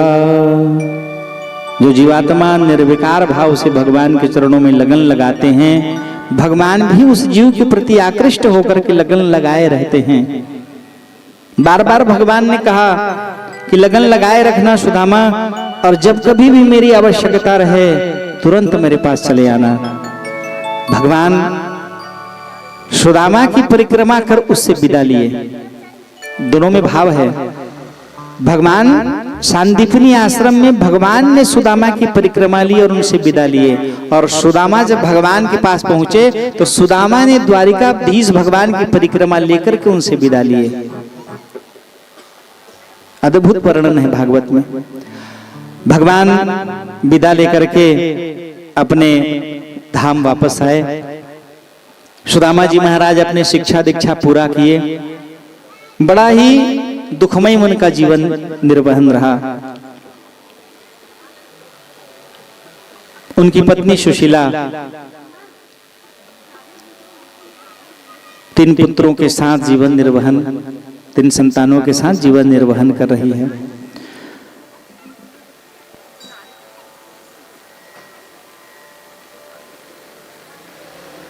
पंचरत्न विवाह पद्धति में वर्णन है, पाणी ग्रहण हो जाए तो पत्नी को धर्म पूर्वक पति के साथ जीवन निर्वहन करना चाहिए। तत्सुखे सुख संयुता, तद्दुखे दुख संयुता, तत् विपत्तिम गमिष्यामि।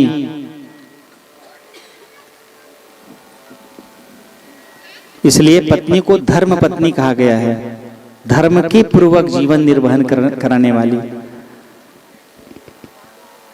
7 वचनों में एक वचन है, तत्सुखे सुख संयुता। मैं आपके सुख में सुखी और आपके दुख में दुखी रह करके जीवन निर्वहन करूंगी। माने जैसे आपकी परिस्थिति रहेगी उस परिस्थिति में मैं प्रसन्न होकर के आपको नारायण के तुल्य जान करके पूजन करते हुए आपकी सहमति में जीवन निर्वहन करूंगी। उसी निष्ठा भाव से सुशीला पूरे समर्पण के द्वारा सुदामा जी महाराज के साथ जीवन निर्वहन कर रही है। धीरे धीरे समय व्यतीत हुआ।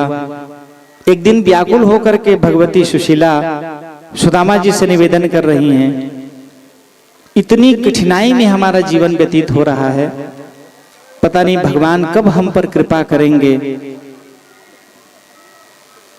सुदामा जी महाराज कभी याचना नहीं की है, कभी भीख नहीं मांगे हैं।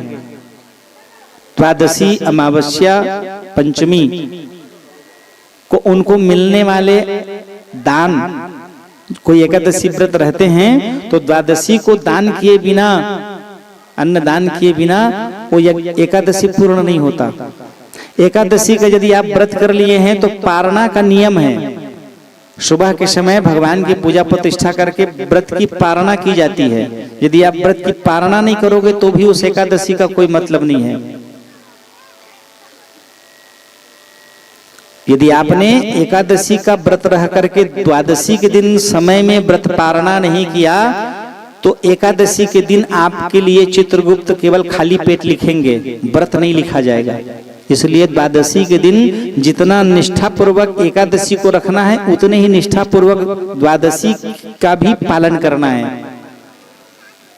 पारण का समय रहता है, कभी 6 बजे सुबह, कभी 8 बजे सुबह, अधिकतम 11:24 तक का समय है। उतने समय में पारणा कर लेनी चाहिए। कुछ न मिले तो लड्डू गोपाल शालिग्राम भगवान को स्नान करके उनके चरणोदक का पान करना है। यदि उस चरणोदक का पान नहीं करोगे, पारणा नहीं करोगे तो एकादशी का फल आपको प्राप्त नहीं होगा। सुशीला कह रही है कि 365 दिन में लगभग 300 दिन हमारे जीवन में एकादशी की तरह निकल जाता है। लेकिन सुशीला ने कभी शिकायत नहीं किया कि तुम केवल यहीं बैठे रहते हो, भगवान के भजन कर रहे हो, कोई काम धाम नहीं कर रहे हो, मेरा जीवन तुम्हारे चक्कर में पूरा नष्ट हो गया।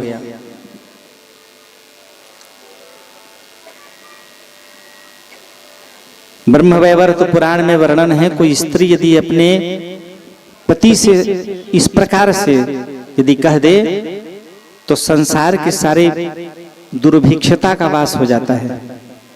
इसलिए पति के जिस प्रकार उनका जीवन है, जैसे कुछ भी नहीं है तो जो है उसी में बढ़िया आनंद पूर्वक जीवन निर्वहन करें।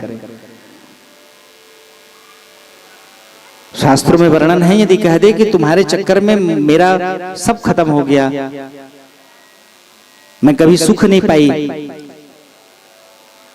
तो सारी दुर्भिक्षता का और वास हो जाता है और सैकड़ों जन्मों में उनको इसी प्रकार कष्टमय जीवन निर्वहन करना पड़ता है। इसलिए कभी भूल से भी पति की उलाहना नहीं करनी चाहिए। ये मत समझिए कि अभी मैं उसको कुछ बोल करके अपनी भड़ास निकाल लूंगी, सारी पीड़ाओं को, मेरे मनोभाव को मैं इसके ऊपर उड़ेल दूंगी। जितने बार आप डालोगे उड़ेलोगी उतने हजार बार आपको जीवन में इसी तरह का संघर्ष में कष्ट सैकड़ों जन्मों में मिलते रहेगा और वो छूटेगा नहीं। ब्याज दर ब्याज बढ़ते जाता है। मैं नहीं कह रहा हूं, भागवत में लिखा है, ब्रह्मवैवर्त पुराण में लिखा है। इसलिए कभी पति का तिरस्कार नहीं करना चाहिए, पति को कभी अपमानित नहीं करना चाहिए। जो उसके पास है उसके साथ अपना जीवन निर्वहन करो।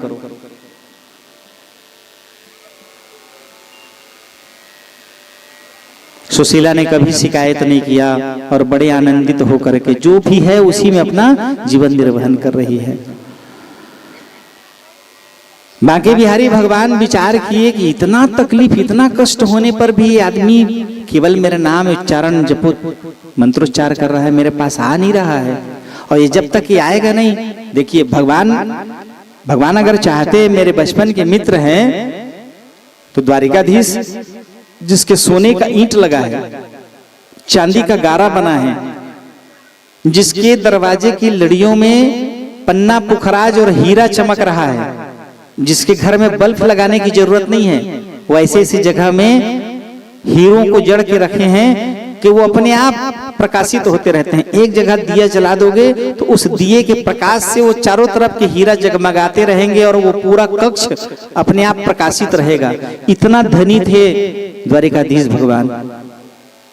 और उनके बचपन के मित्र हैं, एक साथ संदीपनी आश्रम में पढ़े हैं, तो क्या भगवान बिना मांगे नहीं दे सकते थे? जब तक कि उसका समय नहीं आएगा तब तक भगवान उसको प्रदान नहीं करेंगे।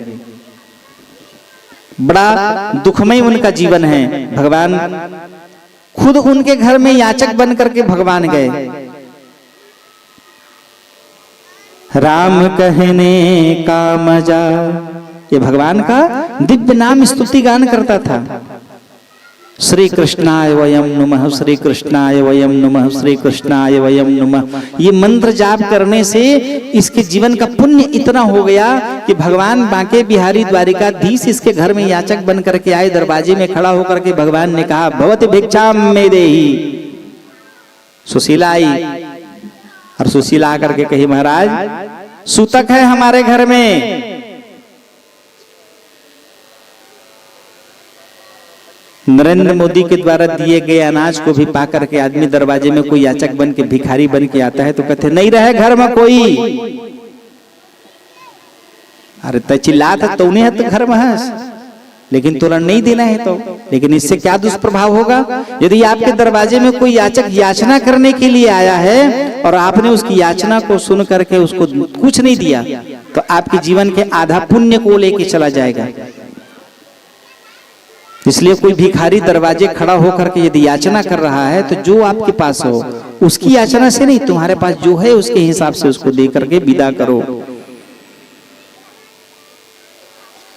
भगवान द्वार पर आकर के आवाज दे रहे हैं, भवतु भिक्षाम मे देहि।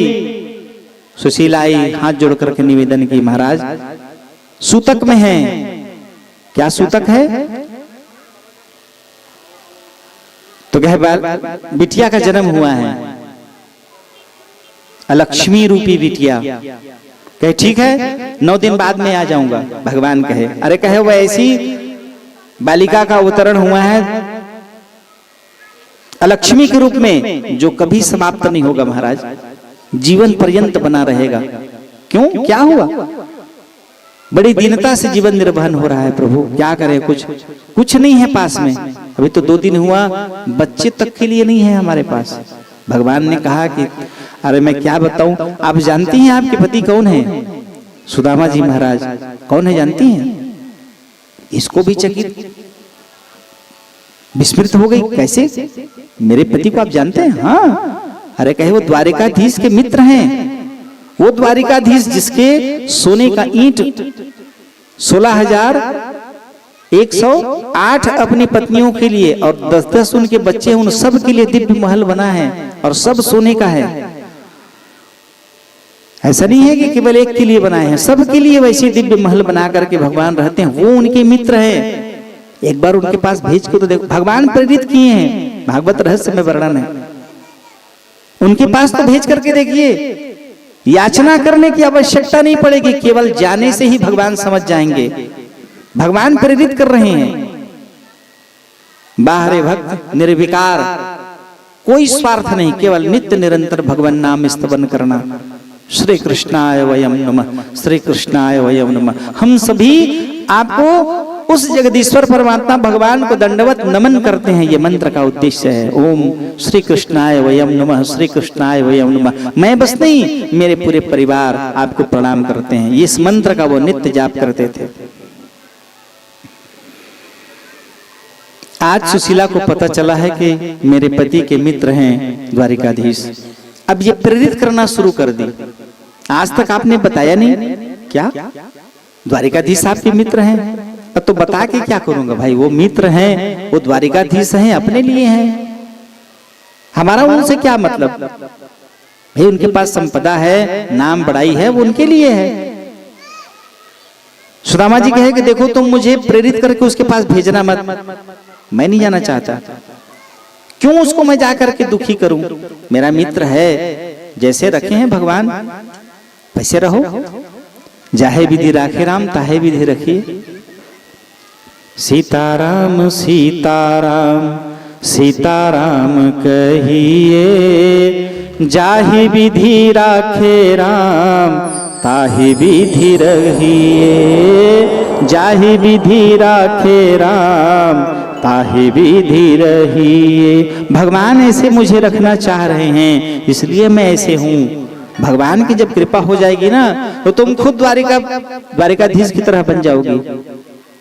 अभी जपते रहो भगवान नाम। समय नहीं आया है हमारे जीवन में शुभ का, पूर्व के किए हुए पाप ताप के प्रतिसाद हमको इस प्रकार का जीवन निर्वहन करना पड़ रहा है। तो तुम जल्दी ले लोगी ना, तो वो जल्दी चला जाएगा। इसलिए धन संपदा सुख वैभव यश कीर्ति नाम मान बड़ाई बहुत दिनों तक टिका रहे, इसके लिए जाप करती रहो। सुशीला ने कहा कि महाराज और कितना जाप करें, 2 दिन हो गया, बच्चे लोग भोजन नहीं पाए हैं। लोगों के द्वारा दी गई सिर सीधा से अमावस्या द्वादशी पंचमी को मिलने वाली सिर सीधा से हम जीवन निर्वहन कर रहे थे। अब तो वो भी कम मात्रा में आना शुरू हो गया। बच्चों का प्रतिपाल नहीं हो रहा है। सुदामा जी महाराज पड़ोस के बच्चों को पढ़ाते थे, जिसमें मिलने वाले पारितोष से उनका जीवन चलता था। बड़े कष्टमय जीवन है इनके, लेकिन कभी भगवान से इन्होंने शिकायत नहीं की। और शिकायत नहीं करने के कारण द्वारिकाधीश के समान सुदामा जी की पुरी को बनाया गया। इसलिए जीवन में शिकायत करना बंद कर दीजिए। शिकायत करना बंद कर दीजिए, प्रसन्न रहिए, निवेदन करना शुरू करिए। जो भी है, हे जगदीश परमात्मा ने भगवान मुझ पर भी कृपा करिए। कोई आपके समान भागवत कथा वेद पुराण किसी में परिचर्चा के द्वारा कोई कष्ट पाने वाले जीव के ऊपर भगवान की कृपा हुई हो, उसके समान अपने आप को समझ करके भगवान से निवेदन करिए कि भगवान इसके समान मेरे जीवन में भी कष्ट है, तो जैसे आप इनके ऊपर में कृपा किए हैं, मेरे ऊपर में भी कृपा करिए। इसका नाम है कल्प वृक्ष। और कल्प वृक्ष का अर्थ है, कल्प वृक्ष की ओट में बैठकर जो ध्यान कर जीवात्मा प्रार्थना करता है, उसकी कल्पनाओं को पूर्ण करने वाला, इसका नाम है कल्प वृक्ष। सच्चे मन से यदि आप भगवान से निवेदन करो तो आपकी मानसिक काल्पनिक क्रिया को भगवान पूर्ण कर देंगे। ऐसे कल्प वृक्ष की ओट में आप बैठे हैं, बट विश्वास अटल निज धर्मा, जितना आप इस पर विश्वास करोगे उतने ही फल की अनुभूति आपको आपके जीवन में प्राप्त होगी।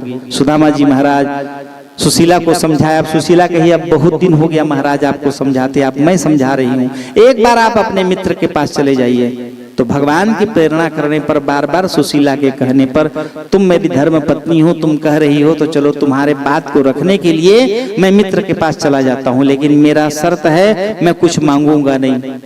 सुशीला कही आपको जाने की देर है महाराज, आपको देख करके आपके मित्र खुद जान जाएंगे। भगवान कृष्ण 50 वर्ष की अवस्था में 16 वर्ष के समान दिखते थे।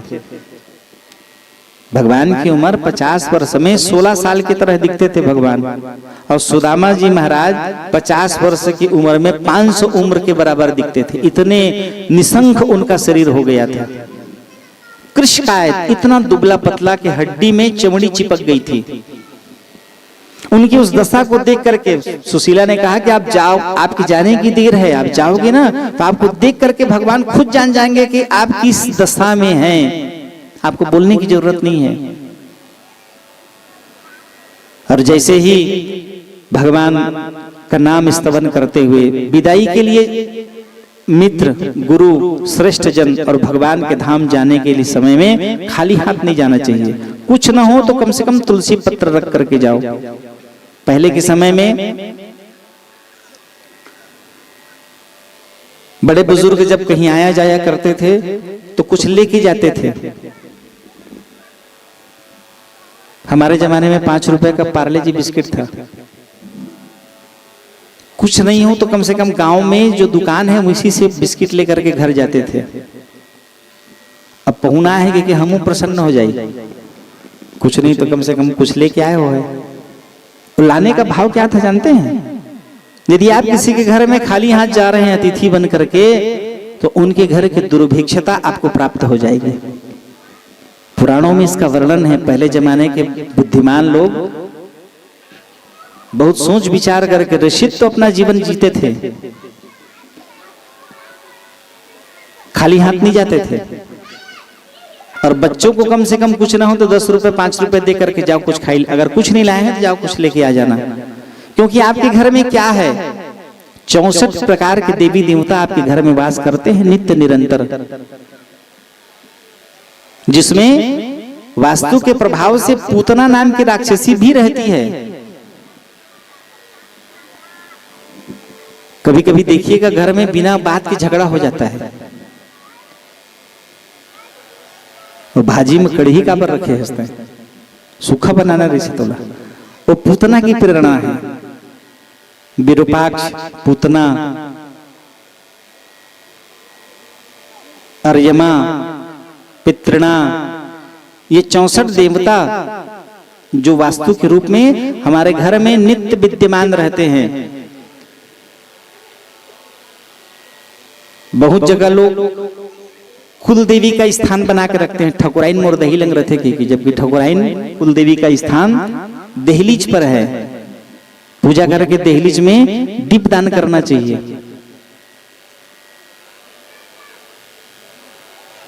किसी के घर में नियम है ध्रुपमा दे वाला, जानता नहीं, जेठ बेटा के बिहाव में उसी स्थान पर दीप दान करना चाहिए, दिया जला करके।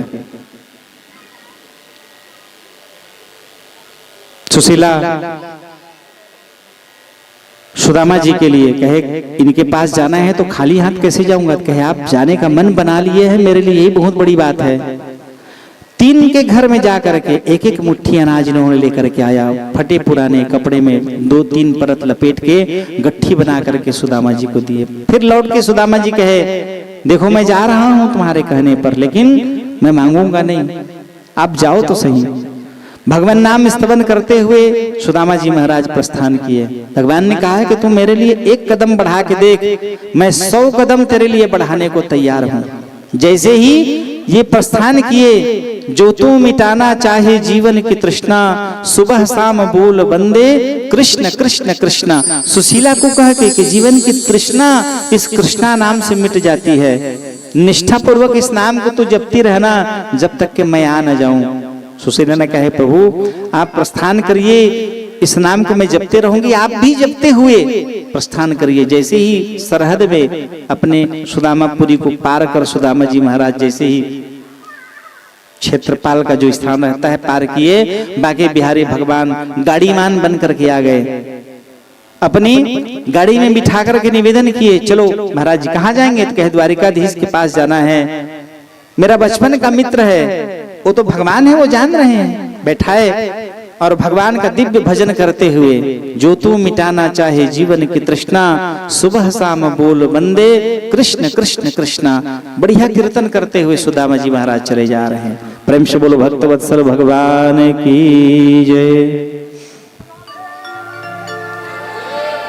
जोर से बोलना पड़ेगा राधे राधे, और जोर से बोलना पड़ेगा राधे राधे श्याम में राधे। बोलिए श्री द्वारिकाधीश भगवान की जय। बार सब आप बोलिए ना राधे राधे। हाँ, दोनों हाथ बिल्कुल पसार के बोले राधे राधे।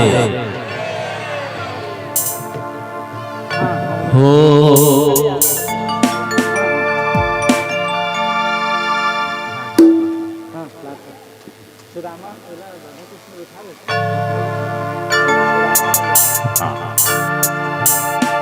आइए कीर्तन करते सुदामा जी को द्वारिकाधीश पहुंचाएं। आप भी कीर्तन करें। हरे राम राम राम सीता राम राम राम सीता राम राम राम राजा राम राम राम सीता राम राम राम सीता राम राम राम सीता राम राम राम सीता राम राम राम सीता राम राम राम सीता राम राम राम सीता राम राम राम सीता राम राम राम सीता राम राम राम सीता राम राम राम सीता राम राम राम सीता राम राम राम। ओ सीता राम राम राम राजा राम राम राम सीता राम राम राम राजा राम राम राम सीता राम राम राम राजा राम राम राम सीता राम राम राम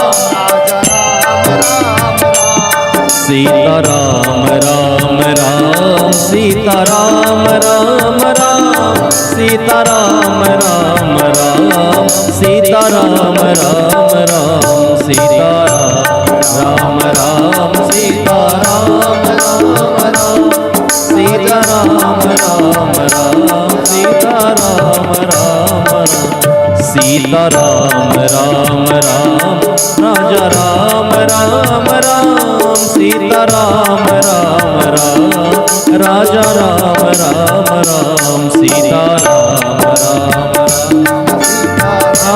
राम राम सीता राम राम राम सीता राम राम। हो तेरी द्वारिका नगरी प्यारे, तेरी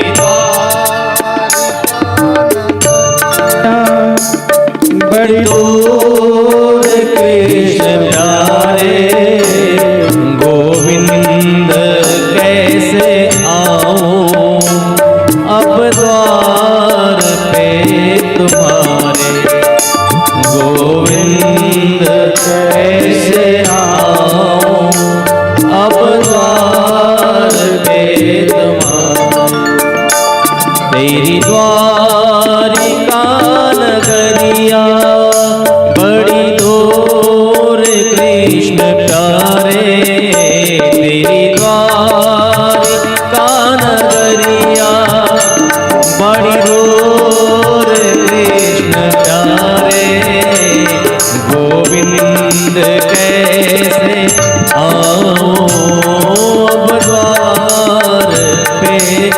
तुम्हारे गोविंद कैसे आओ अब द्वार पे तुम।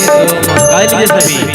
ओ सीता राम राम राम राजा राम राम राम सीता राम राम राम राजा राम राम राम सीता राम राम राम सीता राम राम राम सीता राम राम राम राजा राम राम सीता राम राम राम सीता राम राम राम सीता राम राम राम राजा राम राम सीता राम राम राम सीता राम राम राम सीता राम राम राम सीता राम राम राम। बोली द्वारिकाधीश भगवान की जय।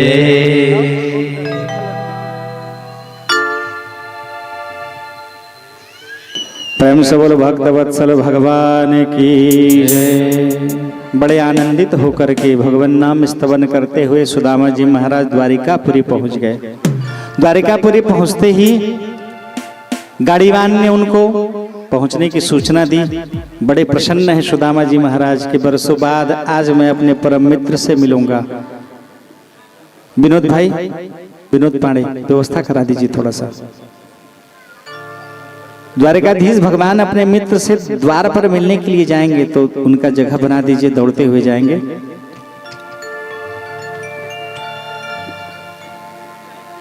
सुदामा जी महाराज द्वारिकापुरी में पहुंच करके जैसे ही उनका पहुंचना हुआ तो उनके महल को देख करके वो चकित हैं।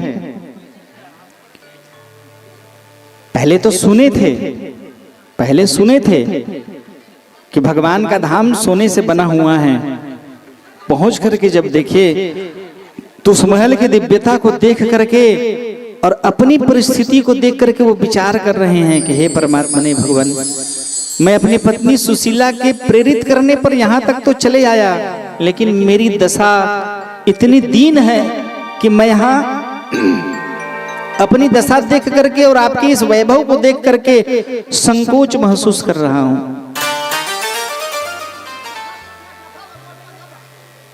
भागवत की कथा बताना चाह रही है कि यदि आप किसी से मित्रता करते हैं और आप यदि वैभव संपन्न हैं और आपका मित्र यदि सुदामा की तरह है तो जीवन में कभी उसको इस बात की अनुभूति मत होने देना कि मेरा तुम्हारे से ज्यादा वैभव है, संपन्नता है, श्रेष्ठता है। क्योंकि जो तुमको प्राप्त हुआ है परमात्मा ने तुमको दिया है। जीवन में कब परिवर्तन हो जाए, सुदामा द्वारिकाधीश बन जाए और द्वारिकाधीश सुदामा बन जाए। मिले हुए धन संपदा को कभी अहंकार की दृष्टि से मत देखना, नहीं तो कब कैसे नष्ट होगा पता नहीं चलेगा। बड़े बड़े राजा रंक बन गए हैं, अर्श को फर्श में लाने में भगवान को तनिक भी देर नहीं लगता। तो इसलिए पाए हुए कनक कनक ते सौ गुनी मादकता अधिकाय इहे खाय बौराय जग इहे पाय बौराय। कनक रूपी प्रतिष्ठा, कनक रूपी संपदा पाकर बौराइए मत, भगवान नाम स्तवन करिए। जो मिला है भगवान की कृपा है ऐसा जान करके आनंदित होकर के रहिए।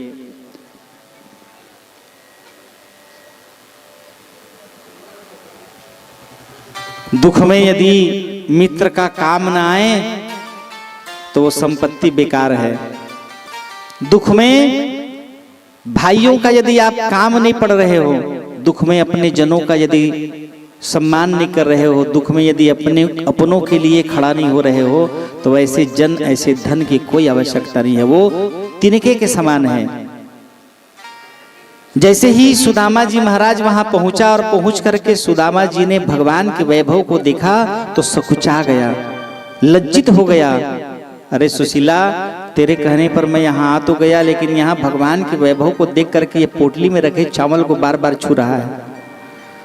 अपनी दशा को देख करके विचार कर रहा है कि कैसे जाऊं मैं अंदर। बड़े सहमे हुए से जाकर के द्वारपाल से पूछा कि प्रभु द्वारिकाधीश कहाँ रहते हैं, उनकी दशा देख करके, सुदामा जी की दशा देख करके द्वारपाल ने कहा कि कौन है आप?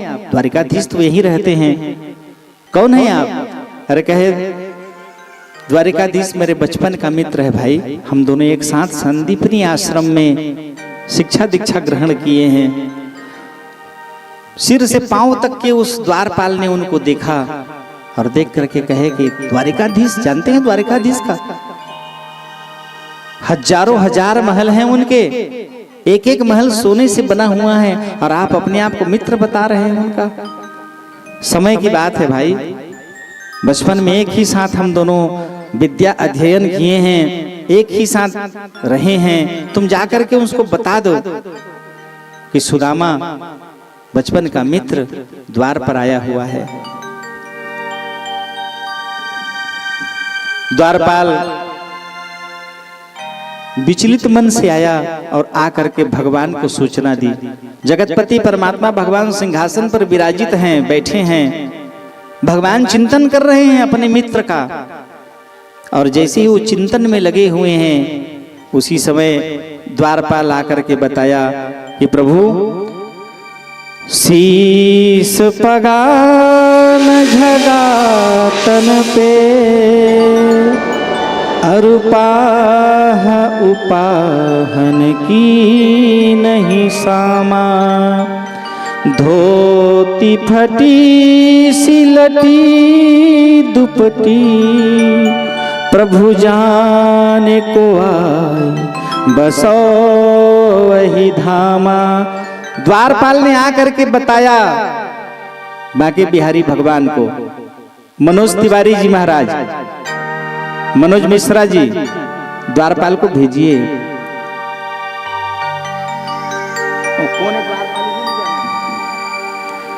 और द्वारपाल आकर के भगवान को सूचना दे रहे हैं कि प्रभु द्वार पर एक याचक आया है, शीश पगा न झगातन पे, उसके शीश में पागा नहीं है।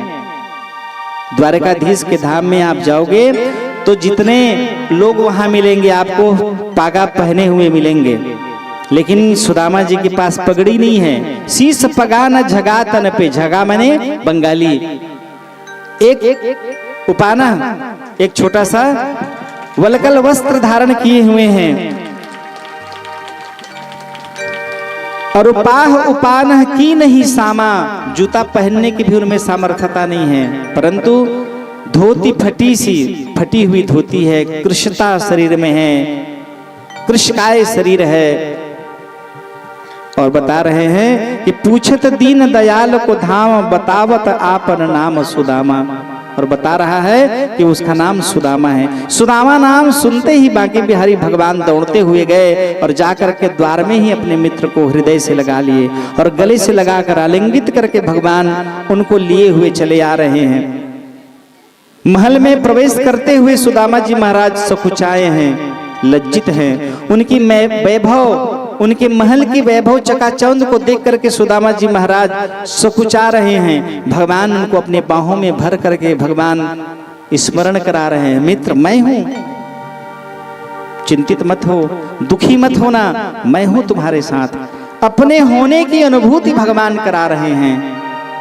सुदामा जी को हृदय से लगाकर बाह में पकड़े हुए भगवान लिए चले जा रहे हैं। और जैसे ही भगवान महल में लेकर के आए उनको, दिव्य महल, सिंहासन सोने से बना हुआ, जिसमें सोना चांदी मणि माणिक दिव्य पुखराज, उसके पुष्प अंकित हैं, फूल बने हुए हैं, और जिसमें हीरा जड़ा हुआ है। उस सिंहासन में बैठा करके भगवान कृष्ण अपने मित्र का स्वागत कर रहे हैं। भगवान बांके बिहारी की सहचर्या भगवती रुक्मणी सुदामा जी महाराज की उस दशा को देखकर और भगवान कृष्ण की दशा को देखकर विचार कर रहे हैं। ऐसे बेहाल बेवाइन सो पुनि कंटक जाल लगे पुनि जोए, हाय महा दुख पायो सखा, तुम आए इते न किते दिन बीते। पाँव में कांटों का जाल लगा हुआ है, एक एक कांटे को निकालते हुए भगवान के आंखों से अश्रु की धाराएं बह रही हैं। भगवान प्रतीक्षा कर रहे थे पानी का कि कोई लेकर के आए पानी, तो मैं जल से भगवान कह रहे हैं कि सुदामा का पांव प्रक्षालन कर लूं। लेकिन भगवान सुदामा की दीनता को देख करके व्याकुल होकर के भगवान रोने लग गए। और पानी परात को हाथ छुयो नहीं, नैनन के जल से पग धोए। भगवान अपने आंख के आंसू से सुदामा के पांव का प्रक्षालन करते हुए कह रहे हैं कि हाय महादुख पायो सखा, मेरे कारण तुमको बड़ा भयंकर दुख हुआ। मित्र, एक बार तो कम से कम तुम मेरे पास आ जाते। हाय महादुख पायो सखा, तुम आए किते न इते दिन बीते। और दुख पाते हुए तुमको बहुत दिन व्यतीत हो गया। देख सुदामा के दीन दशा, करुणा करके करुणा निधि रोए। करुणा कर भगवान करुणा निधि जगतपति परमात्मा ने अपने मित्र की उस दशा को देख करके व्याकुल होकर के भगवान बिलख कर रोने लग गए। और उनके पांव का प्रभु ने प्रक्षालन किया। अपने आंख के आंसू से भगवान का प्रक्षालन किया। रुक्मणी भगवान की इस दशा को देख करके, भगवान को रोते हुए देख करके, पानी लाने में विलंब जान करके, आंख के आंसू से चरण को धोते देख करके रुक्मणी विचार कर रही है कि ये कौन सा ऐसा जीवात्मा हमारे घर आ गया, ऐसा कैसा ये दलिद्र आ गया जिसके आने से भगवान इनका इस प्रकार स्वागत कर रहे हैं और आंख के आंसू से पांव का प्रक्षालन कर रहे हैं। भगवान आंख के इशारे में ही कोई, यदि 4 लोग बैठे हैं, 10 लोग बैठे हैं, अपने वरिष्ठ जन कोई हैं, सुदामा के साथ में और लोग आए हुए हैं जो द्वारपाल है, नौकर चाकर लोग हैं।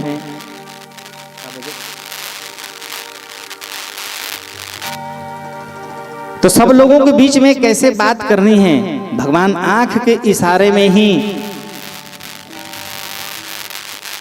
न जाने ये कैसा गरीब आ गया है। जैसे ही रुक्मणी के अंदर में ये भाव हुआ, भगवान आंख के इशारे में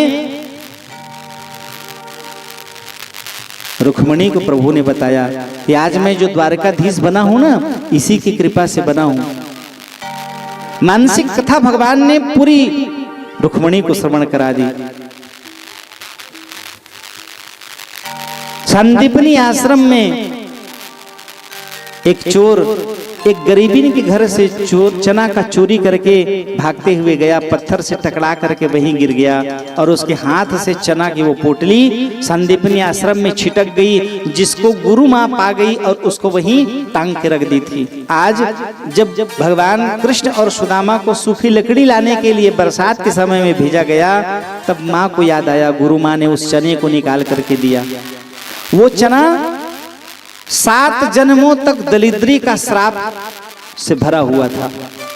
वो गरीबिन जिसके घर से, वो ब्रह्माणी जिसके घर से चना को चोरी करके एक चोर ले जा रहा था, गिरने के कारण वो चना छिटक करके संदीपनी आश्रम में छिटक गया, द्वार में पड़ा था और कोई मुझे देख न ले ऐसा जान करके वो चोर जल्दी से भाग गया वहां से। उस चने को उस गरीबिन ने श्राप देते हुए कहा कि जिसने भी उस चने को चुराया है, खाने वाला 7 जन्मों तक भयंकर दरिद्रता में अपना जीवन निर्वहन करे। और उसको वही टांग दी गुरु माता। कृष्ण सुदामा जब लकड़ी लाने के लिए वन में निकले, तब गुरु माँ ने उसी पोटली, चने की पोटली को उनको प्रदान करते हुए कहा कि जाओ, भूख लगे तो इसको ग्रहण कर लेना। और जैसे ही भगवान जंगल में गए, लकड़ी सूखी सूखी लकड़ियां तोड़े एकत्रित कर रहे थे, उसी समय में भयंकर बारिश हो गई। भगवान कृष्ण ऊपर हैं और सुदामा जी महाराज नीचे हैं। भगवान ने कहा कि मित्र, भूख लग रही है, उस चने को ला करके जो गुरु माँ ने दिया है उस चने को प्रदान करिए, ग्रहण करते हैं, उसको आधा आप रख लेना, आप नीचे हो तो मुट्ठी में ले लेना और पोटली सहित मुझे प्रदान कर देना, ताकि मैं ऊपर में हूं तो मुझे खाते बन जाएगा, आप नीचे में हो तो आपको आराम से अपने साफे में रख लो और खाते बन जाएगा आपको। मुझे नहीं बनेगा तो पोटली सहित आप मुझे प्रदान करिए। जैसे ही सुदामा जी महाराज ने उसको खोला, पोटली को जैसे ही सुदामा जी महाराज खोले, अन्न का परीक्षण होता है। शास्त्रों में वर्णन है, बिना परीक्षा किए हुए अन्न को ग्रहण करने से अन्न को पता नहीं किस व्यक्ति ने किस प्रकार से कमाया है, उसका दोष खाने वाले को लगता है। तो अन्न की शुद्धि के बिना भोजन ग्रहण नहीं करना चाहिए। देने वाला किस कुभाव से आपको दे रहा है। तो सुदामा जी महाराज जैसे पोटली को खोले, इनको भोजन को, अन्न को शुद्ध करने का, शोधन करने का मंत्र आता था, जांचने का मंत्र आता था। जैसे ही उस मंत्र उसको खोले चना को, तो उसमें 7 जन्मों की दरिद्रता का श्राप छिपा हुआ था। सुदामा जी महाराज विचार किए, ये जगतपति परमात्मा भगवान अपने निज भक्तों के ऊपर कृपा कल्याण करने के लिए इनका अवतरण हुआ है, और जगतपति परमात्मा ही अगर भिखारी बन जाएंगे तो ये जगत को क्या देंगे। और ये चना श्राप से भरा हुआ है। इसलिए सुदामा जी महाराज ने अपने मित्र के लिए वो सारे चनों को खा करके 7 जन्मों का श्राप अपने जीवन में ग्रहण कर लिया, लेकिन एक भी दाना भगवान कृष्ण तक पहुंचने नहीं दिया। ये है भगवान के प्रति प्रेम की पराकाष्ठा। भगवान जान रहे हैं। पूरा चना सुदामा जी महाराज ने ग्रहण कर लिया। आज इसी बात को भगवान रुक्मणी से कह रहे हैं कि जो द्वारिकाधीश मैं बना हूं और तुम द्वारिकाधीश की सहचर्या बनी हो ना, ये सब इसी की कृपा से हुआ है। आप जाए जजमान को आग लगाए मंदिर में सोए। आजकल के मितान मनन अपनों तो बिगड़े रहते, पड़ोसियों बिगाड़े के, मितानों में बिगाड़े की कोशिश करते। ले ना एको दिन ले इतनी कुछ हो। ये कथा बता रही है, यदि आप कुमार्गामी हैं तो आप अपने मित्र, यदि आप सज्जन हैं, सच्चे हैं, तो उस मित्र को प्रेरित करके भगवान की भक्ति की ओर आप आकृष्ट कराइए। सुदामा चरित्र की कथा टाइम पास करने के लिए नहीं है। सुदामा चरित्र बताना चाह रही है कि आपके जीवन में यदि श्रेष्ठ मित्र हैं और उसके अंदर में कोई कुरीति है, कोई बुराई है, कोई अधर्म है, कोई अन्याय है, और अपना जीवन यदि ऐसे व्यतीत कर रहा है, तो उसको आप प्रेरित करिए कृष्ण बन करके। उसको एहसास कराइए कि तुम मेरे समान बनो, मैं जैसे भगवान का भक्त हूं, भगवान के प्रति मेरी आकृष्टता है। धर्म के मार्ग की ओर उसको प्रेरित करिए, तभी मित्र होने का सही फल आपको प्राप्त होगा। यदि आपने अपने जीवन में अपने मित्र को और गड्ढे में लेकर के गए, कुमार्गामी बनाए, अधर्म की ओर प्रेरित किया, तो फिर आप उसके मित्र नहीं, आप उसके शत्रु हैं। सच्चे बांधव वही हैं। पुराणों में लिखा है, सच्चे मित्र, सच्चे रिश्तेदार, सच्चे बांधव वही हैं जो जीवात्मा को भगवान की ओर प्रेरित करे, धर्म की ओर प्रेरित करे। जीवन यदि धर्मनिष्ठ होगा, धर्म के प्रति आकृष्ट होगा, तो आपका भी जीवन मंगलमय होगा।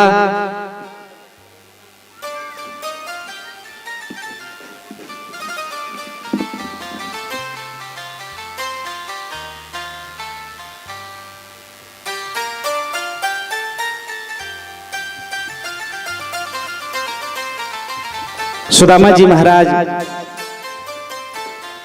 बड़े प्रसन्न होकर के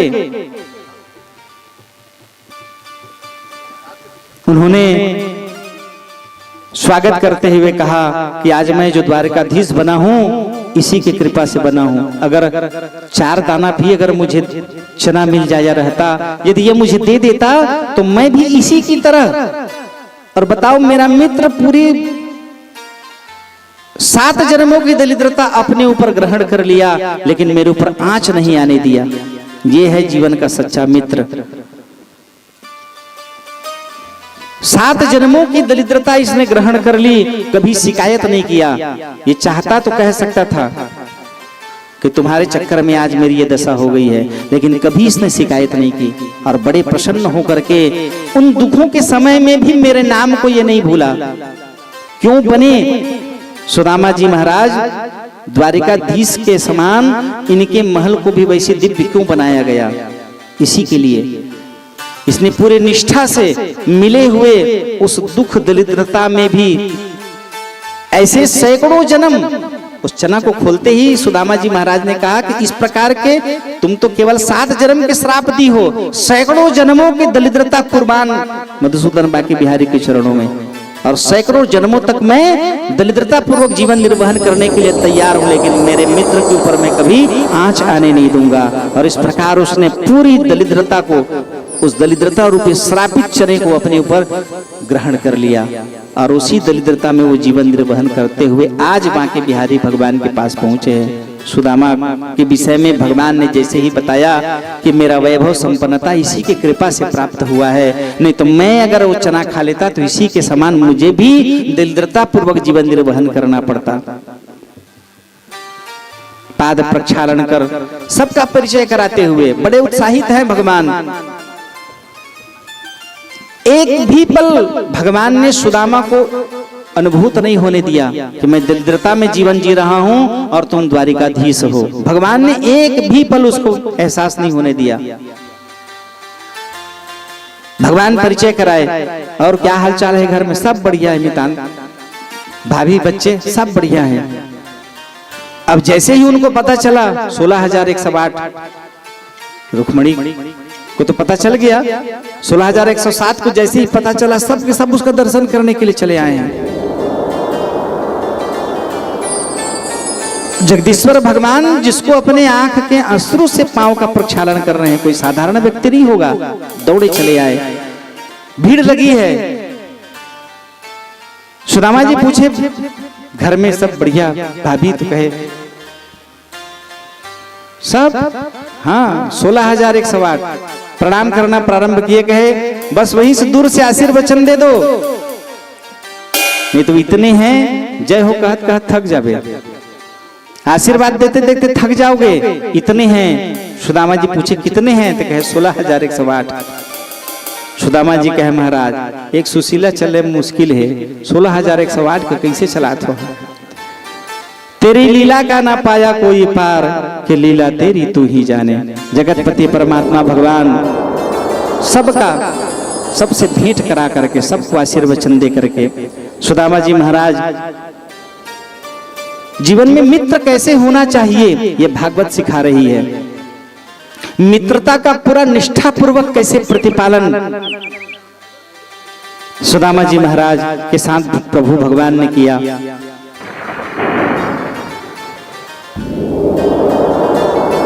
द्वारकाधीश के पास में इतनी व्यवस्था थी, वो चाहते तो 4 नाई लगा करके, एक नाई एक पैर में, एक नाई एक पैर में, एक नाई एक हाथ में, एक नाई एक हाथ में मालिश कर सकते थे। तिलक 5 मिनट रुक।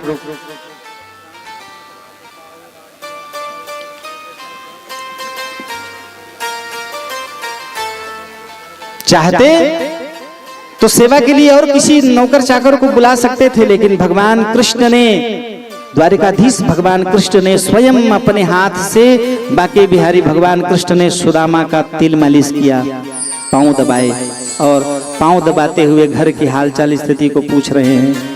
भगवान जान रहे हैं कि विद्वान आदमी है, खाली हाथ नहीं आया है, और ये जब तक के मुझे कुछ खिलाएगा नहीं तब तक के इसके जीवन का वो पाप ताप पूर्व का जो चना खाया है 7 जन्मों का पाप इसका नष्ट नहीं होगा। और ये संकोचवश मुझे दे नहीं पा रहा है, जो पोटली में रखा हुआ है, त्वदीयमस्तु गोविंद तुभ्यमेव समर्पयेत् प्रसीद पुरुषो भुक्त्वा गृहाणार्ध परोहरि। जब तक भगवान उसको खाएंगे नहीं तब तक के उस श्राप से मुक्त नहीं होगा ये, और ये मुझे देना नहीं चाह रहा है। क्यों? क्योंकि ये संकोच में है। द्वारिकाधीश जिसके घर इतना वैभव संपन्नता है, यदि मित्र आपके घर में, मितान यदि आपके घर में आने से संकोच महसूस कर रहे हों, यदि मित्र आकर के लज्जा के भाव यदि उसके मन में आ रहा हो, तो करोड़ों अरबों रुपए की संपदा कचरा है समझ लो आपका। क्योंकि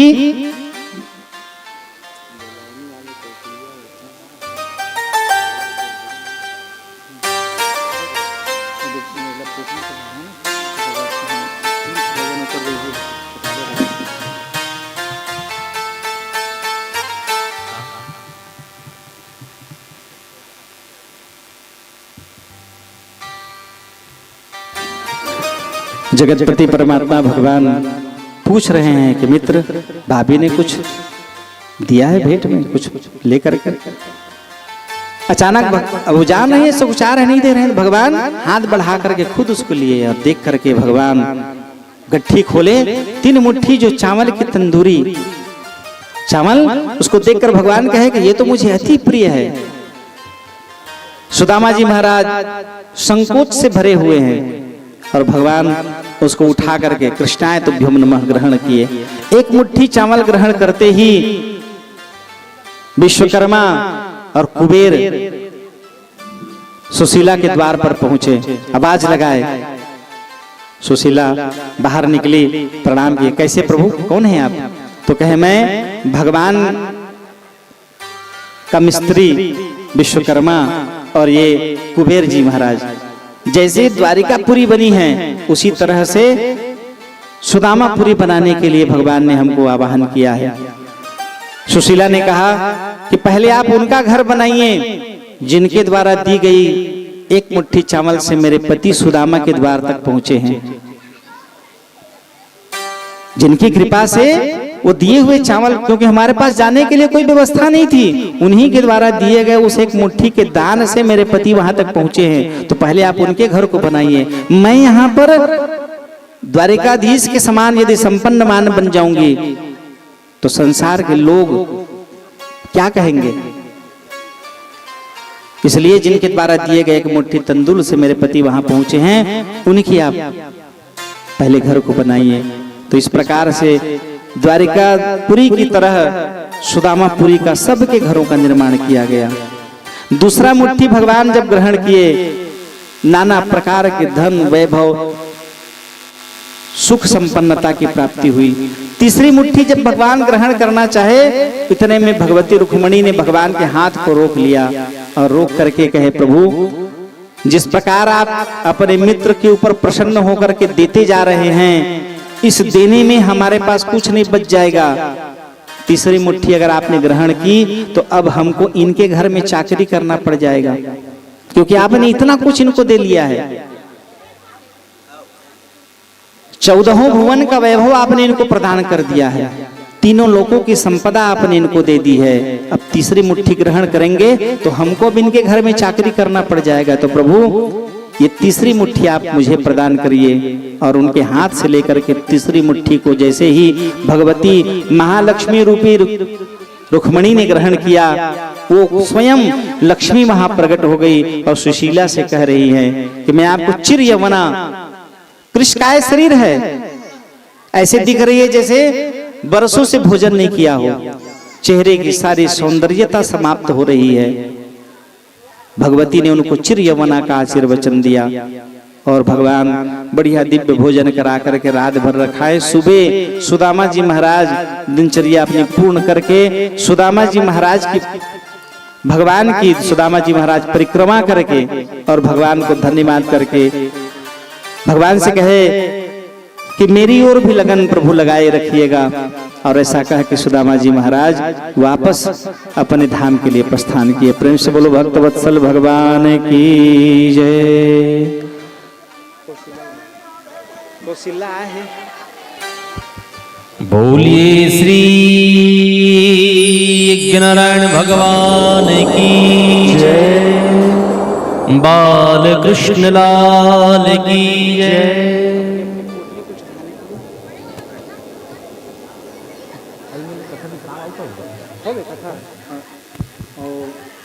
तो आइए आज की मंगलमयी कथा यही विराम हो रहा है और कल कथा का विराम दिवस और विराम दिवस में खूब आनंद और उत्साह के साथ कल ठीक 1 बजे अपनी पावन उपस्थिति दें। और यह मंगलमयी कथा का कल विश्राम होगा। कल परीक्षित मोक्ष और परीक्षित मोक्ष के पश्चात कल ही चढ़ोतरी होगी। तो आप सभी संपूर्ण तैयारियों के साथ ठीक 1 बजे अपनी पावन उपस्थिति दें और मंगलमयी कथा में हम आप सभी सराबोर होंगे। आइए हम आप सभी के बीच में हमारी छोटी बहन कौशल्या वैष्णव का आगमन हुआ है। एक बार उनके लिए जोरदार ताली बजा दीजिए। और उनसे निवेदन है कुछ मीठे भजनों के साथ आप और हम सभी को खूब खूब डांस कराएंगी और नृत्य कराएंगी, तो आप सभी उनके लिए मीठा मीठा ताली बजा दीजिए। और कौशल्या से निवेदन है वे यहाँ आए और खूब खूब आनंद के साथ भजनों के साथ हम आप सभी को नृत्य कराएं। बोली वृंदावन बिहारी लाल की जय। एक बार बोल लीजिएगा राधे राधे राधे राधे। हाँ, एक बार दोनों हाथ उठा के बोलिए ना राधे राधे राधे राधे। तो आप सभी कल ठीक समय से यहाँ पधारे। कल कथा का विश्राम दिवस है और जो भक्त भाई विगत 6 दिवसों की कथा श्रवण पान करने से वंचित रह गए हों तो निश्चित रूप से कल की कथा जरूर श्रवण पान करें। और कल परीक्षित मोक्ष होगा, कथा का विश्राम, कथा विश्राम के पश्चात कल चढ़ोतरी भी होगी। तो आप सभी से इन्हीं कामनाओं के साथ, मंगल कामनाओं के साथ अधिक से अधिक संख्या में कल पहुंचकर कथा का लाभ लें। बोली बाल कृष्ण लाल की जय, वृंदावन बिहारी लाल की जय। एक माइक में बड़े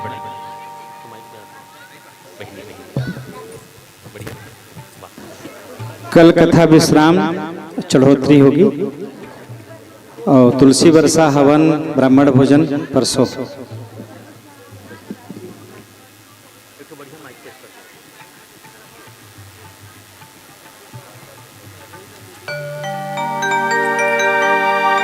हाँ वो माइक दे दीजिए।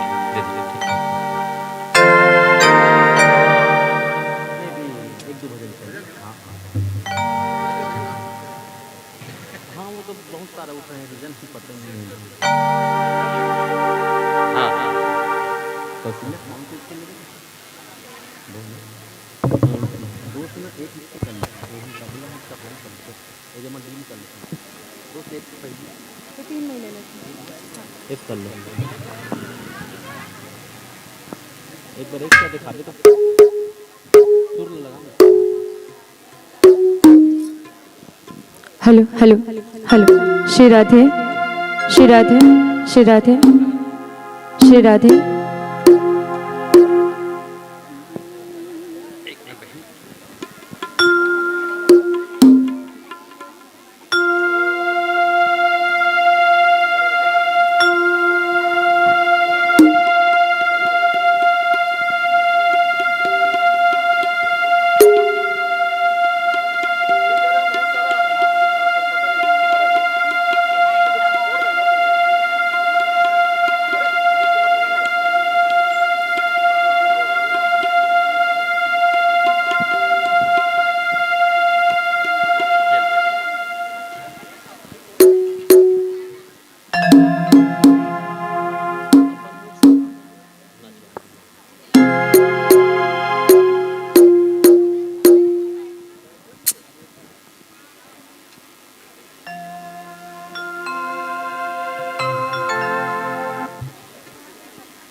प्रेम से बोलिए वृंदावन बिहारी लाल की जय।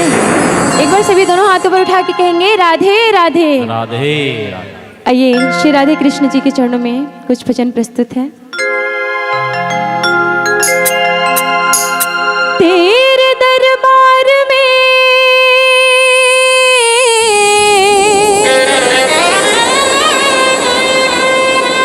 तेरे दरबार में हमने बात जब देखी इनायत की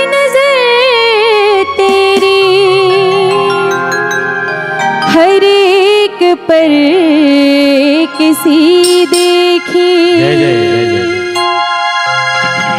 बिगड़ जाए जो किस्मत वो तेरे दर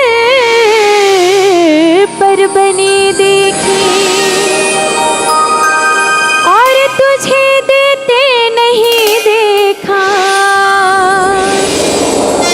मगर झोलियां भरी देखी।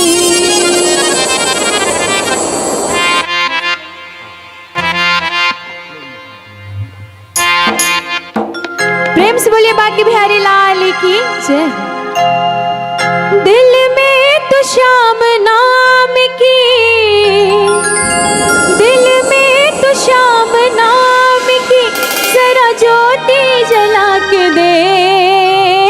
आएगा आएगा आएगा मेरा सांवरा दिल से बुला के दे।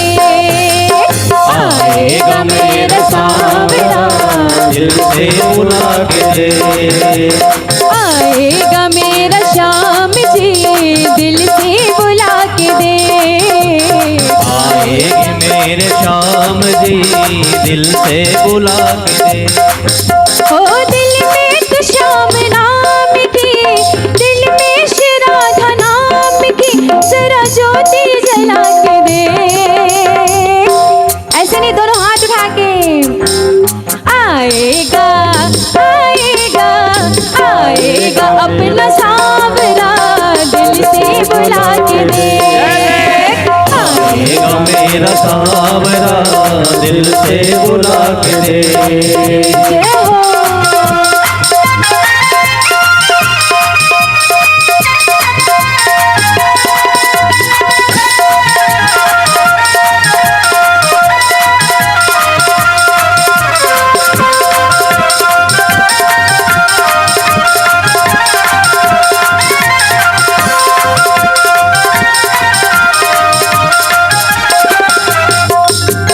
किस्मत के ताल खोलना बाबा के हाथ है।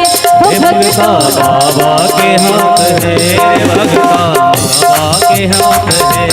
ओ किस्मत के ताल खोलना बाबा के हाथ है। भगता बाबा के हाथ है, भगता बाबा के हाथ है। हाँ एक तेरे कष्ट में इतना पल भर की बात है। भगता पल भर की बात है, भगता पल भर की बात है। किस्मत के ताल खोलेगा, किस्मत के ताल खोलेगा जयकारे लगा के दे। बोलिए बाकी बिहारी लाल की जय हो। और दोनों हाथ उठा के। आएगा आएगा आएगा श्री मेरा राम जी दिल से बुला के दे। आएगा मेरा सांवरा दिल से बुला के दे। होंगे बारे न्यारे न्यारे न्यारे होंगे बारे न्यारे न्यारे। हाँ होंगे बारे न्यारे न्यारे न्यारे होंगे वारे न्यारे न्यारे।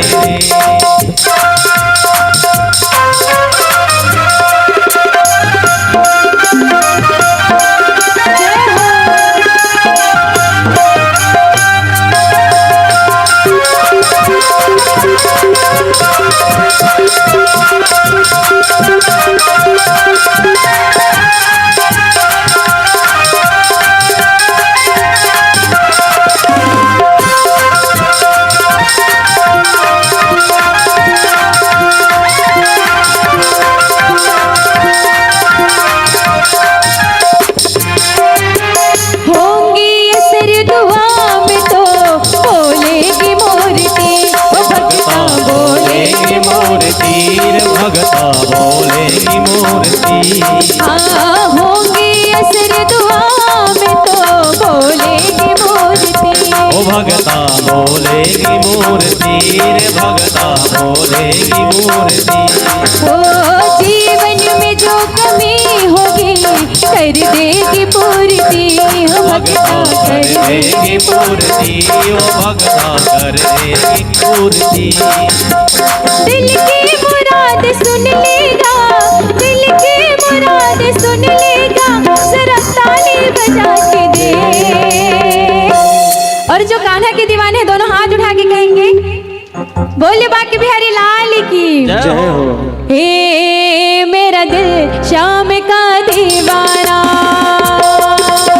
हे मेरा दिल शाम का दीवाना, ओ दीवाना दीवाना शाम का दीवाना, दीवाना दीवाना शाम का दीवाना। आता है हमको भक्ति में मिट जाना, मुश्किल है प्यारे शाम से बच पाना। हे मेरा दिल, हे मेरा दिल शाम का दीवाना, दीवाना दीवाना शाम का दीवाना। मेरा दिल शाम का दीवाना, दीवाना दीवाना शाम का दीवाना, दीवाना दीवाना शाम का दीवाना, दीवाना दीवाना भक्ति का परवाना, दीवाना दीवाना शाम का दीवाना, दीवाना दीवाना शाम का दीवाना। बोले कृष्ण गोपाल लाल की जय हो। खूब ताली बजा दीजिए। हाँ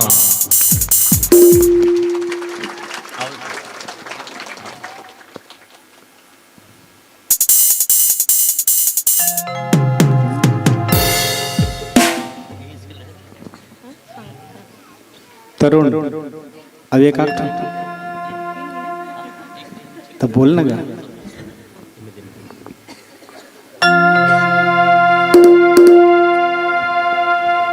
बारे मन मोहना ग्रुप बना लीजिए और नृत्य करिए। पीछे के गद्दा को उठा दो, साइड में कर लो, अपना अपना एक एक अलग अलग ग्रुप बना लीजिए और ग्रुप बना के नृत्य करिए। मन मोही डार रे, बार दिल जुगना तरसाए डार रे, मुरली की धुन मां सब लाते नचाई डार रे,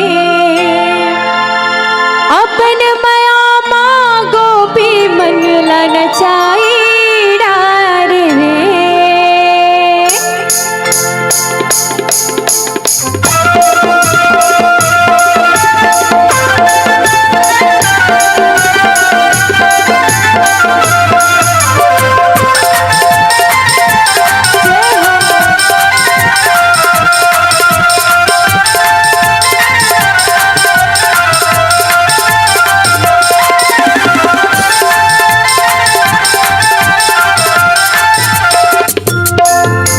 बर मन मोहना मन मोही डार रे, बर दिल जुगना दिल जो ही डार रे, अरे मुरली के धुन मारा थाना नचाई डार रे, अपन माया माँ मोला से हंसाई डार रे।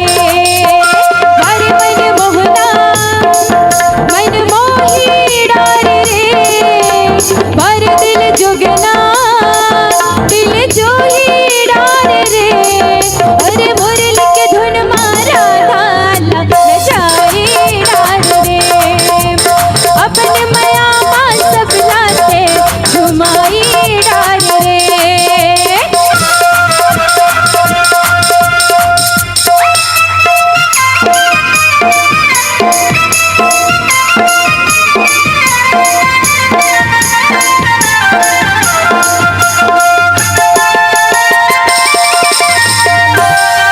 हाथ उठा के राधे राधे।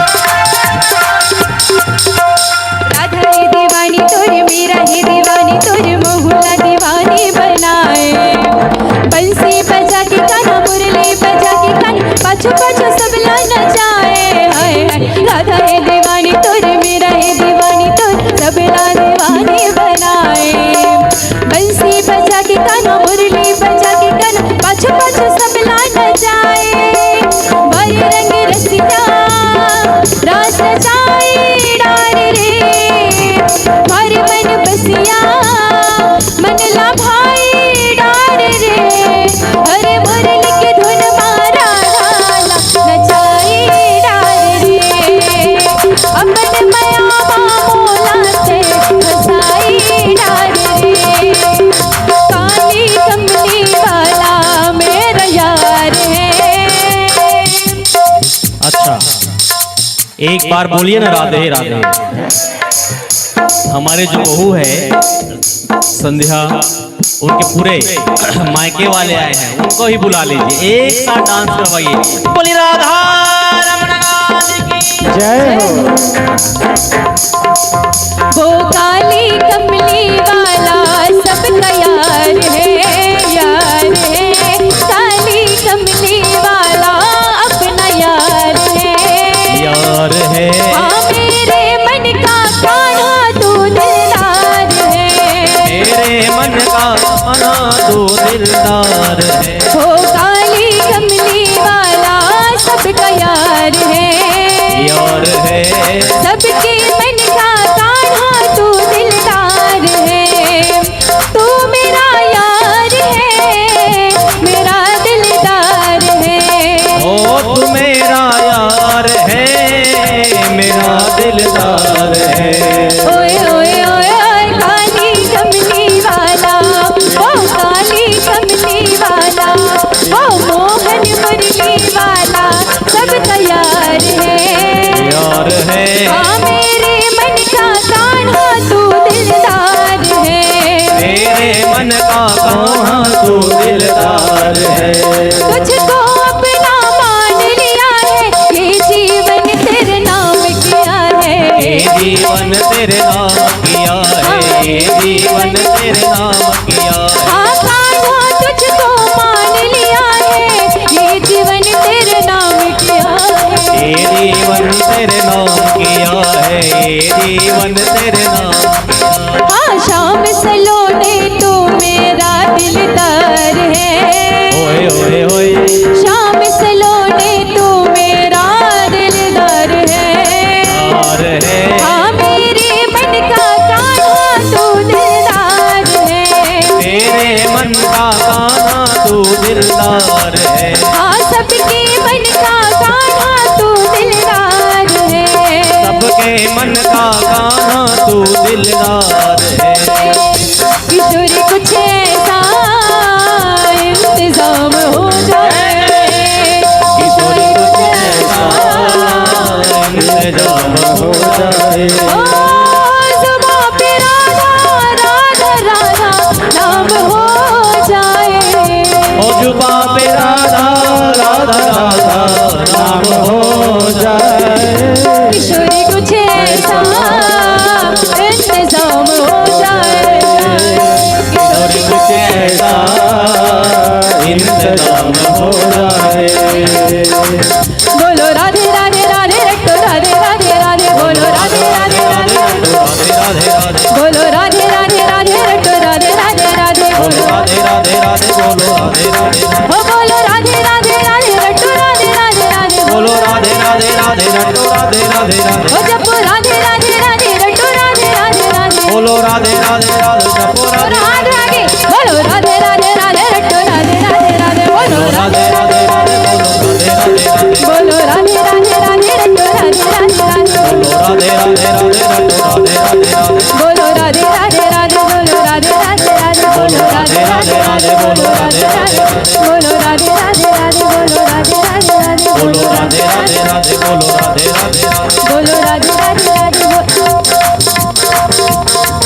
बोलो राधे राधे राधे रट्टो राधे राधे राधे बोलो राधे राधे राधे बोलो राधे राधे बोलो राधे राधे राधे रट्टो राधे राधे बोलो राधे राधे राधे रट्टो राधे राधे बोलो राधे राधे राधे रट्टो राधे राधे बोलो राधे राधे राधे राधे राधे रट्टो राधे राधे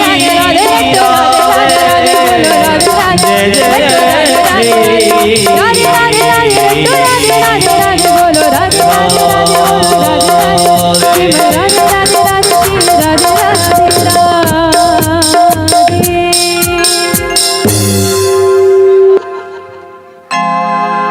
बहुत बहुत खूब खूब ताली बजा दीजिए और खूब खूब एक बार हमारी छोटी बहन को बोलिए राधे राधे। राधे।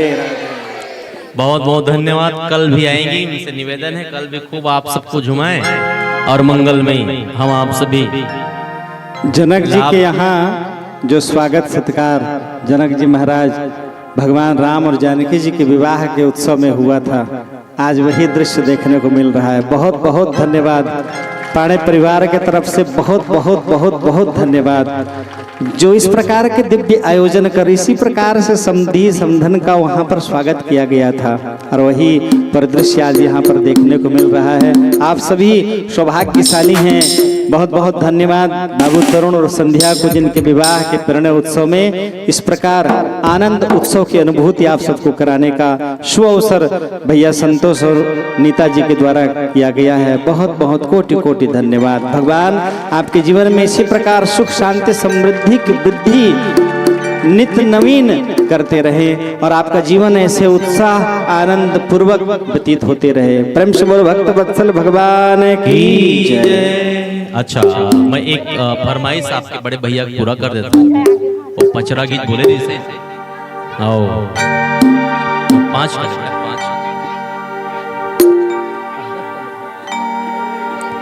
आइए। पचरा गीत खूब खूब अभी चल रहा है। युवराज पांडे जी ने खूब उनको अच्छे से गाया भी है। एक बार बोली जगत जननी मैया की जय हो। इसके बाद फिर मंगल में आरती होगी। आप खूब खूब आनंद के साथ ठुमका लगाएं और जितने हमारे खुशी के मायके से पधारे हैं भक्त भाई उनका भी बहुत बहुत स्वागत है। उनके लिए जोरदार ताली बजा दीजिए। और हाँ, ऐसा थोड़ा थोड़ा ताली नहीं, खूब ठुमका लगाएंगे अभी और जोर से। जय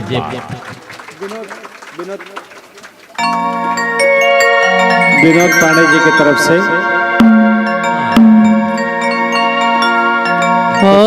को 101 रुपए का सप्रेम भेंट।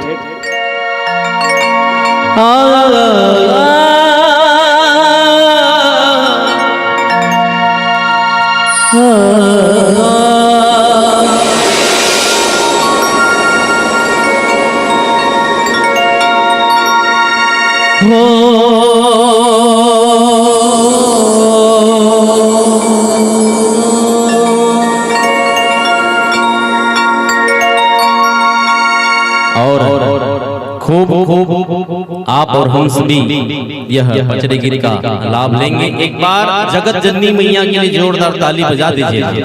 बोली जगत जननी मैया जय।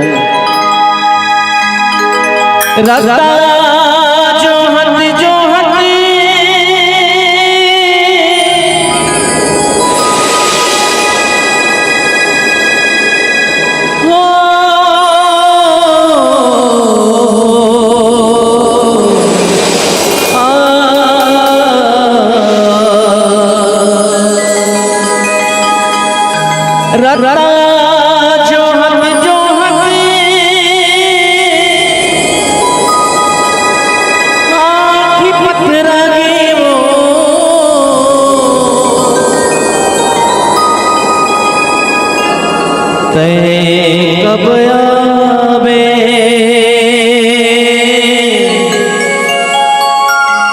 कब आवे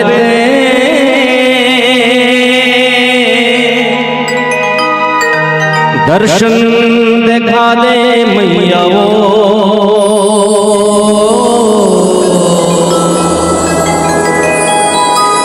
दर्शन दिखा दे मैया।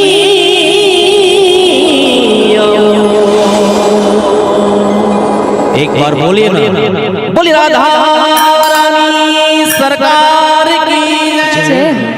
आनंद कंद भगवान की जय हो।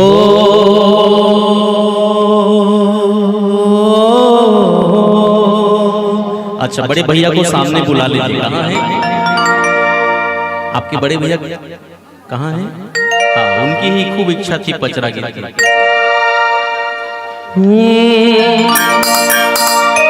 सेवा में बाग लगाए लगाए हो मैया, सेवा में बाग और एक साथ दोनों हाथ ऊपर, पूरे पूरे हाथ ऊपर।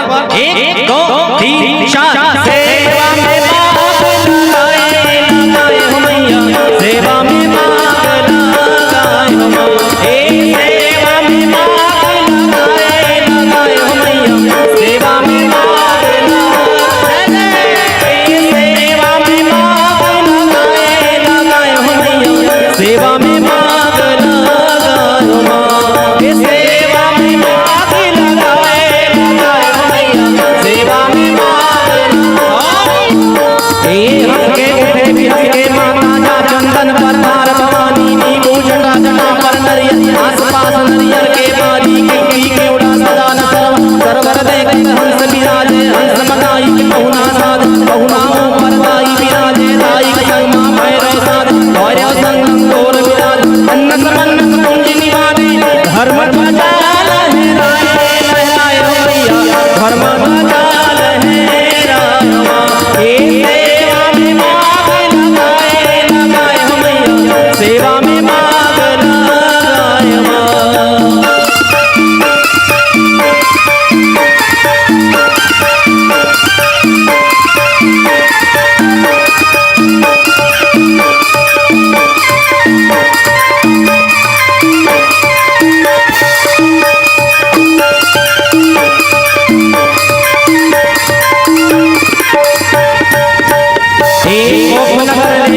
भवानी सोन सिंहासन भय पाल की छत्तीसगढ़ माता के आए अलग देवता सेवा गाय आद बाज माहूरा बाजे झांझ बाज मंजीरा बाजे दानव मारे असुर संहार जहाँ भूया मां बैठो तारे जहाँ पड़े गए साथ सैकड़े जहाँ निरंजन ते तो खेले जहाँ निरंजन ते तो खेले चार ने चलाए चलाए मैया शासन अपन चलाए मां, सेवा में मांग लगाए मैया, सेवा में मांग लगाए मां, सेवा में मांग लगाए मां, सेवा में मांग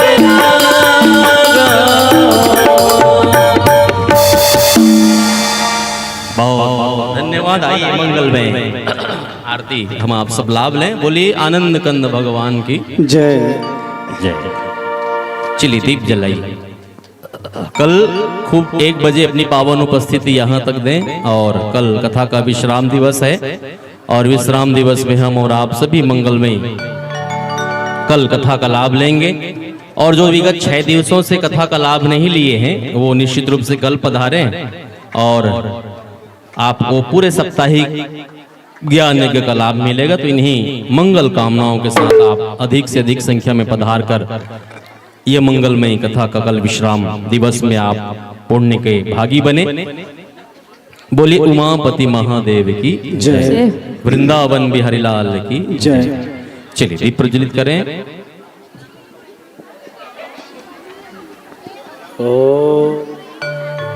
ओम चंद्रमा मनसो जात सक्षोः सूरजो अजायत श्रोत्राद्वायुष प्राणस्य मुखादग्निरजायत। ओम इदगुं हविः प्रजननं मे अस्तु दशवीरगुं सर्वगणगुं स्वस्ताये आत्मशनि प्रजाशनि पशुशनि लोकशन्यभयशनि अग्निः प्रजं बहुलं मे करोत्वन्नं पयोरेतो अस्मासु दत्ता।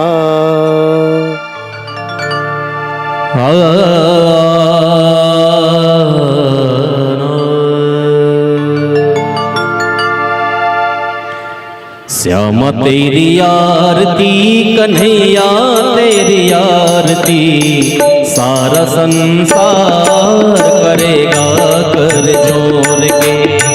श्याम तेरी आरती कन्हैया तेरी आरती सारा संसार करेगा कर जोड़ के। श्याम तेरी आरती कन्हैया तेरी आरती सारा संसार करेगा कर जोड़ के। श्याम तेरी आरती कन्हैया तेरी आरती सारा संसार करेगा कर जोड़ के। हो सिर पर सोहना मुकुट विराजे गले में जंती माला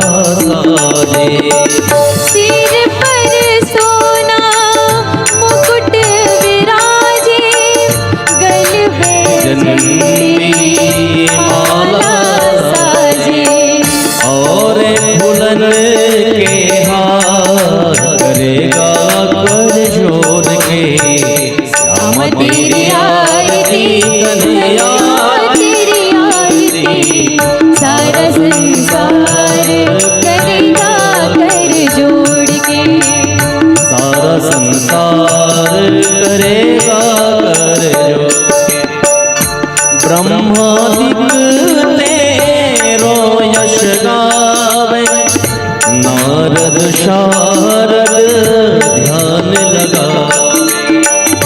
ब्रह्मादिक तेरो यश गावे, नारद शारद ध्यान लगावे। और करे जय जयकार करेगा कर जोड़ के। श्याम तेरी आरती कन्हैया तेरी आरती, सारा संसार करेगा कर जोड़ के। मैं हूँ दीनन दुखिया भारी, आया हूँ प्रभु शरण तिहारी। मैं हूँ दीनन दुखिया भारी, आई हूँ प्रभु शरण तुम्हारी। रखियो लाज हमार करेगा कर जोड़ के। श्याम तेरी आरती कन्हैया तेरी आरती, सारा संसार करेगा कर जोड़ के। प्रेम सहित जो आरती गावे, राधा माधव के पद पावे। प्रेम सहित जो आरती गावे, राधा माधव पद वे पावे। बाढ़े यश अपार करेगा कर जोड़ के। श्याम तेरी आरती कन्हैया तेरी आरती, सारा संसार करेगा कर जोड़ के। सारा संसार करेगा कर जोड़ के। त्वमेव माता च पिता त्वमेव, त्वमेव बन्धु च सखा त्वमेव।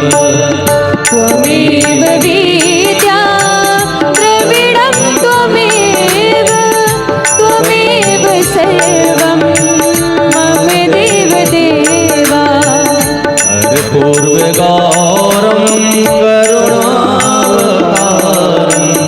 संसार सारं भुजगेन्द्रहारं। सदा वसन्तं हृदयारविन्दे, भवं भवानी सहितं नमामि। मंदारमाला फुलकालकाये, कपालमाला से कराय। दिगंबराय च दिगंबराय, नमः शिवाय च नमः शिवाय। हरे राम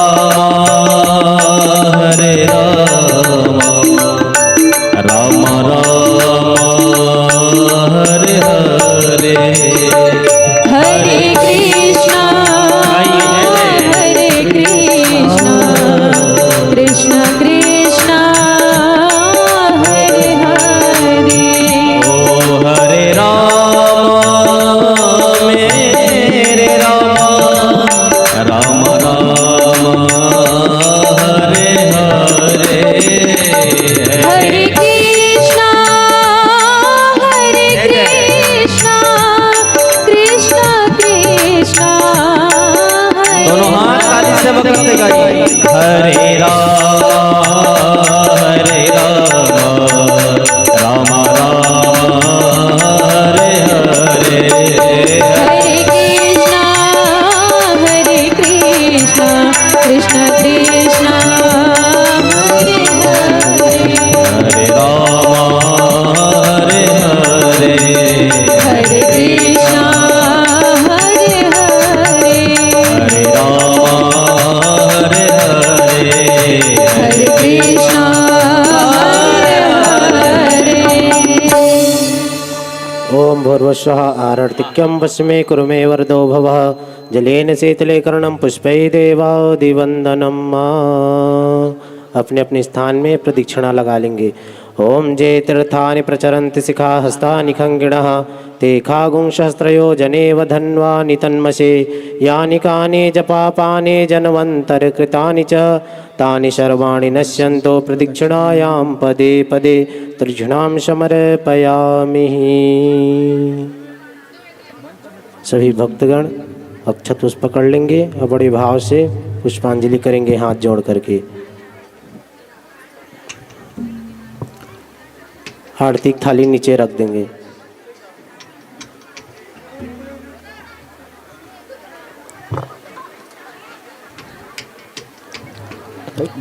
हरि ओम मा जज्ञे न जज्ञा माया जंत्र देवस्थानि धर्माणि प्रथमान्या सन्नाते अनाकं महिमानः सचंत्र यत्र पूर्वे साध्या सन्ति देवाः। हरि ओम एकदन्ताय विद्महे वक्रतुण्डाय धीमहि तन्नो दन्ति प्रचोदयात्। हरि ओम तत्पुरुषाय विद्महे महादेवाय धीमहि तन्नो रुद्रः प्रचोदयात्। सेवन्ति कामकुलचम्पकपाटलाब्जै पुन्नागजादिकरवीररसालपुष्पैः बिल्वप्रभालतुलसीदलमञ्जरीभिः त्वां पूजयामि सततं जगदीश्वरमेव।